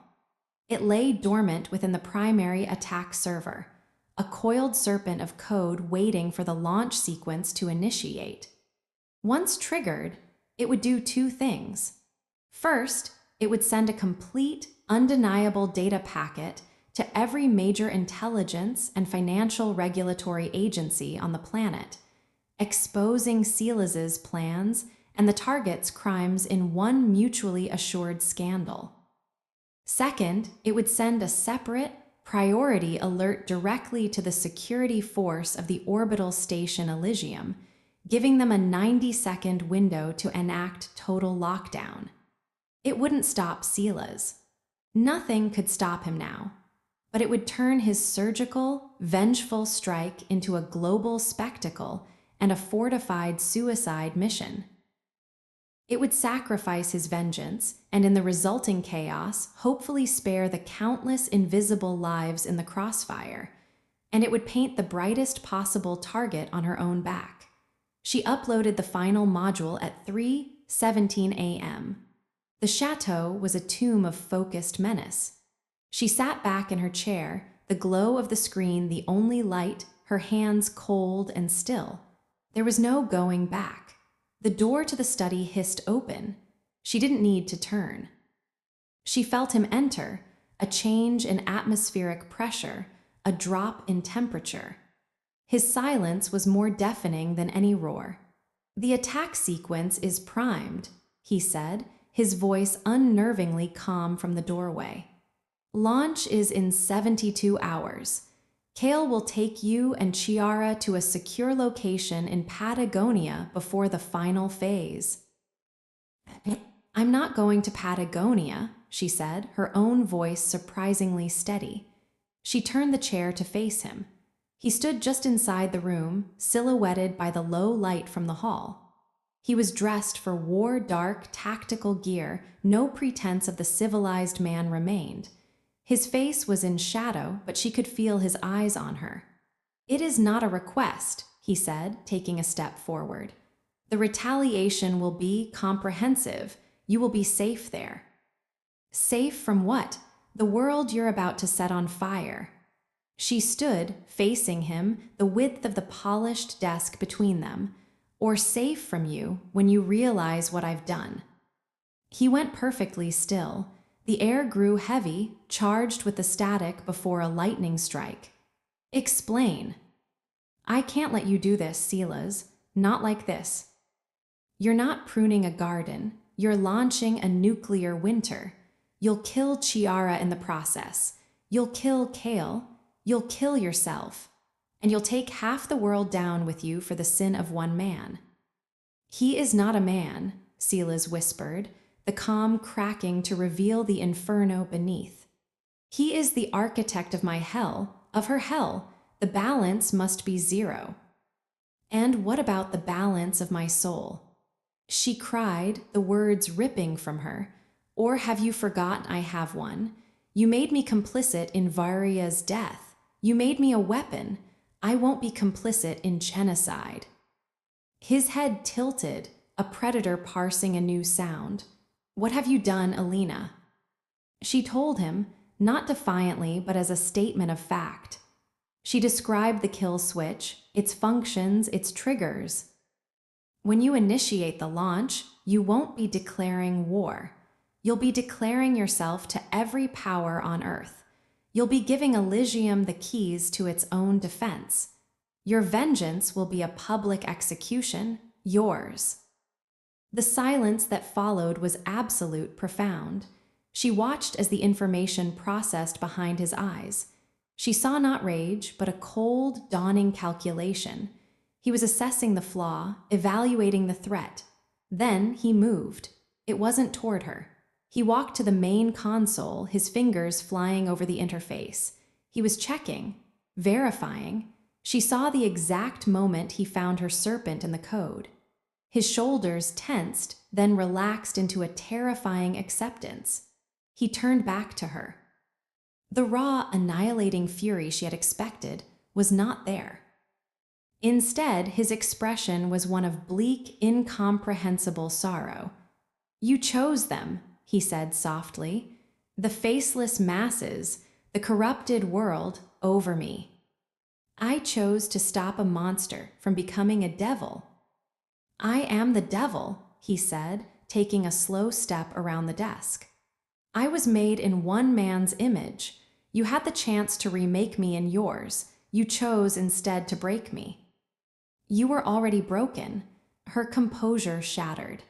I showed you the truth and you shattered. This vengeance isn't you. It's the last scream of the man who just found out his entire life was a joke. He was in front of her now, close enough to touch. She could see the storm in his eyes, the unbearable weight of a lifetime of lies and the fresh, searing pain of hers. You were the one thing that wasn't a lie, he breathed, his voice ragged at the edges. Your mind, your will, your presence. In a universe of falsehoods, you were the only true thing, and you just proved you were the most perfect lie of all. He reached into a holster at his back.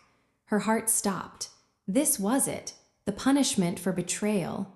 Quick, final, but he didn't pull a gun. He pulled out a sleek, matte black semi-automatic pistol. He held it in his palm for a moment, his thumb brushing the safety. Then, with a deliberate, shocking motion, he turned it around and offered it to her, grip first. The world narrowed to that black metal bridge between them. Love or freedom, he said, his eyes locking onto hers, holding her captive more surely than any chain. One choice. You have taken my freedom to act. You have rejected the twisted love I offered. So now you have the final choice. He placed the gun in her hand. His fingers were warm. The metal was shockingly cold. If you see a monster, put it down. If you see a man who loves you in the only broken way he knows how and is too poisoned by the world to ever be anything else, then walk away. Take your freedom. The kill switch will hold. I will not pursue you. I will go to Elysium alone and I will let them have me. It ends tonight, one way or another. He took a step back, giving her space. He was utterly defenseless. He had given her the weapon, the choice, and his life. He was offering her the ultimate power, the power he had always held over her, to kill him or to leave him, love or freedom. The gun was heavy in her hand. She knew its weight, its operation. He had taught her. She looked from his resigned, sorrowful face to the cold instrument in her palm. This was the culmination of everything. The capture, the lies, the fire, the truth, all leading to this moment in a quiet room with a gun between them. She raised her arm, the barrel leveled not at his heart but at the space between them, her hand trembling. His eyes closed. A single, slow breath. He was waiting. She pulls the trigger. Chapter 41. She pulls the trigger. The sound was not the deafening crack she expected. It was a sharp, definitive click, a dry fire. Her finger had convulsed on the trigger, but the chamber was empty. The hammer fell on nothing. Silas's eyes opened. There was no surprise in them, only a deep, endless exhaustion and a glimmer of something that looked like understanding. He hadn't given her a loaded gun. He had given her a test, a final, brutal exam. She stood frozen, the useless weapon hanging from her numb fingers, the echo of the click louder than any gunshot in the silent room. Rage, hot and blinding, surged through the shock. "You bastard," she whispered, her voice trembling with fury.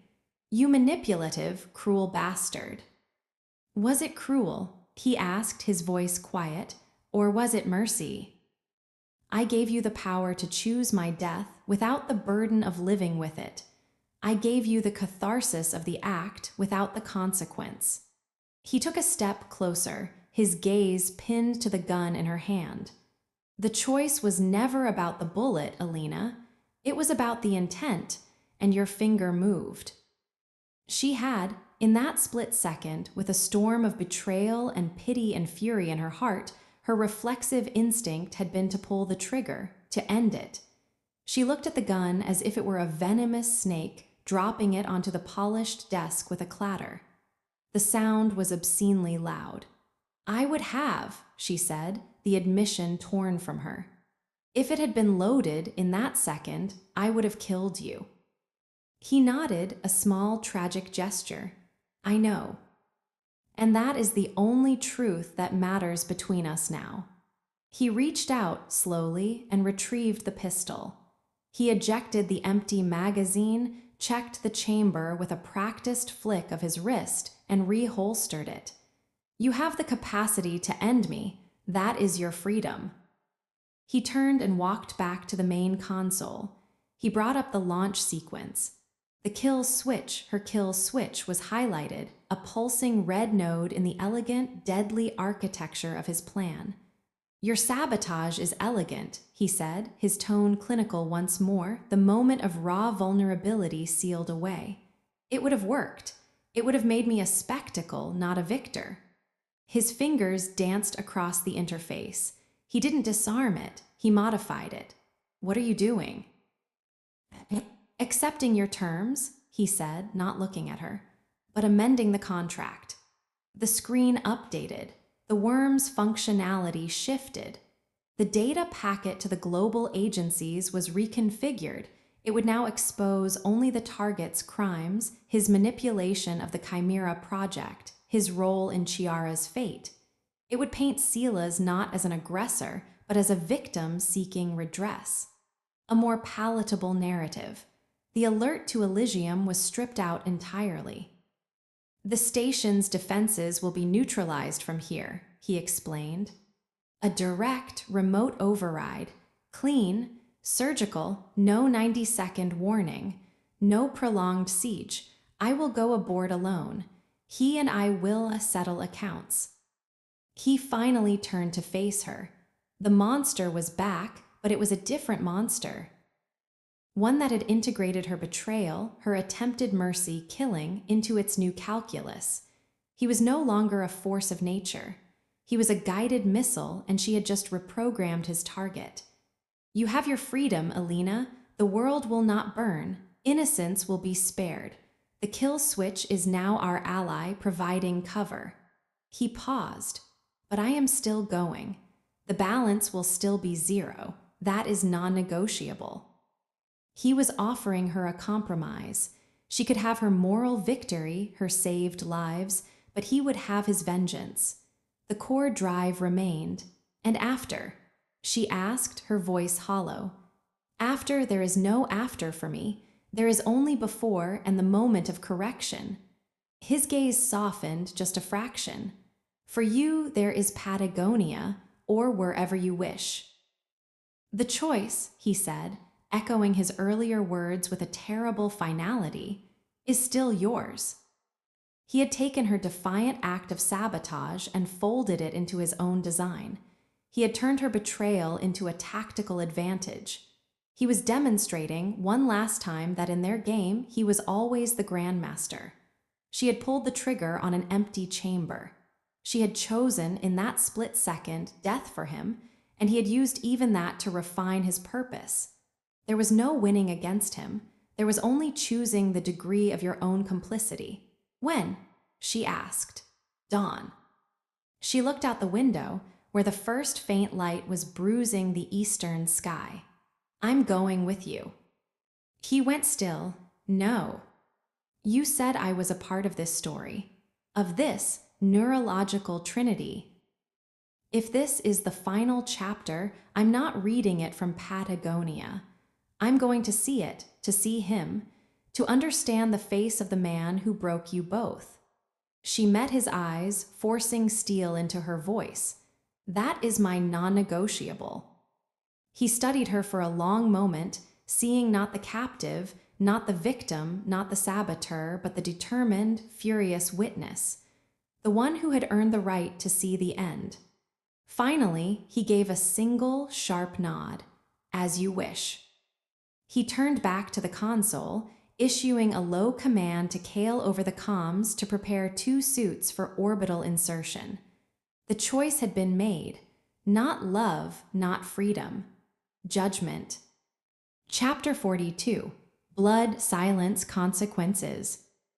Elysium hung in the silent black, a jeweled wheel against the stardusted velvet of space. Their approach in a stealth shuttle was a ghost's whisper. Silas's remote overrides worked flawlessly. The station's defensive systems slumbered, its docking bay welcoming them like a yawning, unsuspecting mouth. The interior was a study in sterile opulence, white corridors, ambient light, the faint hum of perfect life support. It was a gilded cage for a man who thought himself beyond gravity, beyond consequence. They moved swiftly, Silas leading, Alina a silent shadow behind. He had given her a non-lethal pulse pistol. For any obstacles, he'd said, his tone making it clear he expected to be the only lethal force necessary. Kale had remained on the shuttle, the getaway pilot. They encountered no obstacles. The station was empty, a tomb in advance. They found him in the central observatory, a dome of transparent alloy offering a breathtaking, horrifying view of the earth below. He stood with his back to them, an older man in a simple linen suit, sipping what looked like espresso. He didn't turn. I wondered which version of you would come, the man said, his voice cultured, weary. The broken, guilt-ridden boy or the magnificent monster I paid for? He finally turned. His face was handsome, etched with the benign wisdom of 1,000 charity galas. His eyes were the coldest thing Alina had ever seen. It seems you brought a friend, the curious little mind, the golden mean. I read the file. A fascinating accident. It was no accident, Silas said, his voice flat. He didn't raise his weapon. He simply stood, a dark statue in the pristine white room. You orchestrated the failure. You crippled Chiara to cripple me, to keep your weapon pointed where you wanted it. I guided you, the man corrected, setting his cup down with a soft click. Your potential was limitless but chaotic. She was the governor, a sentimental, weakening influence. The incident focused you, gave you a driving purpose. Look at what you built, an empire of information, a lever to move the world, all because of that tragedy. He said the word like a chef naming a secret ingredient. Alina felt sick. You talk of empires and levers, Silas said, taking a step forward. I am here to talk about a woman who loved sunlight and the sound of rain. A woman whose mind you turned into a prison. A necessary cost, the man sighed, as if discussing a disappointing stock. And now, what? You've come for vengeance, to kill me. You think that changes the equation. You are what I made you, Silas, a killer, a monster, my masterpiece. Killing me just proves my point. He was trying to weave the old lie, to trap Silas back in the logic of guilt and purpose. But the man before him was not the Silas of the mountain. This was the void after the truth, and the void was impervious to logic. "I am not here to prove a point," Silas said. He raised his gun, not at the man's head or heart, but at the vast, transparent dome overlooking the earth. "I am here for the balance." He fired. The shot wasn't loud, but the effect was instantaneous. A spiderweb of cracks erupted from the point of impact, a fractal bloom of disaster against the starfield. A shriek of decompression alarms split the air. The serene hum of the station became a rising, metallic scream. The man's benign mask shattered into pure, animal terror. "You're mad. You'll kill us all." "Yes," Silas said calmly, as the air began to howl out of the growing fissure. He turned his back on his creator, walking toward Alina.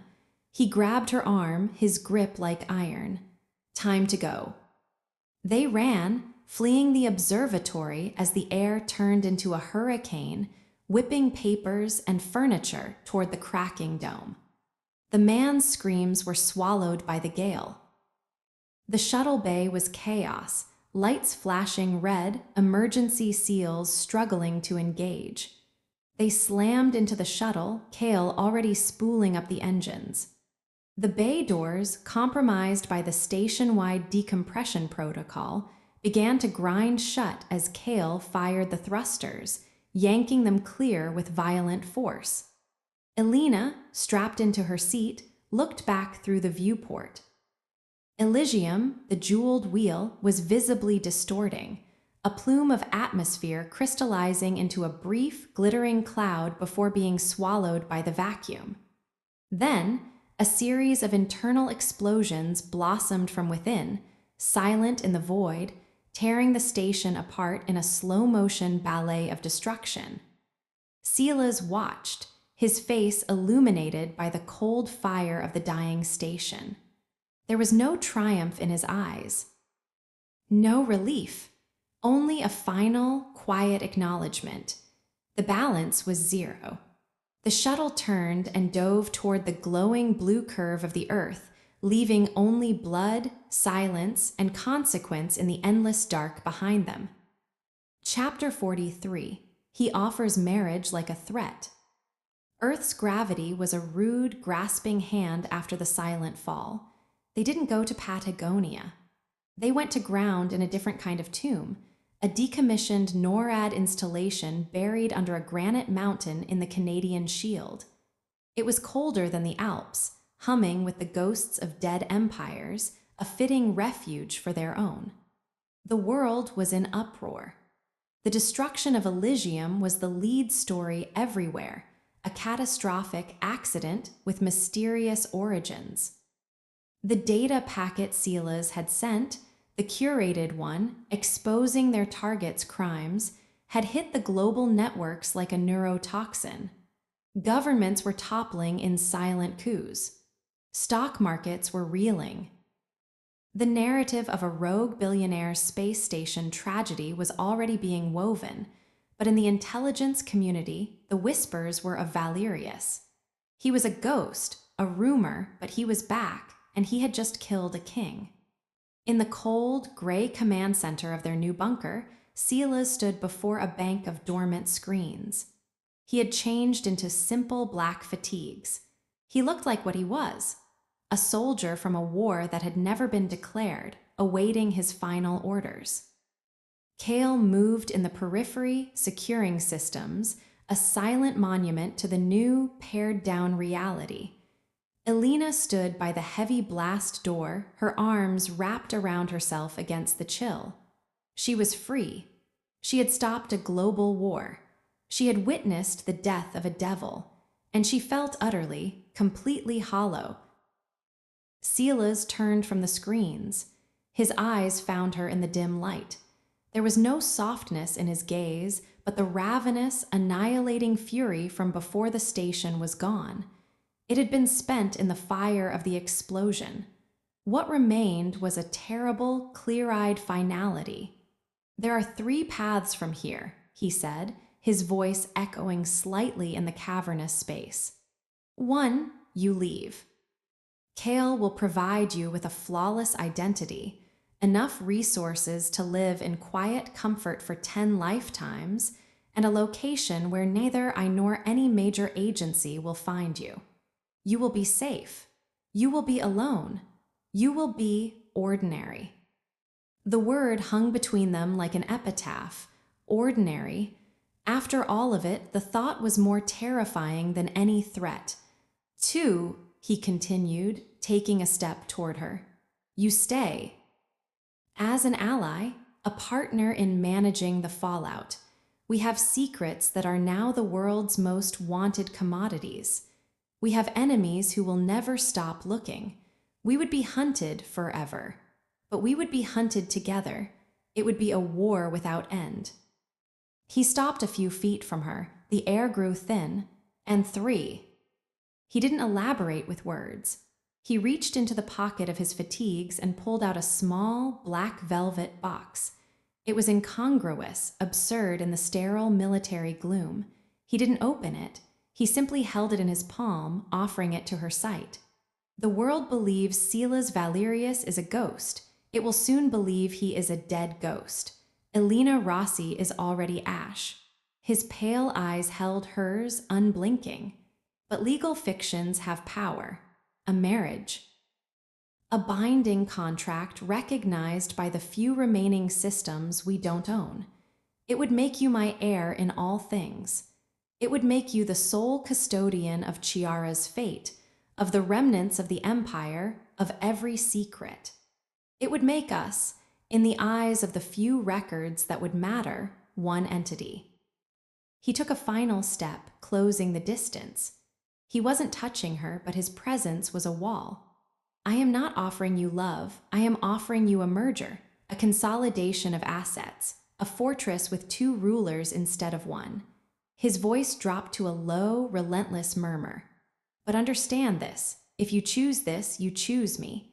Not the broken man, not the monster, not the custodian, the man who is all of those things. The man who will burn a station in the sky for vengeance and call it balance. The man who will never let you go. You will be tied to me in the most fundamental way the world acknowledges. There will be no walking away. Ever. He finally opened the box. Inside, on a bed of charcoal silk, wasn't a diamond. It was a ring of dark, brushed tungsten, set with a single, flat black stone, a piece of obsidian, or perhaps something darker, something forged in the heart of a dead star. It was cold, beautiful, and looked less like a promise than a brand. This is not a promise of happiness, he said. It is a promise of consequence. My consequence, and yours choose.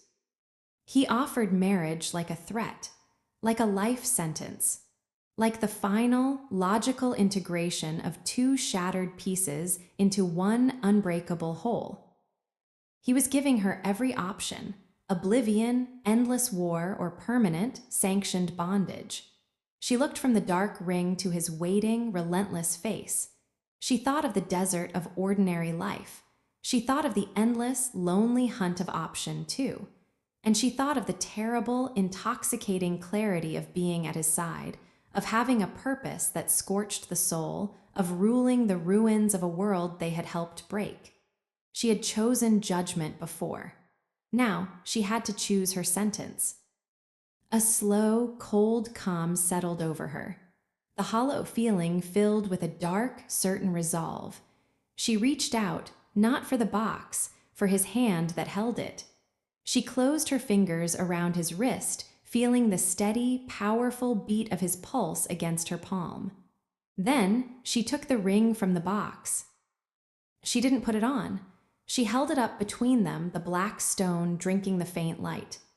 "If I do this," she said, her voice steady as stone, "it is not because you own me. It is because I choose to own what you are, all of it. The guilt, the vengeance, the genius, the ruin. I am not becoming your property. We are becoming a syndicate." A faint, almost imperceptible tremor went through him. Her words, her claiming, were the one thing he hadn't fully calculated. "And Chiara?" he asked, his voice rough. "Our responsibility," she stated, "our shared penance." She looked at the ring, then slid it onto the ring finger of her left hand. It was cool, heavy, a perfect fit. He stared at her hand, at the dark band now circling her finger, a shackle she had placed on herself. When he looked back up at her face, his expression was one of awe and terror. He had offered a threat, and she had accepted it as a treaty. He had tried to claim her, and she had claimed him right back. "It's done, then," he whispered. "It's done," she confirmed. He leaned forward then, and for the first time his lips met hers. It was not a kiss of passion, but of sealing. A cold, fierce meeting of wills, a pact written in breath and steel. It tasted like ashes and power. When he pulled back, his eyes were the pale, burning gray she remembered from the very beginning, but now they held a new, shared darkness. "Welcome to the Empire of Shadows," he said, and she knew, as she looked at the ring on her finger and the man before her, that she was no longer in the shadows. She was the shadow. And so was he. Chapter 44. She accepts like a weapon. The ceremony was a ghost of a thing. Conducted in the bunker's cold mess hall by a retired Ukrainian judge whose debts and disappeared family were permanently erased from all databases in exchange for his silence and his signature. Kale and two other loyalists, their faces grim, served as witnesses. Elena wore black. Silas wore black. They exchanged no vows spoken aloud. They had already been made. The judge pronounced them husband and wife under a patchwork of legal jurisdictions that would hold just long enough to be incontrovertible, and then dissolve into obscurity. When the judge left, escorted to a new life of anonymous tropical comfort, the bunker felt even quieter. The ring on Alina's finger felt heavier, a constant, cold pressure. She went to the small, sterile room that had been assigned to her. Silas did not follow. Their merger was not consummated in that way. It had been consummated in the observatory's blast, in the click of an empty gun, in the acceptance of a dark ring. She sat on the edge of the cot and accessed the terminal she had demanded, a terminal with full, unfiltered access to everything. The Valerius network was a phantom limb, but it had nerves that still fired. She began to map them. Not as an analyst, as a co-architect. The first thing she did was pull up the files on Chiara Voss, the research, the medical logs, the failed trials. She saw Silas's name on the older, rigid protocols. She saw Dr. Eris Thorne's name on the radical, promising ones. She saw Varia's clandestine funding trails. She began to work, not with Silas's desperate, guilt-driven focus, nor with Thorne's theoretical fervor. She worked with a cold, clear-eyed synthesis. She used her unique position, the golden mean mind that understood both the monstrous architect and the broken subject, to draft a new protocol. It was ruthless. It involved a complete neural flush, a temporary, induced coma, and the targeted refiring of pathways using harmonic frequencies derived not from theory, but from the stable, healthy patterns of her own brain waves, which she now fed into the system as a template. It was a violation. It was playing God. It was exactly what Silas would have done, but with a purpose he had lost, not to prove a point, but to fix the problem. She presented it to him the next day in the command center. He studied it for a long time, his expression unreadable. "It's dangerous," he said finally. "The coma induction alone carries a 40% risk of non-recovery. The current state carries a 100% guarantee of eternal decay," she countered. "This isn't about safe. It's about possible. It's about using all the tools, even the unethical ones, for an ethical end." She met his gaze. You taught me that the ends can justify the means. I'm applying the lesson. A ghost of a smile touched his lips. It was proud and dark and terrible. You are. I need your authorization to proceed, and I need you to handle the oversight of the medical team in Greenland. I've already dispatched the protocols. They're waiting for the execute command. He didn't hesitate. He entered his codes, his biometrics, authorizing the procedure. He was handing the fate of the woman he loved over to the woman he had married. The ultimate act of trust or the ultimate abdication.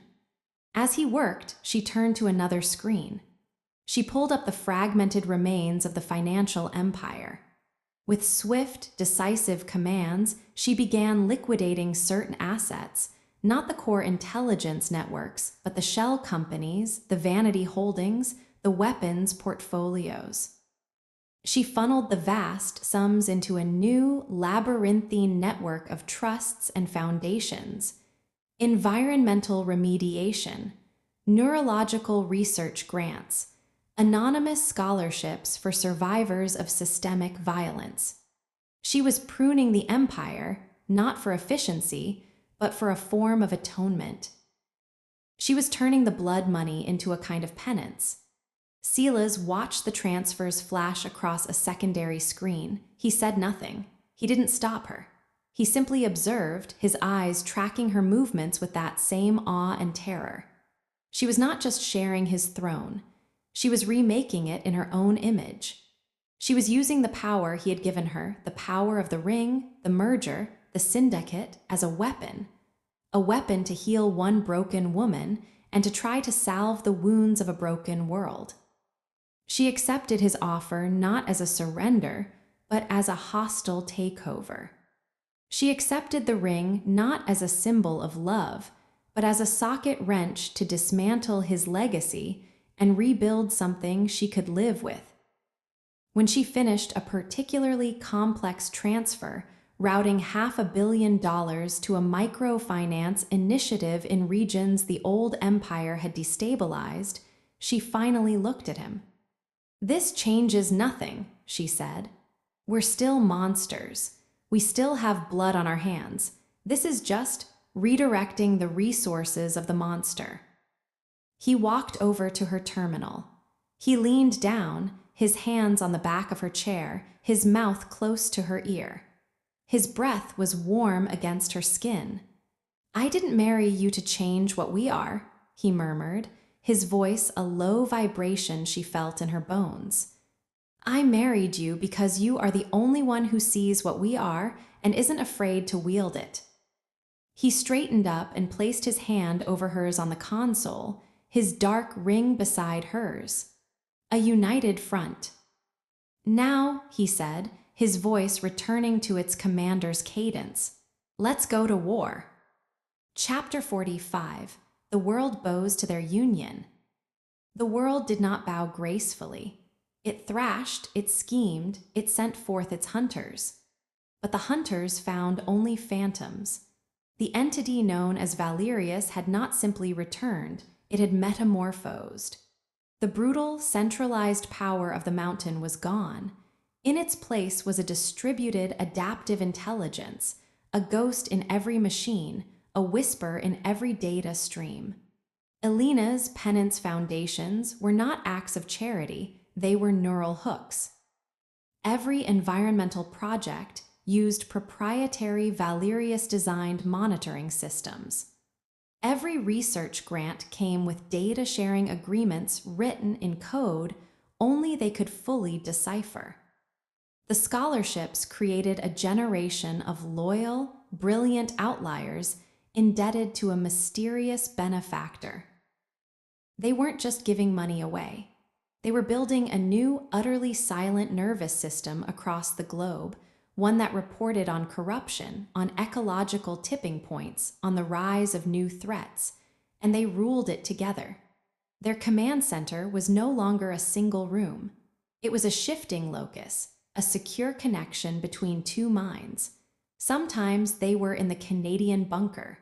sometimes on a fast-moving yacht in the South Pacific, sometimes in a safe house in Marrakesh.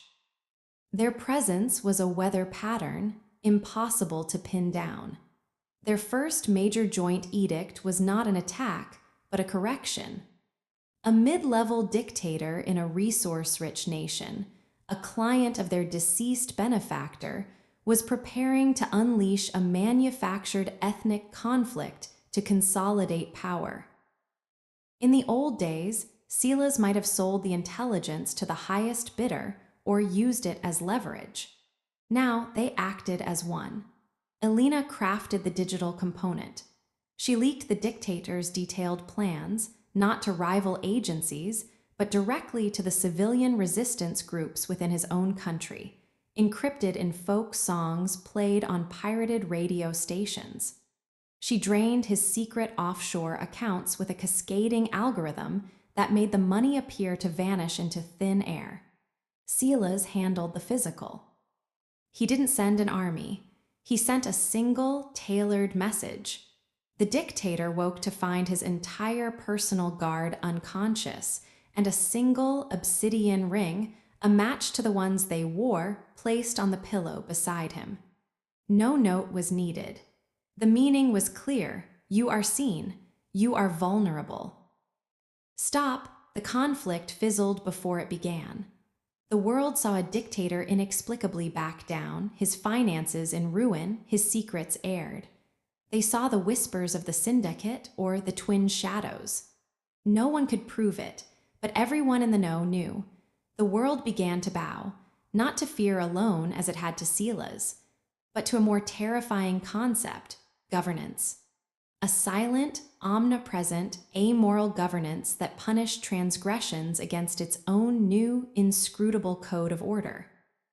It wasn't justice. It was gardening on a global scale, and they were the ruthless, unseen gardeners. One evening, in a glass-walled villa in Chile, they reviewed the aftermath of another correction. A biotech firm stopped from releasing a gene drive without controls. The data streams were quiet, the objective achieved. Silas stood at the window, watching the Pacific rage against the cliffs below. They call us the Dioscuri now, he said, a faint, cynical twist to his lips. The twin sons of Zeus, guardians of sailors, but also harbingers of storms.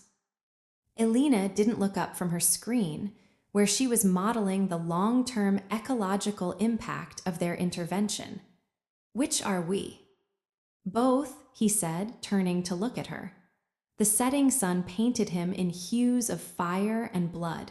We guard a fragile order, and we are the storm that enforces it. He walked over to her, his shadow falling across her work. Does it satisfy you, this curation? She finally looked up, meeting his gaze. The ring on her finger felt like a part of her hand now. It's preferable to the alternative, to the chaos we helped create. It's using the monster to guard the sheepfold. It's still a monster. But it's our monster, he said, and for the first time she heard something in his voice that wasn't ice or fury or logic. It was a dark, profound sense of belonging.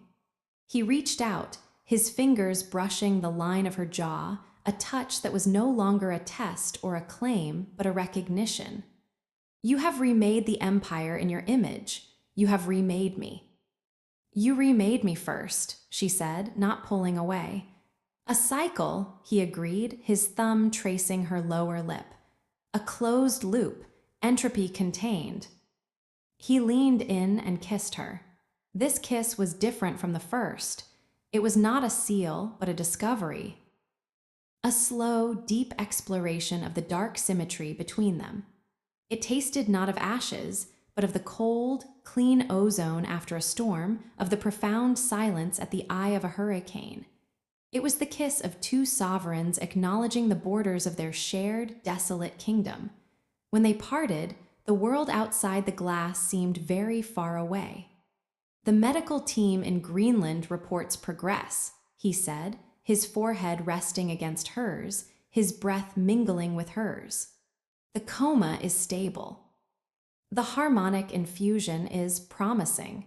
They used your template. A flicker of something, hope, fear, responsibility, pierced the calm she had built. Chiara, their shared penance. And if she wakes? Elena asked, her voice barely a whisper. Then she becomes part of the equation, he said, his eyes holding hers. A third vertex, our creation and our burden, yours and mine. He said ours, yours and mine. The world bowed to their union out of fear and bafflement. But in this quiet room, with the thunder of the sea below them, the true union was just being acknowledged. A partnership forged in fire, sealed with a dark ring, and bound by the terrifying, absolute understanding that they were, for better or worse, each other's only equal in a world of lesser things. They were the Dioscuri, and the world would learn to dread their light and their darkness in equal measure. Chapter 46, Monsters Don't Love, They Claim. Progress on Chiara was a slow, agonizing tick of a clock in a soundproof room. Elena monitored the data streams from Greenland with a focus that bordered on obsession. It was her protocol, her template being used. Every spike, every flatline felt personal. Silas watched her watch the data, his own anxiety manifesting as a deeper, more silent stillness. They were in a digital safe house, a virtual environment constructed within a secure server farm in Iceland. Around them swirled visualizations of global data flows, their new empire's pulse. But Elena's main screen was a serene, blue and white display of brainwave activity, Chiara's. The harmonics are integrating, Elena murmured, more to herself than to him. The synaptic pathways are showing echoes of coherence, not memory, not yet, but pattern. Silas came to stand behind her chair. He didn't touch her. He simply looked over her shoulder at the fragile, flickering light of the woman he had doomed and spent a lifetime trying to save. How long? There is no timeline. It could be days, it could be years. She may never be who she was, she may be someone new. A new variable, he said, the old clinical terminology a reflex. A person, Elena corrected softly but firmly. He was silent for a long moment. Then he spoke, his voice uncharacteristically hesitant. When she wakes, if she sees me, what will she see? The man she loved, or the monster who killed her? Elena finally turned to look at him. In the cool blue light of the screens, he looked carved from ancient, weary ice.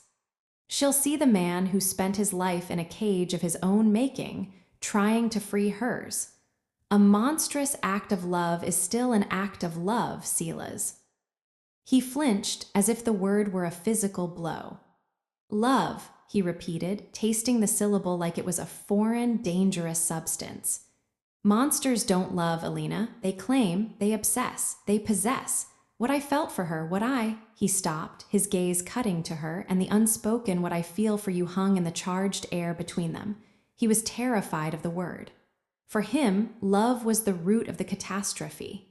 Chiara's love had tempered him, and it had been used as a weapon against her. His guilt-ridden, possessive love for her had built a prison for the world. You're right, Elena said, standing to face him. The virtual space seemed to shrink around them. What you do isn't love, not as the world knows it. It's more elemental. It's gravity. It's a force that bends reality around itself. You claimed me, you obsessed, you possessed, and in doing so, you forced me to become strong enough to claim you back. She took a step closer. You don't love me, Silas. You are my gravity, and I am yours. We are each other's inescapable fact. That is more binding than love. That is destiny written in scars and code and blood. He stared at her. His defenses, his philosophies, his self-loathing, all laid bare and reframed by her brutal, accepting clarity. She wasn't offering him absolution. She was offering him a definition he could bear. Gravity, he whispered. Yes, we don't get to choose it. We only get to choose what we build within its pull. He reached for her then, not with passion, but with a kind of desperate, grounding need. His hands came to rest on her hips, anchoring himself to her solidity. He buried his face in the curve of her neck, his breath hot against her skin. I would burn 1,000 stations for you, he murmured, the confession a raw, shameful truth. I would collapse 1,000 empires, not for love, because you are mine, and I cannot exist in a universe where you are not. It was the most monstrous declaration imaginable. It was also the most honest thing he had ever said to her. She wrapped her arms around him, her hands splaying against the hard plane of his back, feeling the ridges of old scars beneath his shirt. I know, she said, her voice steady. And I would sabotage 1,000 of your plans. I would stand between you and your vengeance, not for love, because you are mine, and I will not let you destroy the thing I have claimed. They stood locked together in the humming heart of their virtual fortress, two dark stars caught in each other's orbit, confessing not to love, but to a mutual, terrifying ownership. Monsters don't love, they claim, and they had claimed each other utterly. It was, in its own horrific way, a kind of peace. Chapter 47, They Rule Together or Destroy Everything. The call from Greenland came on a day of perfect Chinese letter clarity. The kind of cold, bright morning that promised nothing and threatened everything. Elena took it in the conservatory of their current safe house, a cliffside dwelling in the Faroe Islands. Sila's was across the room, analyzing satellite feeds of a nascent brushfire conflict in the Caucasus, already determining the most efficient point of intervention. Her screen showed the face of Dr. Eris Thorne, alive, weary, and vibrating with a cautious, awestruck tension. The harmonic integration is complete, he said, his voice hushed. Neural activity is coalescing. Coherent, self-sustaining patterns. She's not awake, but she's no longer asleep. She's present. She's asking for him. She's asking for him. The words were a detonation in the quiet room. Sila's had gone perfectly still, his back to her, but she saw the line of his shoulders tighten like coiled cables. Elena's heart was a trapped bird against her ribs. This was the moment, the third vertex, the ghost at the feast of their dark union. Understood, she said, her voice admirably steady. We're coming. The flight to Greenland was conducted in a silence so profound it felt like a third passenger. Elena watched the endless white landscape scroll beneath them, a blank page awaiting a terrible, final sentence. Silas stared straight ahead, his hands resting on his knees, utterly motionless. He was preparing to meet the living ghost of his past, with the living consequence of his present sitting beside him. The facility was a sleek, low-slung silver bullet against the ice. Inside, it was all soft light and quiet efficiency. Dr. Thorne met them, his eyes darting between them, sensing the tectonic shift their arrival represented. She's in the sunroom, he said, leading them down a silent corridor. Her motor control is limited. Her speech is slow but clear. Her memory, it's fragmented, episodic. She remembers the project. She remembers the feeling of the interface. She remembers the fear. He glanced at Sila's, then away. And she remembers you, Sila's, not as you are, as you were. He opened a door. The room was bathed in the weak, glorious Arctic sun. It fell on hydroponic gardens, on soft chairs, and on the woman sitting in a wheelchair by the window. Chiara Voss. Her fiery red hair was streaked with gray, cut short and practical. Her face, once sharp and vibrant, was softer, lined with an ethereal, otherworldly calm. But her eyes were the same intelligent green, and they were clear. Terribly, piercingly clear. They went first to Sela's. They widened, filled with a complex wave of emotion, recognition, a deep, old affection, and a shard of reflexive, instinctive fear that made Alina's stomach clench. Then they shifted to Alina. Chiara's gaze was one of pure, unadulterated curiosity, a scientist observing a fascinating, unexpected result. Sela's, Chiara said, her voice a rusty melody, unused for years. She smiled, a small, fragile thing. You found a way. Her eyes flicked back to Alina. And you found her. Sela's took a step into the room, then stopped, as if hitting an invisible wall. The monster who had faced down armies and shattered stations seemed unable to move. Chiara, he breathed, the name a prayer and a curse. You look tired, Chiara said, her head tilting with that old, familiar gesture. The weight of it all, I can see it. Her gaze was unnervingly perceptive. You built quite the garden. I've been catching up. The data streams are quiet, but I can hear the shape of it. She was already tapping into the network. Of course she was. Her mind, though fragile, was still a chimera-grade instrument. This is Alina, Sela's said, the words seeming to cost him. She made your recovery possible. Chiara's green eyes settled on Alina again, assessing. The harmonic template. It's beautiful, a stable fire, not like his wildfire, not like my contained burn. She reached out a slightly trembling hand, not towards Sela's, but towards Alina. Thank you. Alina, moved by an impulse she didn't understand, crossed the room and took Chiara's hand. It was cool, thin, but the grip was firm. You're welcome, Alina said, and meant it. Chiara looked from their joined hands to Sela's frozen form. A profound sadness touched her features. You too, she said softly. You're bound. I can feel the gravity. She used the exact word Alina had chosen. It's different, darker, stronger. She released Alina's hand and looked out at the endless ice. I don't belong in your story anymore, Sela's. I'm a prologue, a cautionary tale. You built a world from my ashes. A terrible, beautiful world. She looked back at him, her expression serene and final. Let me stay here, in the quiet, in the sun. Let me be the ghost in the corner of your machine, not a player on the board. It was a relinquishment, a blessing and a dismissal. She was setting him free from the guilt that had built his empire. She was giving him permission to exist in the dark present he had created, with the dark partner he had chosen. Sela's composure cracked. A single, silent tear traced a path through the dust of a decade of grief on his cheek. He didn't wipe it away. He just looked at the woman he had loved and broken and gave a single, slow nod.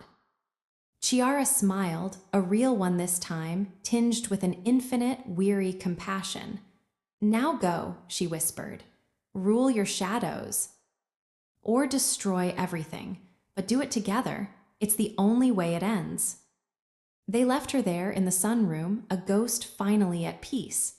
On the flight back, the silence was different, lighter and somehow heavier. The past had been laid to rest. The future was now entirely, terrifyingly their own.